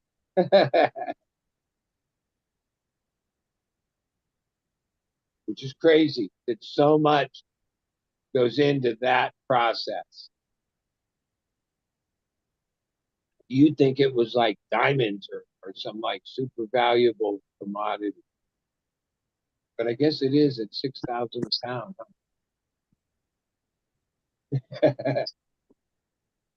Well, I think for certain strains right now, because to tell you the truth, I can drive 200 blocks into Cleveland and I'll have people offering me ounces for 120 bucks because they went to Michigan and bought it for 600, 500 a pound. Well, in the old cannabis business, which was long established, right?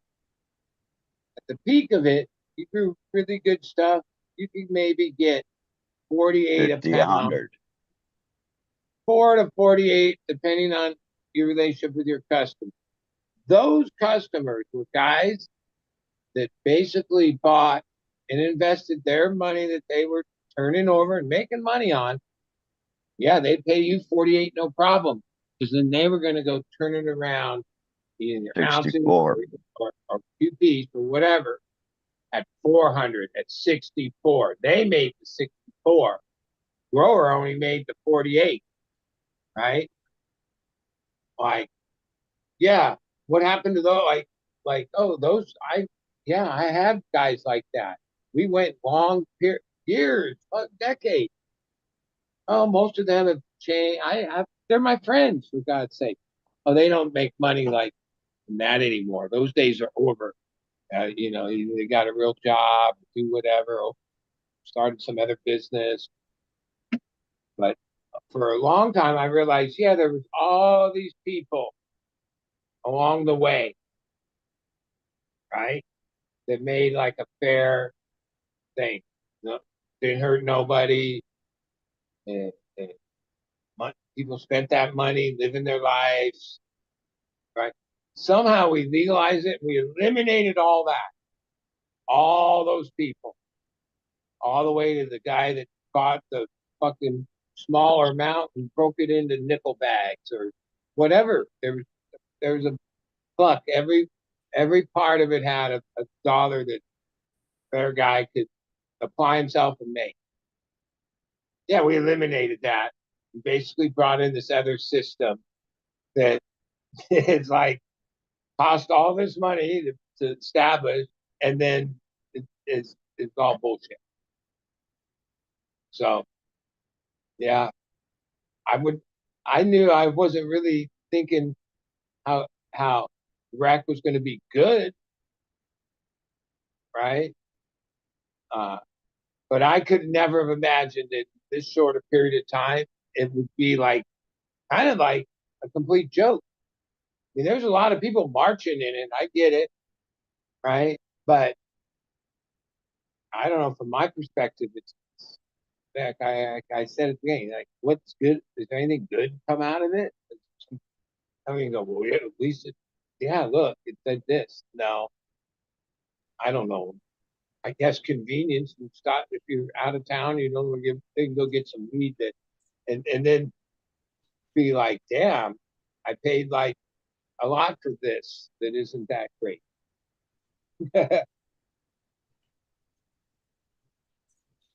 That seems to be the overall consensus.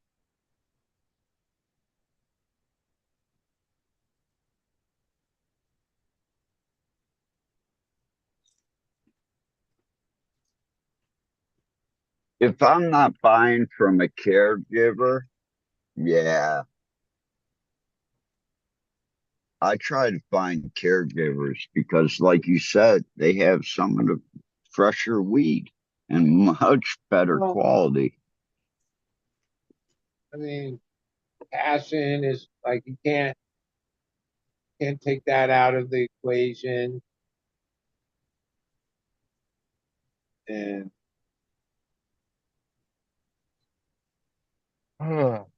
yeah, just like the human can like deals aren't bad. Like why is all of a sudden deals bad, right?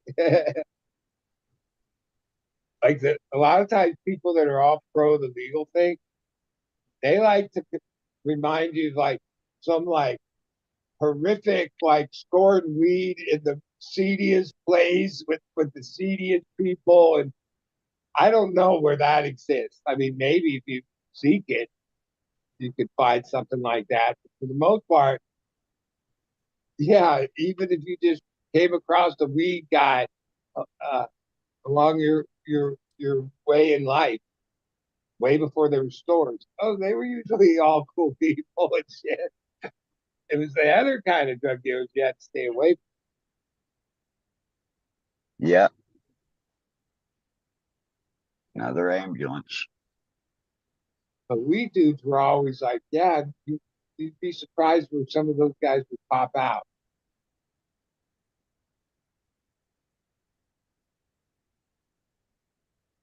I went to the Cleveland Clinic today. Today I had my appointment for pain management. And out of the 6 pain management doctors that they have out here, none of them prescribe the medication I need. I have to go down to the main hospital. They didn't even look at my MRIs. They didn't even look at my discs or anything like that. Well, I'll put you this way.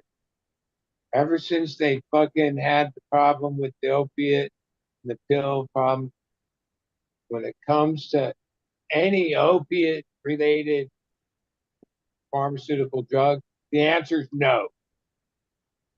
Like huge amounts of doctors just due to, oh, they have to fill out in triplicate and all this shit and blah blah blah and da da da da da, and there's all these rules to it and blah blah blah. Yeah, That's why I basically, went to the uh, Cleveland Clinic. yeah. My one friend that like he's an upstanding guy. He just retired after 35 years of being a public defender for the same county. But yeah, he has like nerve damage. I don't know. He just Nerve pain in the damage. knee. But oh, he relies on this shit. He's not like trying to get it because he's a fucking.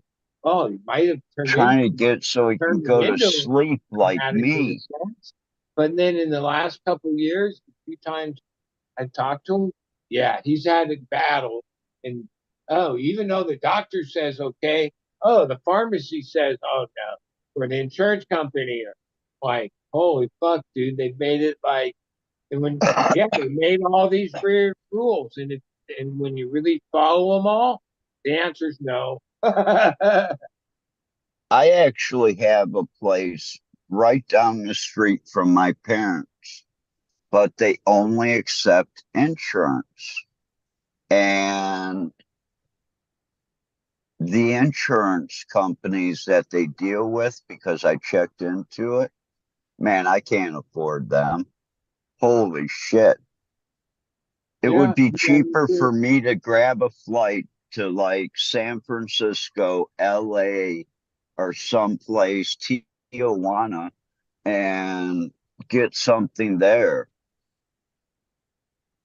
Well, yeah, but the reality, yeah, I don't know. I know enough to know. Oh fuck, that I can't go back to that my doctor in Michigan. I told him, you treat me like a fucking number. Go fuck yourself. So yeah, I they did can't it go to a back lot to of him. people. I mean, there are people that were paying medication legit, and because they abused it for this huge money making scheme and did whatever the fuck. Oh well, here's the repercussion that basically, yeah, kind of fucks up.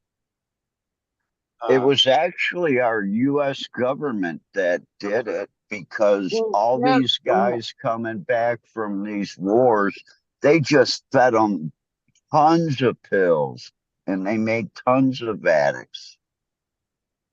yeah, well, yeah. The history of what went down, and it got to the point where the Congress and whatever had to step in.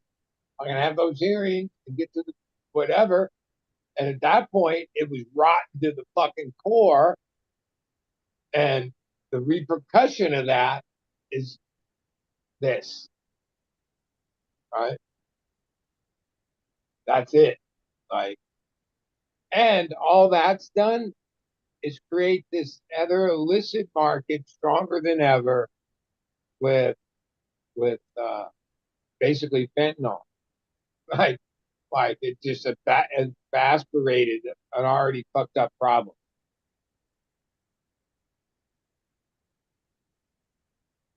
A If I lot of knew times how I when was you going to interview have this problem, I people, would have bought the some kilo are of also fentanyl in people who find Thailand. themselves like strung out like that for various reasons. But a common thread in it is, oh yeah, they started with pain pills and then one thing led to this, right? So I was taking 230s a day, and that's it. It's not even like I was taking what they were giving me because they had cut me down. My doctor was giving me one amount, and the nurse practitioner was giving me another amount. Cut it by a third. And then told me I couldn't have diazepam with this medication because it put me over the number. So you're going to take me off psych meds that my doctor, that's like 82 years old, has been prescribing me for the past 24 years, 23 years? Go fuck yourself, dude. But I went 6 months without it. I got nailed when I was with you and I was out in Ventura. I actually had two halves because I use them as a muscle relaxer too. I pissed dirty on that, and he didn't want to give me shit.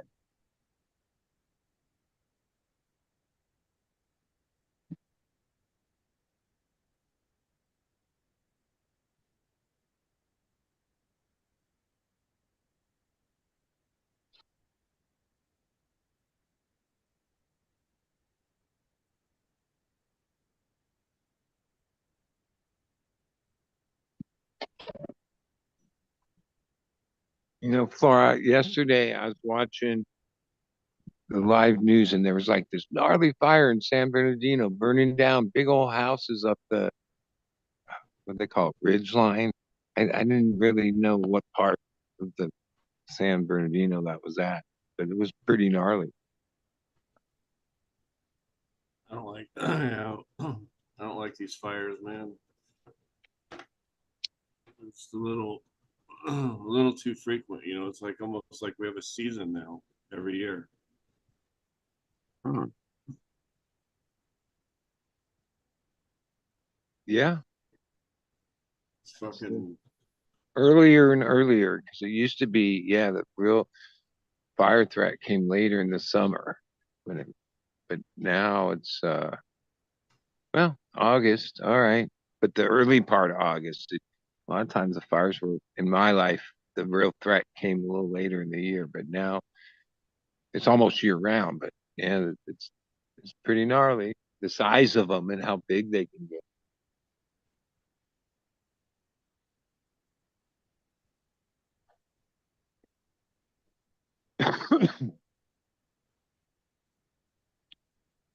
Well, I have another early up morning, guys. I'm gonna have to go. Thank Well, you, Fumi. stay out Good of the seeing you, storm. bud. Duck if a tornado's coming. Yeah. Peace, Laura. All right, I'll take care, give you man. a call, bud, All tomorrow right. sometime. What time you getting up? Usually I'm up around 10, but I don't know. A lot of times during the day, I'm just in my own little bubble of nothing. I don't really Okay. come alive till at night. Right, Yeah. Well, I didn't know if you were like sleeping like, until noon or no, one. I don't sleep till noon, but I'm like in my morning get stoned, drink coffee, and not do much. Yeah, my mom can't get over me sitting out on the front porch for like 3 hours in the morning. But at least I'm doing it at like 6, 7, 8 o'clock in the morning. Can't understand why I like being alone either. And it's basically because they're bitching. But anyways, peace, guys. I'm sorry about that. Have a good one out there, chat. Peace out. You know,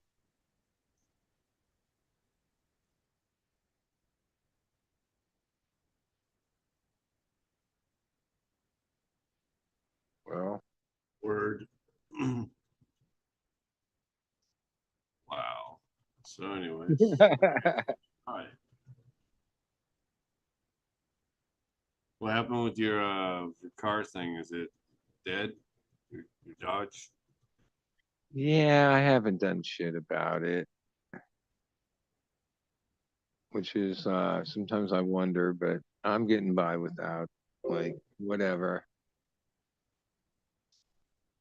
What do you It's have? one No of car? those things where, like, yeah, it's not really worth what I'd have to put in, and then, yeah, I don't know what else to do about it, so I'll probably relent at some point.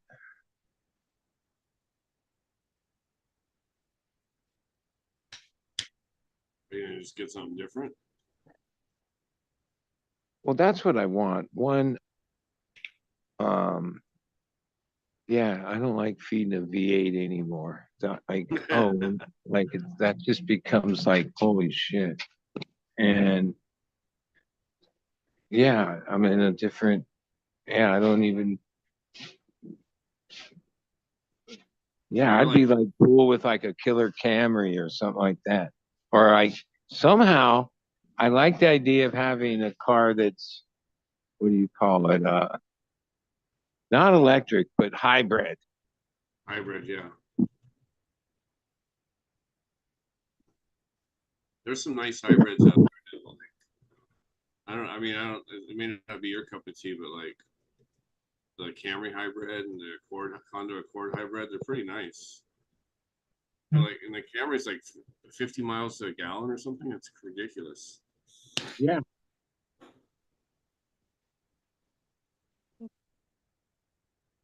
Weird. Hardcore metaphors. What's up?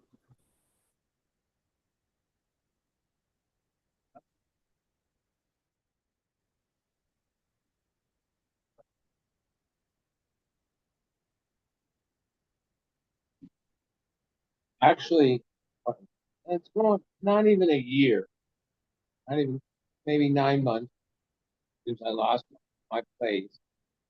And then that was like fucking 30 some fucking years of having like this pretty big nut, you know, over 3,000 a month in rent, this, bills, insurance, no problem. Knocked it out all the fucking time. Was on that bike, like, right?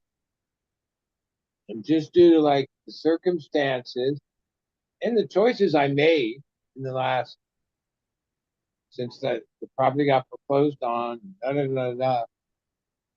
Yeah, I've gotten down to where I only have my phone bill and I still pay my car insurance. I could probably put that on like two little bills relative, right? And I'm like, yeah, the freedom of that is like, I'll take a respite for that for as long as I can, because I know once I choose to get whatever back, it comes with all this, right? All these, like, the amount of money it costs to do it at whatever you wanted to do, right? But at this point, yeah, I got it. And I live at the beach, 3 blocks up. It's like just my partner's extra room. He doesn't need rent or nothing, so whatever.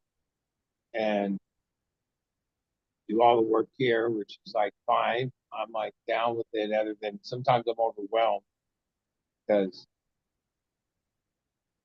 not that I can't get into it and get it done. Like I'm a burnout. But like defoliating fucking tray after tray, doing it right, and uh, cleaning it all up. That's fucking work. And sometimes it takes me a while to like realize, well, if no one's gonna do it, so all right, I better do it.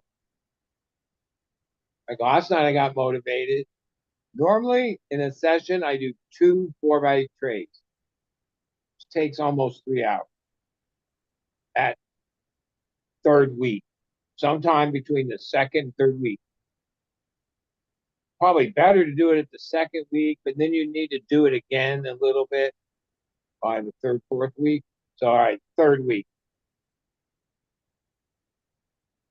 Yeah, there's no easy way around it. You got to really look at what needs to come out, all the sucker buds, all the little fucking nothings underneath. It's not getting full light, and it really makes a difference. Like pulling the number off of that space. Um, yeah, that's like tedious.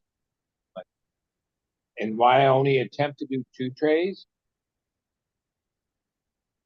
is when I went further, uh, that one I got a little sloppier. Like you no longer had the tediousness that it takes to get in there. Each plant, 18 plants, and even though they're already set and they're in a trellis and there's no real moving them, you got to get under there and get in there and do it evenly throughout the whole thing. And yeah, it's a lot of work. I don't like that's the part of it that I least well, I haven't trimmed wheat myself except like a little bud for my own enjoyment. Yeah, but I did for so many years. We my wife trimmed it all ourselves.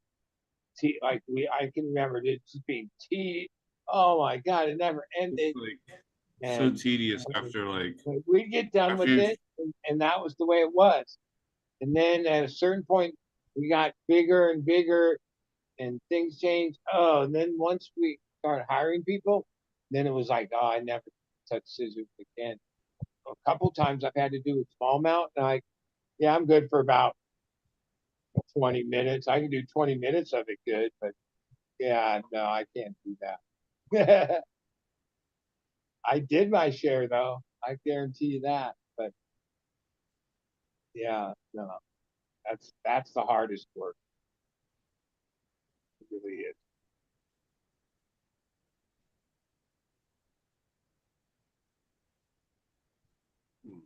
But part of like a 1 month perpetual and two flowering rooms, one's a little smaller, but still puts out almost the same yield.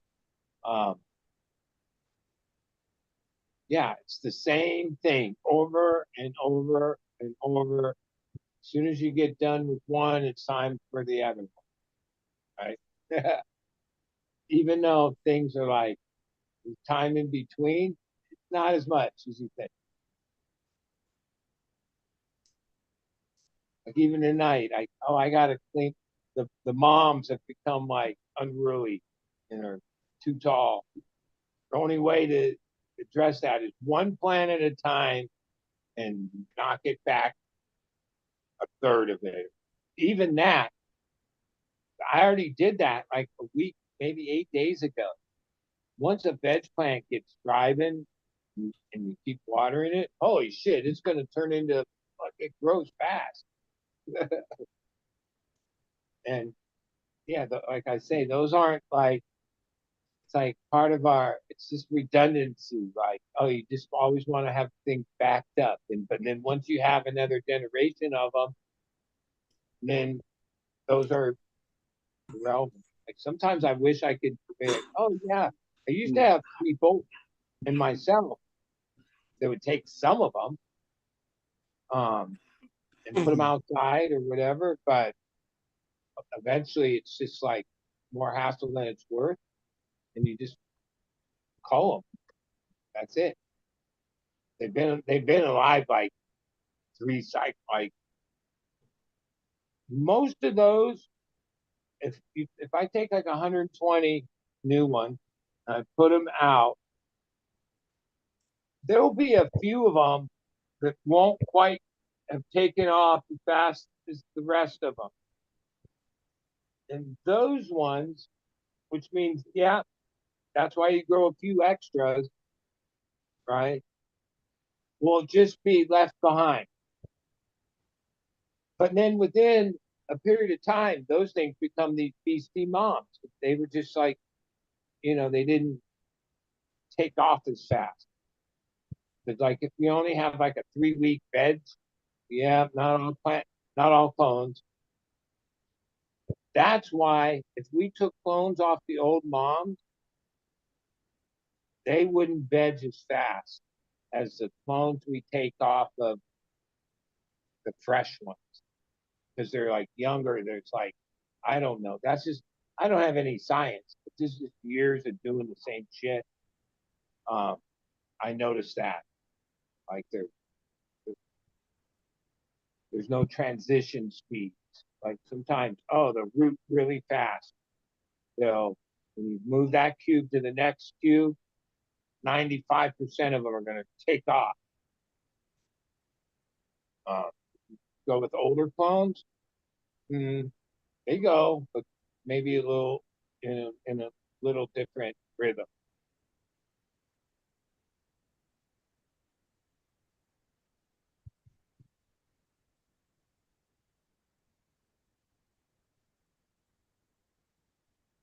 Looking at parts on German eBay, and they're yeah. Well, Volkswagen basically said we don't manufacture that part anymore. It's a fucking radiator core support, right? That holds the radiator, and so they gave me the part number.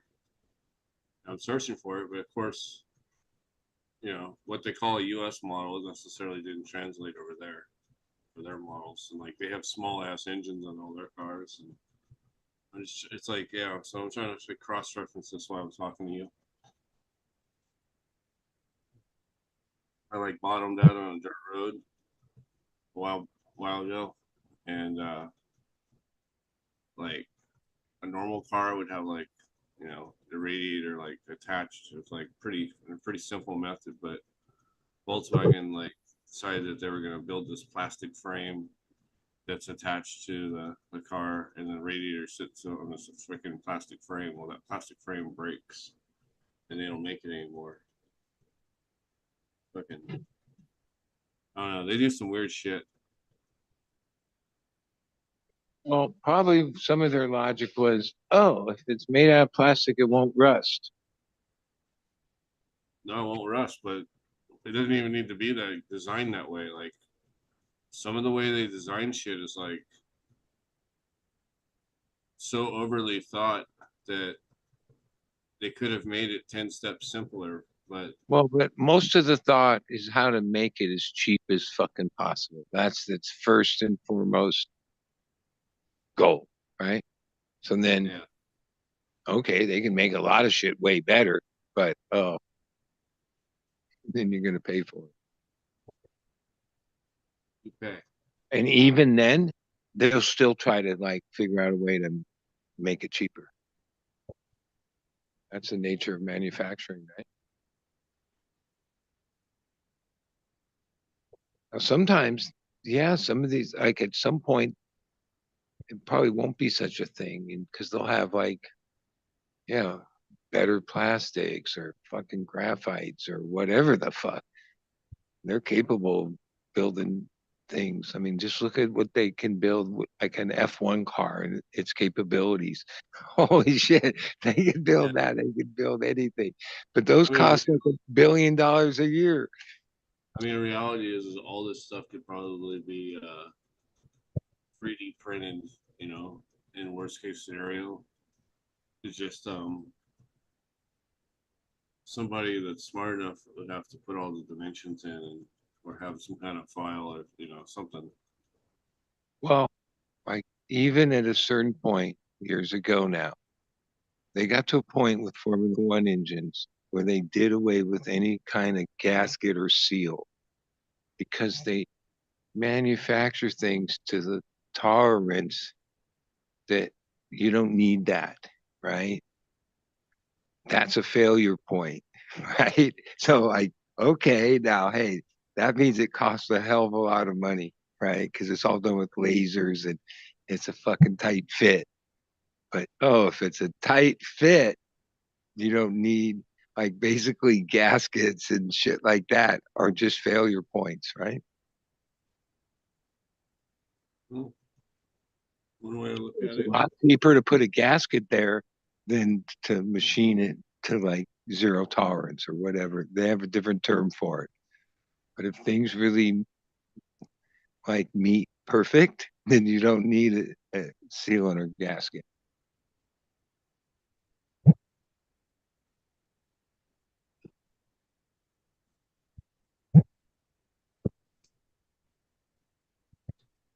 Yeah.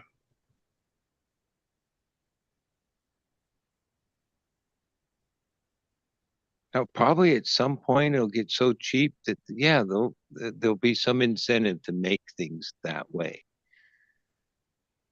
But in the current model, selling parts and everything else, oh no. I mean, I think at this point, that's like a huge part of like the profits of big car companies is like the service and parts. Yeah. Which is like, I don't think electric cars like people can fix themselves. Well, Like, they're gonna have their yeah, batteries like how much does it cost to replace all those fucking batteries? not even to replace them. It's just that it's like it's high voltage, right? It's like it's not even. I don't think it's even safe. Well, I just remember watching, sometimes I watch these weird, like, I guess they're self-proclaimed journalists in LA. They basically are ambulance chasers. But this one night there was this like fucking gnarly wreck with turned out it was a Tesla on Sunset Boulevard, right in front of like all those comedy store. Like I recognize that whole area. And little oh, it ended up being a fatality. It was like gnarly to watch. But that Tesla literally caught fire. Well, the fire department was there right away, but the first shit they had wasn't the right shit. The other truck had to come with the shit for the fucking By electrical, yeah. electrical fire.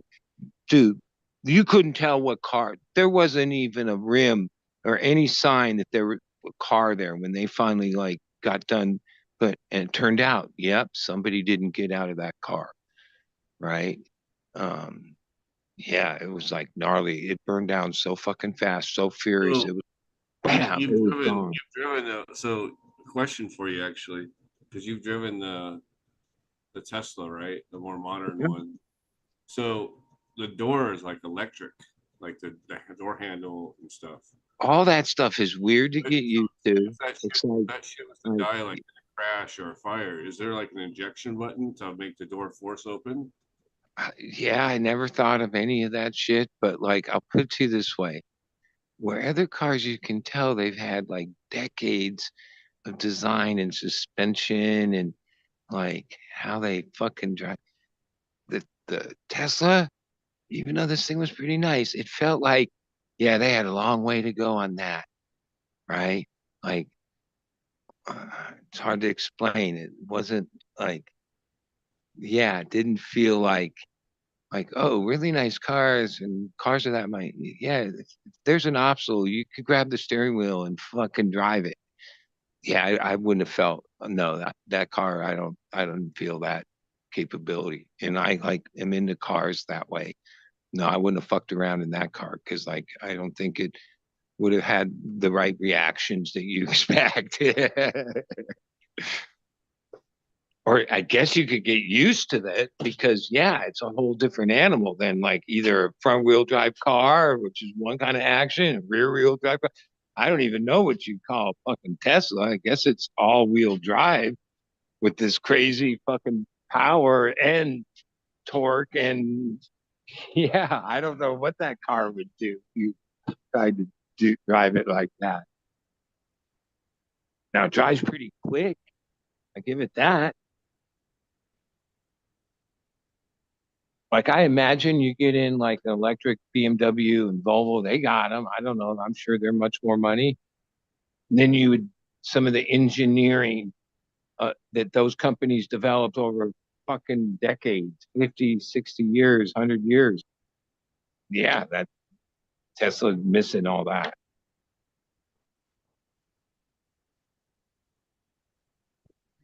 That's just what I felt.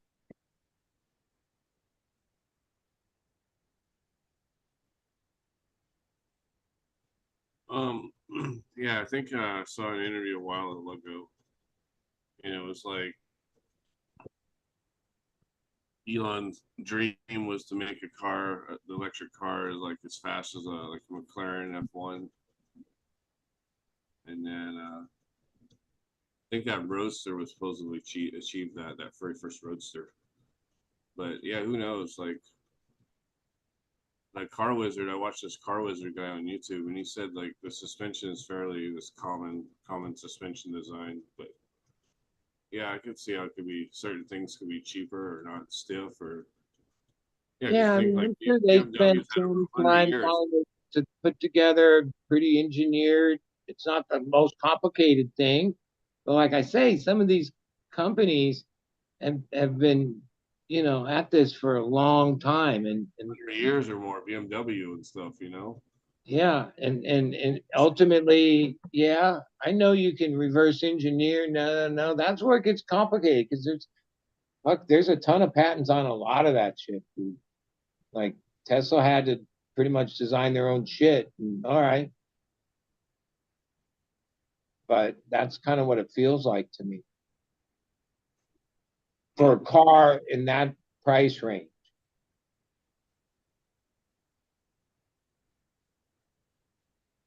Like somehow it's like in this weird way, it feels chintzy, kind of. Was it Like was it a nicer model? cars. Oh yeah, no, Did you the have I a tried model? to explain, like even the air noise, like the air noise. This thing was fucking brand new, and like windows were rolled up and sealed, and yeah, there was like Road some noise? Yeah. noise. You get to Was really it nicer cars. Oh man, they're as fucking quiet as quiet can be. was it a Model S or a Model 3? I think it was a three. It was the nice one, bigger one. And the one thing, yeah, who cared about all that shit? Fucking thing was quick, and there was like it took me like a whole day just to get used to all the like super bells and whistles and shit. And then I guess none of the other electric cars had this function in it, but I used the function both ways, where there was kind of not traffic, and then there was some little traffic in certain areas. And on the way there, it took me a while to get used to it. But then once I trusted it, oh fuck, dude. There's like, oh, it doesn't drive itself, but it will like, as far as going forward in traffic, yeah, you set it, and then you don't have to fuck with the gas or the brake. And somehow it does. It like, oh, it doesn't rush you up there and fucking put on the brakes, and it tries to keep the level speed, but somehow it's like a smoother ride than you'd probably be doing yourself, right? And after fucking 10 minutes of that shit, you're fucking aggravated. No, I just would put that thing on and it fucking did it perfect.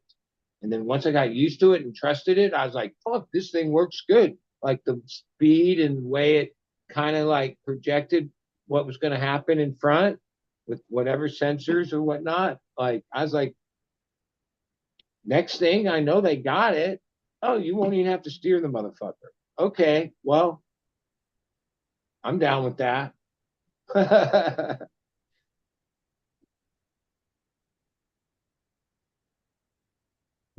If it works, then I don't see any reason it won't work.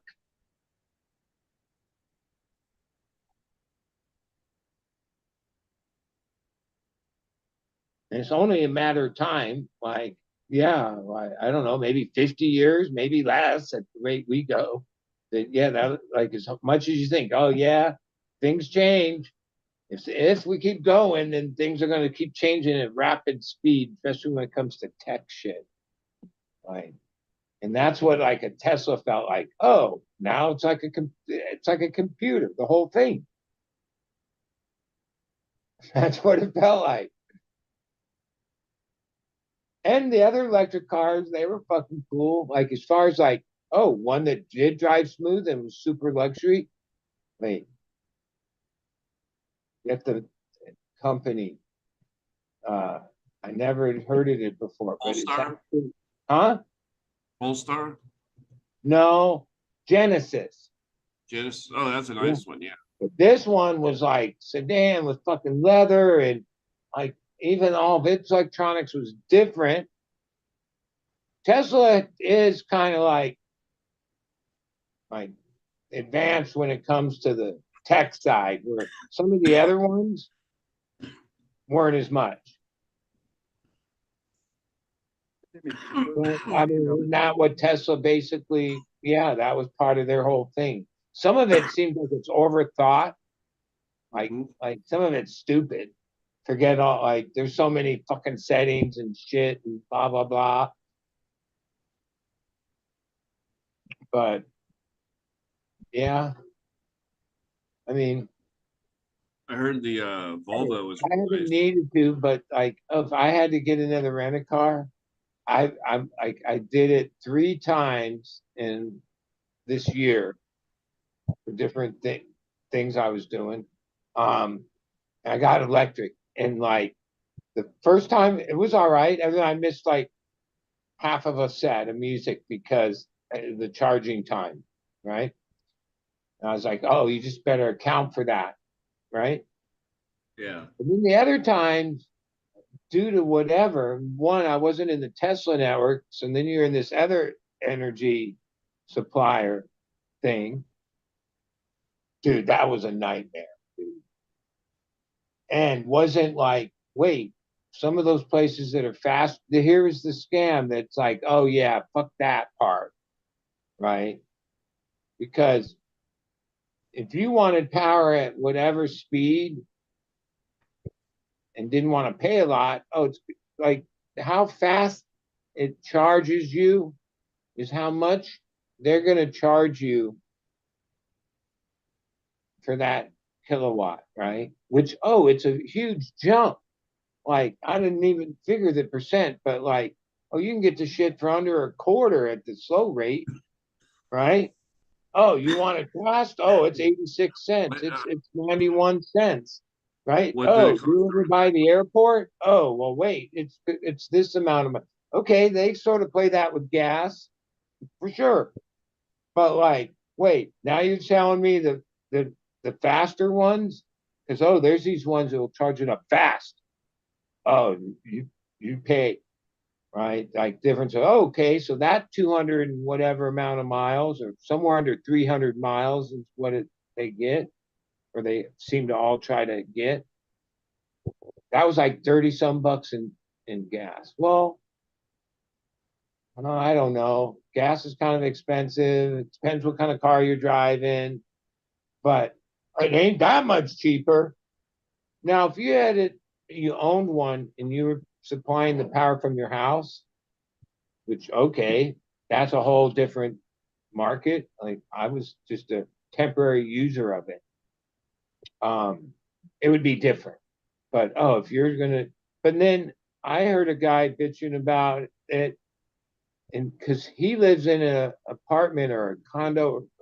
Oh, part of the rules there is you can't charge, like you can't have an electric car or some shit. So he has an electric car, has to take it to wherever to get the charge. And he's like, yeah, I'm going to sell it. It doesn't work for that. And I was like, realized, wow, I guess that would be an issue in like apartment buildings. Like, where would you plug your, charger thing that does take, decent amount of power to run. So they're not, it's not ready for prime time. Like, no. Nah. But I know in my trendy ass area, coastal San Diego, I don't know what percent it's growing, and it isn't Teslas. That phase is over around here. Oh, there's people that still have their Teslas. It's all these other Audi, BMW, Volt. Every damn company has a fully electric car, and some of those are pretty nice looking for sure. And I'm sure the price tag's like accordingly. What what kind of like to rent like a Tesla? Like, say you want to rent it for a week. How much does that cost? Do you think? My one of my oldest friends manages the Avis out here, right? So like whatever the lowest econ rate he can fucking code put in, which isn't as low as it used to be. I think I sometimes I'm down at like 40 some a day. But then because he's the manager, he can like upgrade me to like anything. And then yeah, so like that's and a lot of times, oh, I never fuck around with daily rates. Like if I'm gonna do it at all, it's like either a weekend rate or sometimes you're like, fuck it, because the week rate is like the less than 5 days rate, or even it's like, yeah, especially if sort of, oh, the guy knows all the codes, and yeah, fuck, it's been like 20 years. Sometimes when I was balling and had all this shit going on, when okay, his place is out in Escondido, right? But sometimes he would get like one time I had a 700 series, the whole body was aluminum BMW for like 29 a day or something, right? And a lot of this was me and my wife had pretty new cars, but we used to go up north like a couple times a month for shows. We had an apartment up there in Marin, and we go up there all the time. Yeah, at a certain point, I realized, oh, at $29 a day, right? And then I didn't have to fuck with having insurance because my credit card paid this extra amount, which was like way less, like an annual amount. And then I was insured in rent a cars. And yeah, I put 1,000 miles, 1,200 miles on a car a couple times a month. And yeah, if you can do the deduction of what your car wear, tear, devaluation of value, all this, yeah, it made more sense. And for all these years, a lot of times there were times when he'd call me and say, "Dude, I've driven every fucking gnarly car because inside the Avis network they have like premium cars, like fuck. I've been in a Porsche, I've been in fucking all kinds of Mercedes, uh, some Dodge truck that was all fucking supercharged up, uh, all kinds of cars, Dodge Chargers, the whole Hemi package, Mustangs, everything, Roush Mustang. Because over the years, sometimes he'd call me and he'd set some real good deal. Because if if that car sat like, oh, somebody turned the car into him for whatever reason, if he didn't get it like rented out like right away, they would send a dispatcher out from like the airport, pick up the car and bring it back to the airport where they sure get premium rates for it. Yeah. So I would be like, yeah, can you get down here? No, no, no, I got it, whatever. You just need to like whatever. And I'd be like, sure, fuck it. What am I driving this week? And for all this time, I drove so many cool cars for like a week, right? For like next to nothing because he would hook me up. But some of those deals, some of them I would rent, right? Yeah. And then like one company and they own a couple other companies. Well, I only deal with Avis because I'm like have a relationship with them for a lot of years. But I used to rent from Enterprise.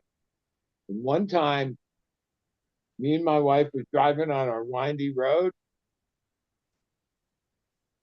out in the middle of nowhere, and yeah, fucking coyote. They run across the fucking thing, and to try to avoid him, wait, it was a suburban one.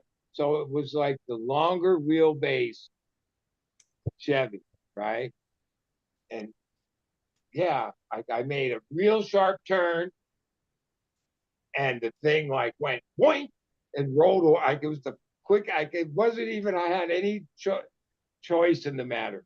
I turned the wheel at a certain pretty gnarly angle at that speed, and the thing just basically went boink, and we slid upside down until it stopped. And we were out in the middle of nowhere, and there's a bunch of weed in the car, like uh, uh, not a bunch, but there was some, and we were totally startled. The airbags went off, all this shit. We had rented that because we were going to like New Year's Eve up in the Bay Area for the Dead shows or further or Phil something. It was a lot of years ago, and both of us had. Oh, I have a scar across my right here from there, and so did my wife because the airbags like blew up and like the thing hit our head and like clean cutted us, right? But it kept us from like any other. So ultimately, I guess that was a fair. I think they've worked on that since then, but this is the time when like airbags would fuck you up if they went off. I don't know if they still do, but they did. That thing, but then we didn't know what to do, and some guy that technically he kind of was my neighbor. He lived like another less than a mile away. Was coming home, and we like waved him down, and we had him take us up to the house, and we were like in fucking shock and shit. Like, oh fuck, what are we gonna do? Well, we'll deal with it in the morning. And then we were like laying there. We probably both had like concussions from this, right? And we realized like, holy shit, we're not gonna make like one. That was the first year I didn't go to the shows. Like we couldn't make it all happen because, all right, this is like a grow house way like up on this mountain hill road, right? Like 2 hours later, the fire department with these two big trucks that, oh, there's no turning those things around up this road. You'd have to go all the way up to the top and wake up the neighbor's fucking property to use his turnaround to come back down. And like somehow they knew, like they had flashlights, they knocked on the door. We just laid in our bed and we're like, fuck that, we're not answering the door. Right. And like after about a half hour, oh man, they drove and they left. Right. We're like, oh fuck. So then the next morning comes, I call up Enterprise. I'm like, yeah,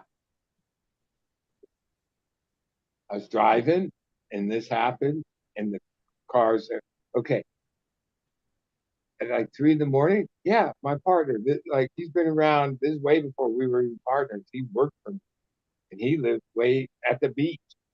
We called him up, got this part, and then he tried to drive up our road and then said that it was all blocked off right there because there was a tow truck and the sheriff taking the suburban out of there, right? And oh, I had insurance. That luckily, oh God, but it became this battle. I had to hire a lawyer because okay, we fled the scene, which made it suspicious that I don't drink. Sabrina was drinking. but that was normal. I was driving and I don't drink, but I get the fact that you fled the scene, okay? But we're out in the middle of nowhere. Like what the fuck? We're gonna wait around? Who's coming at fucking whatever time? No one. Well, the neighbor guy came, and somehow I don't know how he might have called. Somehow they knew where to come to the house. Like we never did figure that out, but yeah, it became this battle with the insurance company and the rent a car because I think it was like $42,000 fucking car, 36,000, some huge amount of money. This was years ago because it was total, right?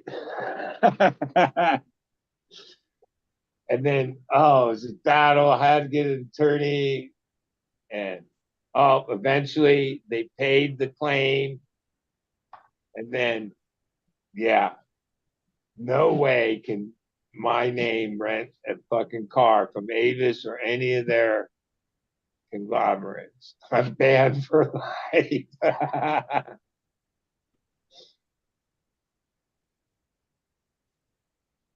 What's the other one? Hertz rental or something. But even that night, like earlier when I said shit could happen, next thing you know, you're busted. When the fire department, they were walking around the patios around the house. There's like 2 rooms that have like 1,000 watt light and huge fans. There's a certain hum and probably a little bit of smell.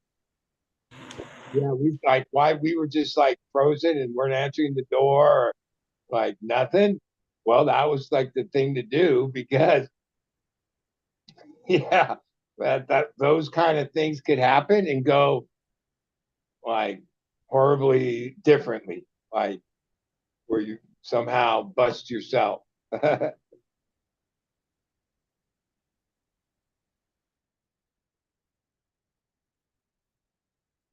was kind of a scary one. We thought of that afterwards. Like, yeah, we shouldn't have went back to the house.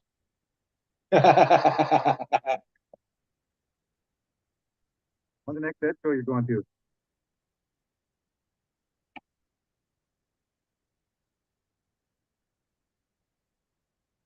Next one on camera.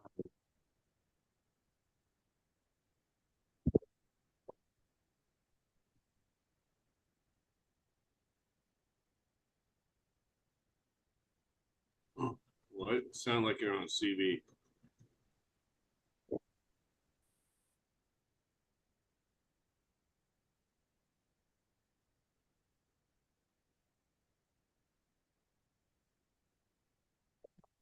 And I'm taking a dab, so that's why I'm muted or was muted.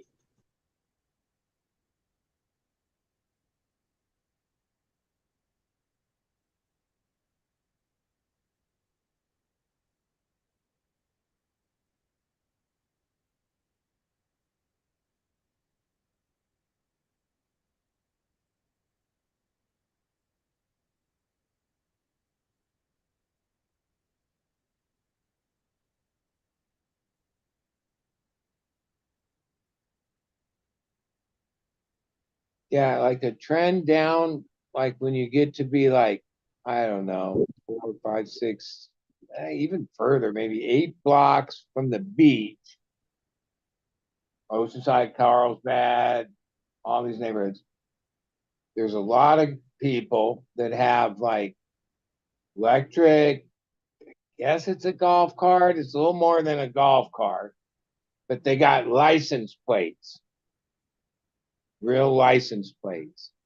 And yeah, it seems like some of those people, yeah, they drive it up that street over to this street and go grocery shopping and fucking way over there because they got license plate and I've seen driving those. over here, driving around like like Yeah. that's basically an electric car, but hey, they only are using it in like a couple mile area for the most part. I don't know. I guess some of them might stretch it Yeah. further than that, I've but seen some of them look like little trucks with little truck beds yeah, on them. they go pretty fast. Like they're no joke, dude. Like depends how much you spend on them and how much Some people battery out here, they well, some got. people out here are trying to make them look like Bentleys and shit. Yeah. And I guess as long as you go through the registration, whatever, and get a license plate, and you're able to drive them. Yeah, because they got lights, and they got mirrors and turn signals. Yeah. Yeah. In certain situations, if it's just your little local run to the grocery or the liquor store or the food place or wherever in your little community, yeah, why not? That seems like a fair thing to do. Better than using a car. You don't have to.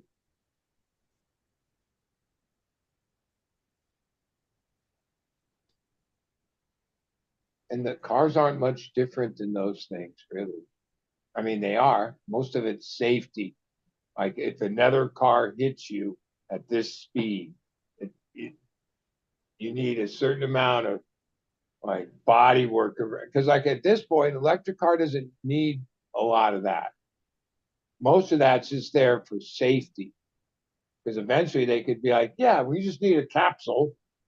Like we don't need all this. Well, they need somewhere to put batteries, but Make like them a go. lot of it is I think eventually the batteries are going to safety get small. design, basically crush zone engineering, which as Yeah, it's batteries been have batteries. developed has shown that yeah, that saves like millions of lives or whatever. I don't know about millions, but like that came out of racing, kind of, or did. Like racing was the first thing that realized, yeah, when you're going 200 miles an hour and then there's no give in the chassis or the body or anything, oh, the that causes death. The when it has a crush zone and you're just protected by the roll cage and the harness, the 7-point roll cage or whatever they call it, that it's like basically a cocoon of safety around you. Well, then as long as the car can absorb all that energy, then you can live. And that pretty much changed how cars on the street were made. I got a pretty good buzz just now off this.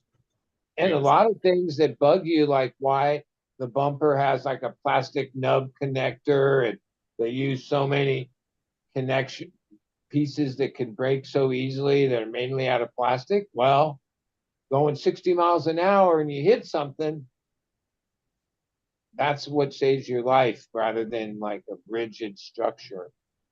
Old cars, like the old classics, yeah, they were made with like a big Cadillac or those cars. They were like brick shit houses and didn't drive near as many miles per hour, but they were dangerous in a sense because, yeah, if they had a speed crashed into something,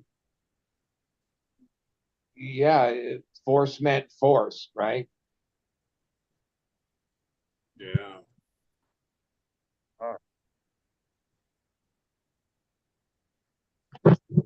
These Teslas, right? I guess that basically they have like two aluminum I beams. I guess that's what they are. Anyway, I've heard basically they're like tanks. Like when they hit something, they just destroy it. I mean, good for the person in the Tesla, bad for the person getting hit.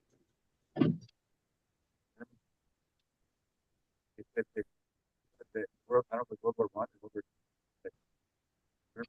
It sound like you're on TV. It's going boop boop boop boop boop boop. A German were 5 American. They always had. Is that Ryan? Yeah. Today I never knew who the fuck this guy was. I listened to the speech by, I guess he's your governor, Walls, and now's the vice president. I mean, and then I seen these things on the ticker that said that, oh, he's the guy that legalized weed. He's the guy that made some highway named Prince.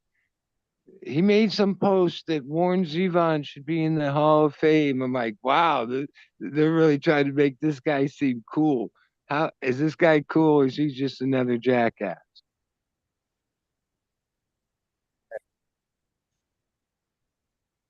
Because if he's your governor, you must know something about him. I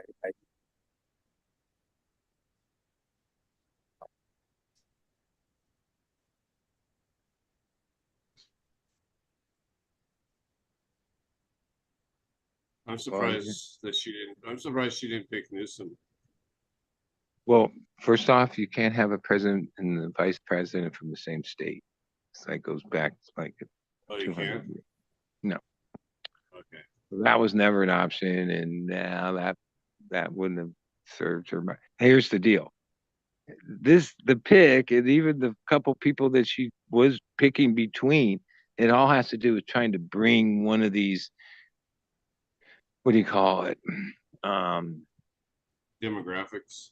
well, wait. There's only 5 states. The states that are that are in play, right? The Arizona, fucking Pennsylvania, the I forget the term of it. California, it doesn't matter. It's predominantly Democratic. So you can count those electorates for that. Like there's certain places that are blue and red, right? So picking from a state that's already blue to like that's why it turned out being a governor, not like a senator, because like what's his name? Schumer. He put a no to those people because there's a midterm. And then, if you took the guy, I thought the guy to pick is the guy from Arizona that's the fucking astronaut, Kelly. I'm like, Gosh. fuck that guy. He's been a fucking fighter pilot. He's been this, he's been that. He fucking went to the space station, lived up there fucking a month. Yeah. But then I heard that Carville guy, he fucking knows his shit when it comes to politics. Explain, yeah. Then if you take that, that's what they call a purple state. Arizona is like, oh, the Democratic and Republican, it's touchy. Oh, we have a current Democratic senator, Mark Kelly. He's going to be hard to vote out just because he's fucking a hero, regardless, right? Oh, if you picked him for vice president, and then you put Arizona in play, and there's like, oh, that they don't want to risk that. Well, that shows that like, wait, the best candidate, the person that has the most credentials, might not even be in the running because we're like afraid of the outcome of of losing him as a senator or a congressman. Right? I'm like, yeah, that's kind of fucked up because then you realize, oh yeah, when it got down to the final, it was governors. You're not going to pick from senators. Which, okay, I get the reason and how important that is and blah, blah, blah. But yeah, then don't try to say you're picking the best because you can't even choose equal. You don't even have the choice of some people.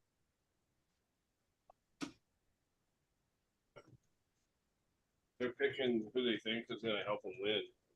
Well, okay, that's is I don't know that seems to be what they always do, right? I mean, that may not be the ideal candidate on paper, but I mean, then again, like even back, cause I still remember fucking Carter and Reagan and shit. I was just a kid, but I remember. I can't tell you who Reagan's fucking vice presidents were and shit. Like, cause it was like it didn't mean anything, right? Like even before that, cause they were like, it's so ceremonial, right? Oh, I think the first time when I realized, holy shit, vice president's fucking doing a lot was Bush Cheney, right? Because Cheney was like, oh, he was more than the average uh, vice president. History shows that, and fucking everything he was involved in. Um, and then since then, oh, whether it's real or not, oh, Obama had fucking Biden. No, then Biden's president. And then Trump had fucking Pence.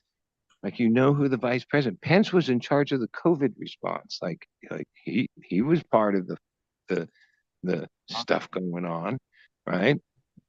Horrible Vice guy. presidents play like a more bigger role, like in whatever titles. I mean, the titles mean so little, but like I noticed in my lifetime where vice president was like you didn't even hear from, like they were just there in case of some emergency thing.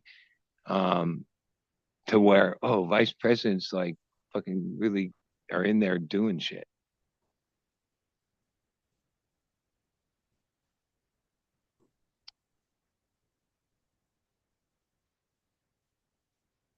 But who knows what's going to happen? I mean, we're in a time of like reality TV, like is reality. Like it's crazy. Like I don't always follow shit. I've been paying more attention to the Olympics, but like, didn't a day or so ago the stock market like have a big problem and wait, it fixed itself today or what happened? Yeah, it fixed itself, which sucks because I kind of sold a bunch of shit. Yeah, well, like that's like the big people know how to like cause these little things because guarantee if you looked at the money didn't disappear, okay, it just got reshuffled a little bit. And yep, guarantee it went to the top because they were the ones that knew how to use that to their advantage, the quickest, fastest, and not miss a beat. A bunch of people made money from it. Seems like it's like one of their tricks they pull every so often.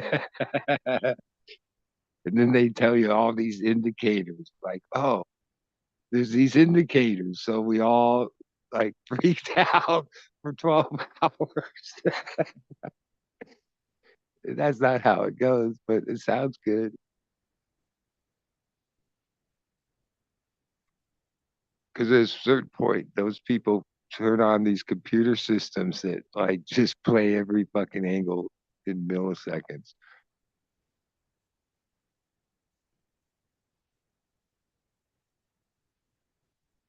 Some people got to buy some things at a pretty low price, I guess.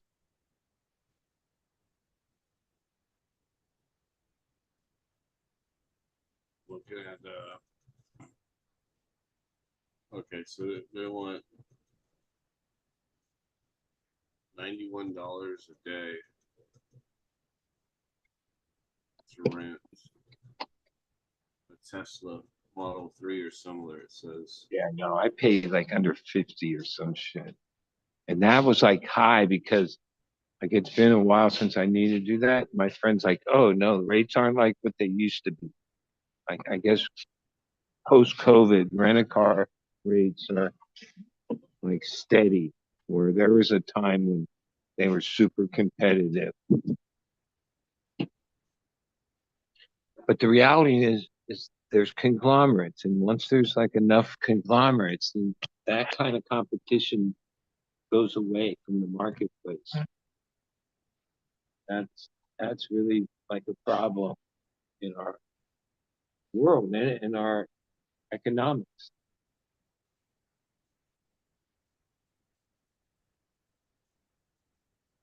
I whatever you pay what you pay when you go to the grocery store, and it seems like these prices of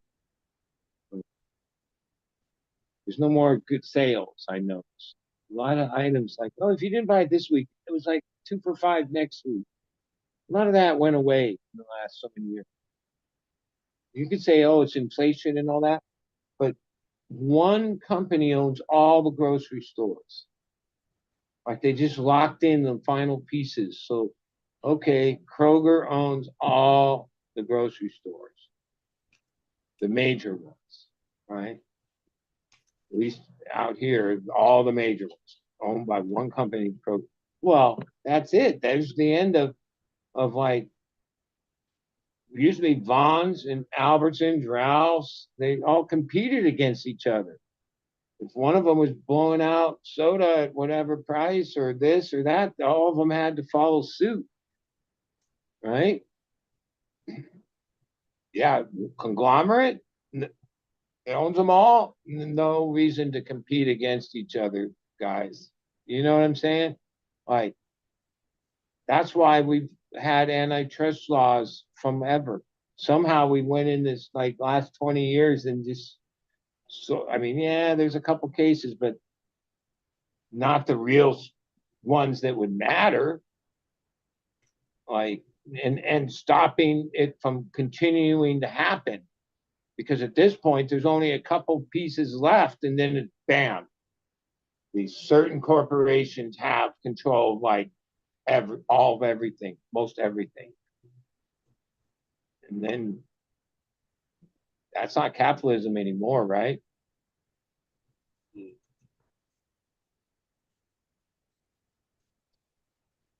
And yeah, that's like that to me is the biggest fear. I don't see any politicians, anything saying, yeah, we're gonna break up Bear and we're gonna break up Kroger and we're gonna break up whatever phone companies and this and that and go back to enforcing what's called antitrust laws, which are You know, pretty. there's all those companies you're naming, like they've lobbied the government for so long and Yeah, have I great know. place. Like, I don't have any hope that that's going to ever happen because, like, I actually think in my lifetime, when I was a kid, oh, United States, NASA, and everything it stood for was like, and there was other countries that were what they called superpowers. Some of them weren't as big as whatever they might have been at certain times. Because when I was a kid, there was the whole USSR, or before it broke up. But governments were the most powerful fucking entity on the planet, especially the big governments. I don't think governments, even ours and the other biggest ones, are near as powerful as these big conglomerate corporations, whether it's the oil or it's the big industries that are all totally conglomerized, right? Those things are bigger and more powerful and have more say in what happens than the government and the politicians, because there's already a sign that, yeah, the only way you're going to become anything and be elected anywhere is if those entities, through the way that they can donate, fund you, because that money is what it takes. And oh, like that's that whole thing. As much as like I never supported Bernie, but I still remember what he said. And yeah, he was all about that Citizens United. I guess that's the law that says, yeah, corporations are people too, and they ought a voice and they can use their money in the way they see fit. That's a problem. That's created like a real problem. Like sometimes you hear about these other big countries that by the law, the whole election process and the campaigning is only like 2 weeks long, and oh, it's only this amount of money, and bam, you get 2 weeks or one, maybe a little longer. Here, it's this huge, like, geez, the amount of money these fuckers need to spend to even be anywhere near is crazy. Hundreds and billions of dollars. Like, what the fuck? Where do they get all that money? Oh, some of it comes from begging us for $5 and $10, right? Most of it comes from these corporate uh, entities, and they have a reason they give you that money. Their will thy be done. Yeah, it works by. I don't think in the modern era we're ever going to break them up. They're just going to become like just what they, yeah, and there'll only be a couple of them. There'll be like a media one, there'll be a this one, there'll be a this one, and that'll be it.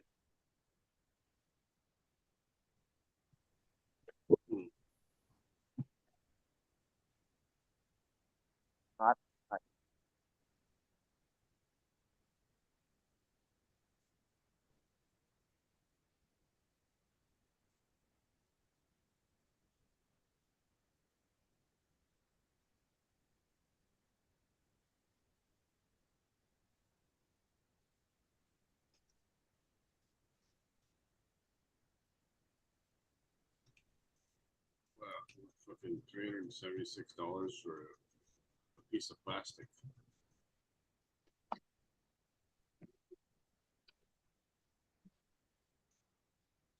$376.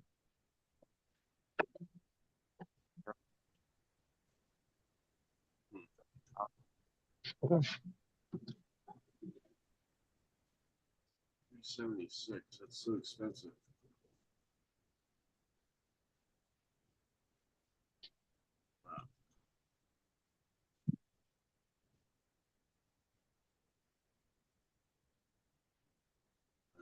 That much.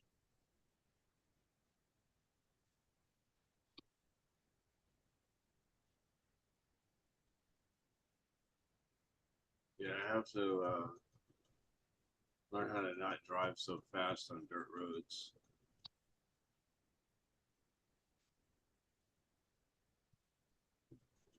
Yeah, well, It's not cars good that for are really set up to drive fairly fast on dirt roads have like a lot of gnarly suspension shit and certain things set up and brake a lot, even with all that. Because, yeah, dirt roads can ruts, mainly ruts. Ruts will fuck you up because they're hard to see and you don't always know how deep or angles they're at. Yeah, that's what this was. The road was like really flat, right? It looks really good. So this guy going like 55, 60 on there. And then there was like this fucking pothole the size of fucking, you know, 4x6. Didn't see it. Hit it. Or I went, bam.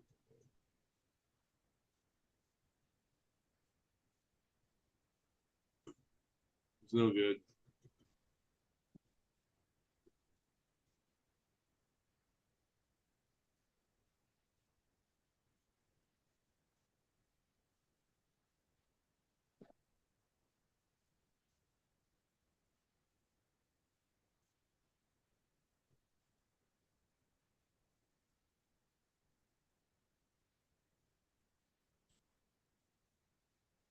A lot of those websites I'm looking at, they go to the same place. It's like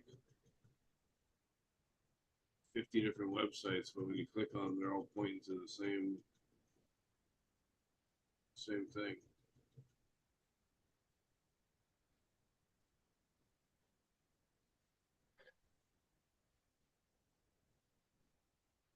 Apples and bananas. Smoking? Are you smoking cigarettes? I'm having a cigarette outside, but I've been smoking Cheetah all day. But I got apples. I like it plenty.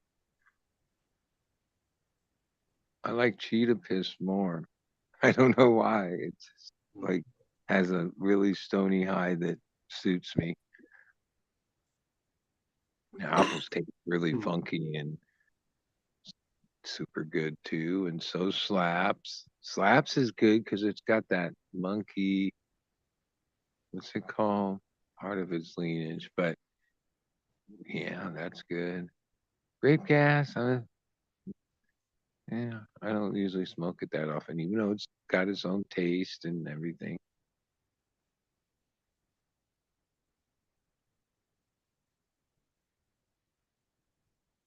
And Sherb Crasher, yeah, this first batch wasn't so sure, like high wise, but then I I snipped a few buds that are waiting to be trimmed, and fuck, that shit was super stony. Like 2, 3 hits off a joint, you were fucking done. But sometimes that's even Captain points out, oh, he came out here when we first started running these same strains. It's hard to, it wasn't like it came out that bad. That's why we kept going with them. But over the years of repetitively running them, oh, you start to dial them in. Like they dial themselves in to your environment. Either they like it and get in groove with it, or sometimes they don't. But ultimately, yeah, they acclimate. right? Yeah. Because like even the guy that gives us the clones, he has a pretty big grow. He does a couple things different. A couple times when we show him ours, he's like, dude, that's nothing like how it comes out for me. And he'll show us his, and it's not like one's better than the other. They just are different, even though it's the same clone, the same plant.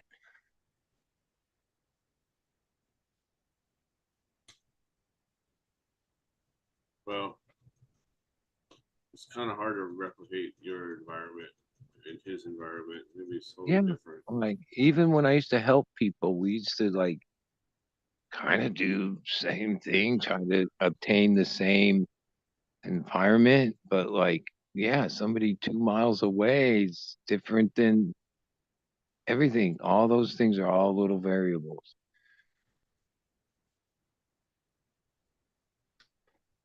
Sometimes I don't know how much, like I always lived on top of these hills.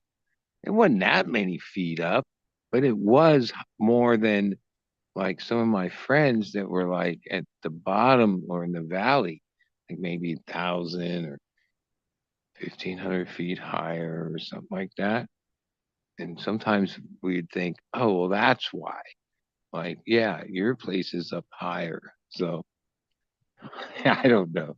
A lot of it, I think, is back then was we were just moving air. So we're really dependent on the temperature and the humidity in the air from that particular place. And that's hard to replicate even a couple miles apart. Yeah.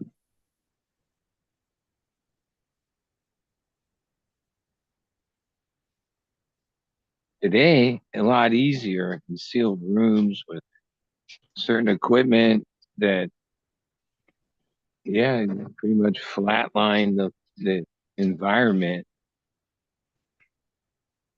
Like even though, yeah, there's still little changes. No, those all it is like in my rooms. I mean, because we have redundancy with like the split minis and all the equipment, we found that having that will get you much more longevity out of your equipment than trying to push one thing. But yeah, it doesn't matter what's outside. It's just the equipment would have to work harder, maybe. But yeah, it stays the same. Like nothing changes.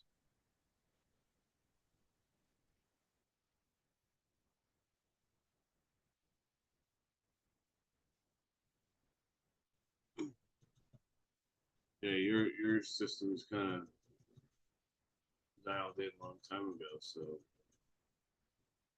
as long as you don't make very many changes, same, pretty close.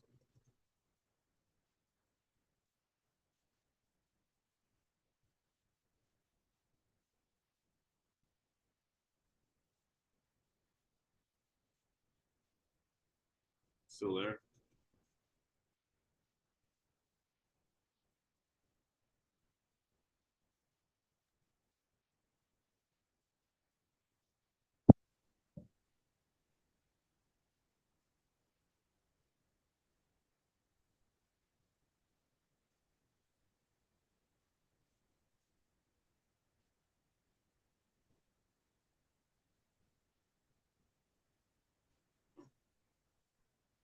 What if we should call it? Getting tired.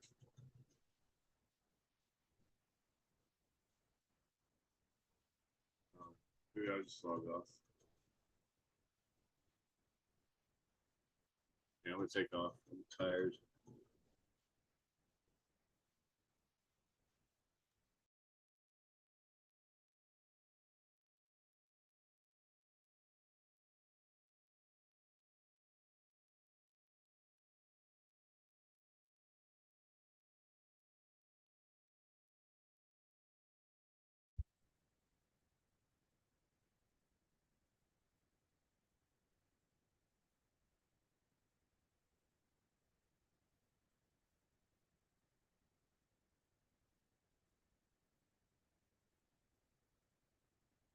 No.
All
right. Time to end it. Good night, everyone.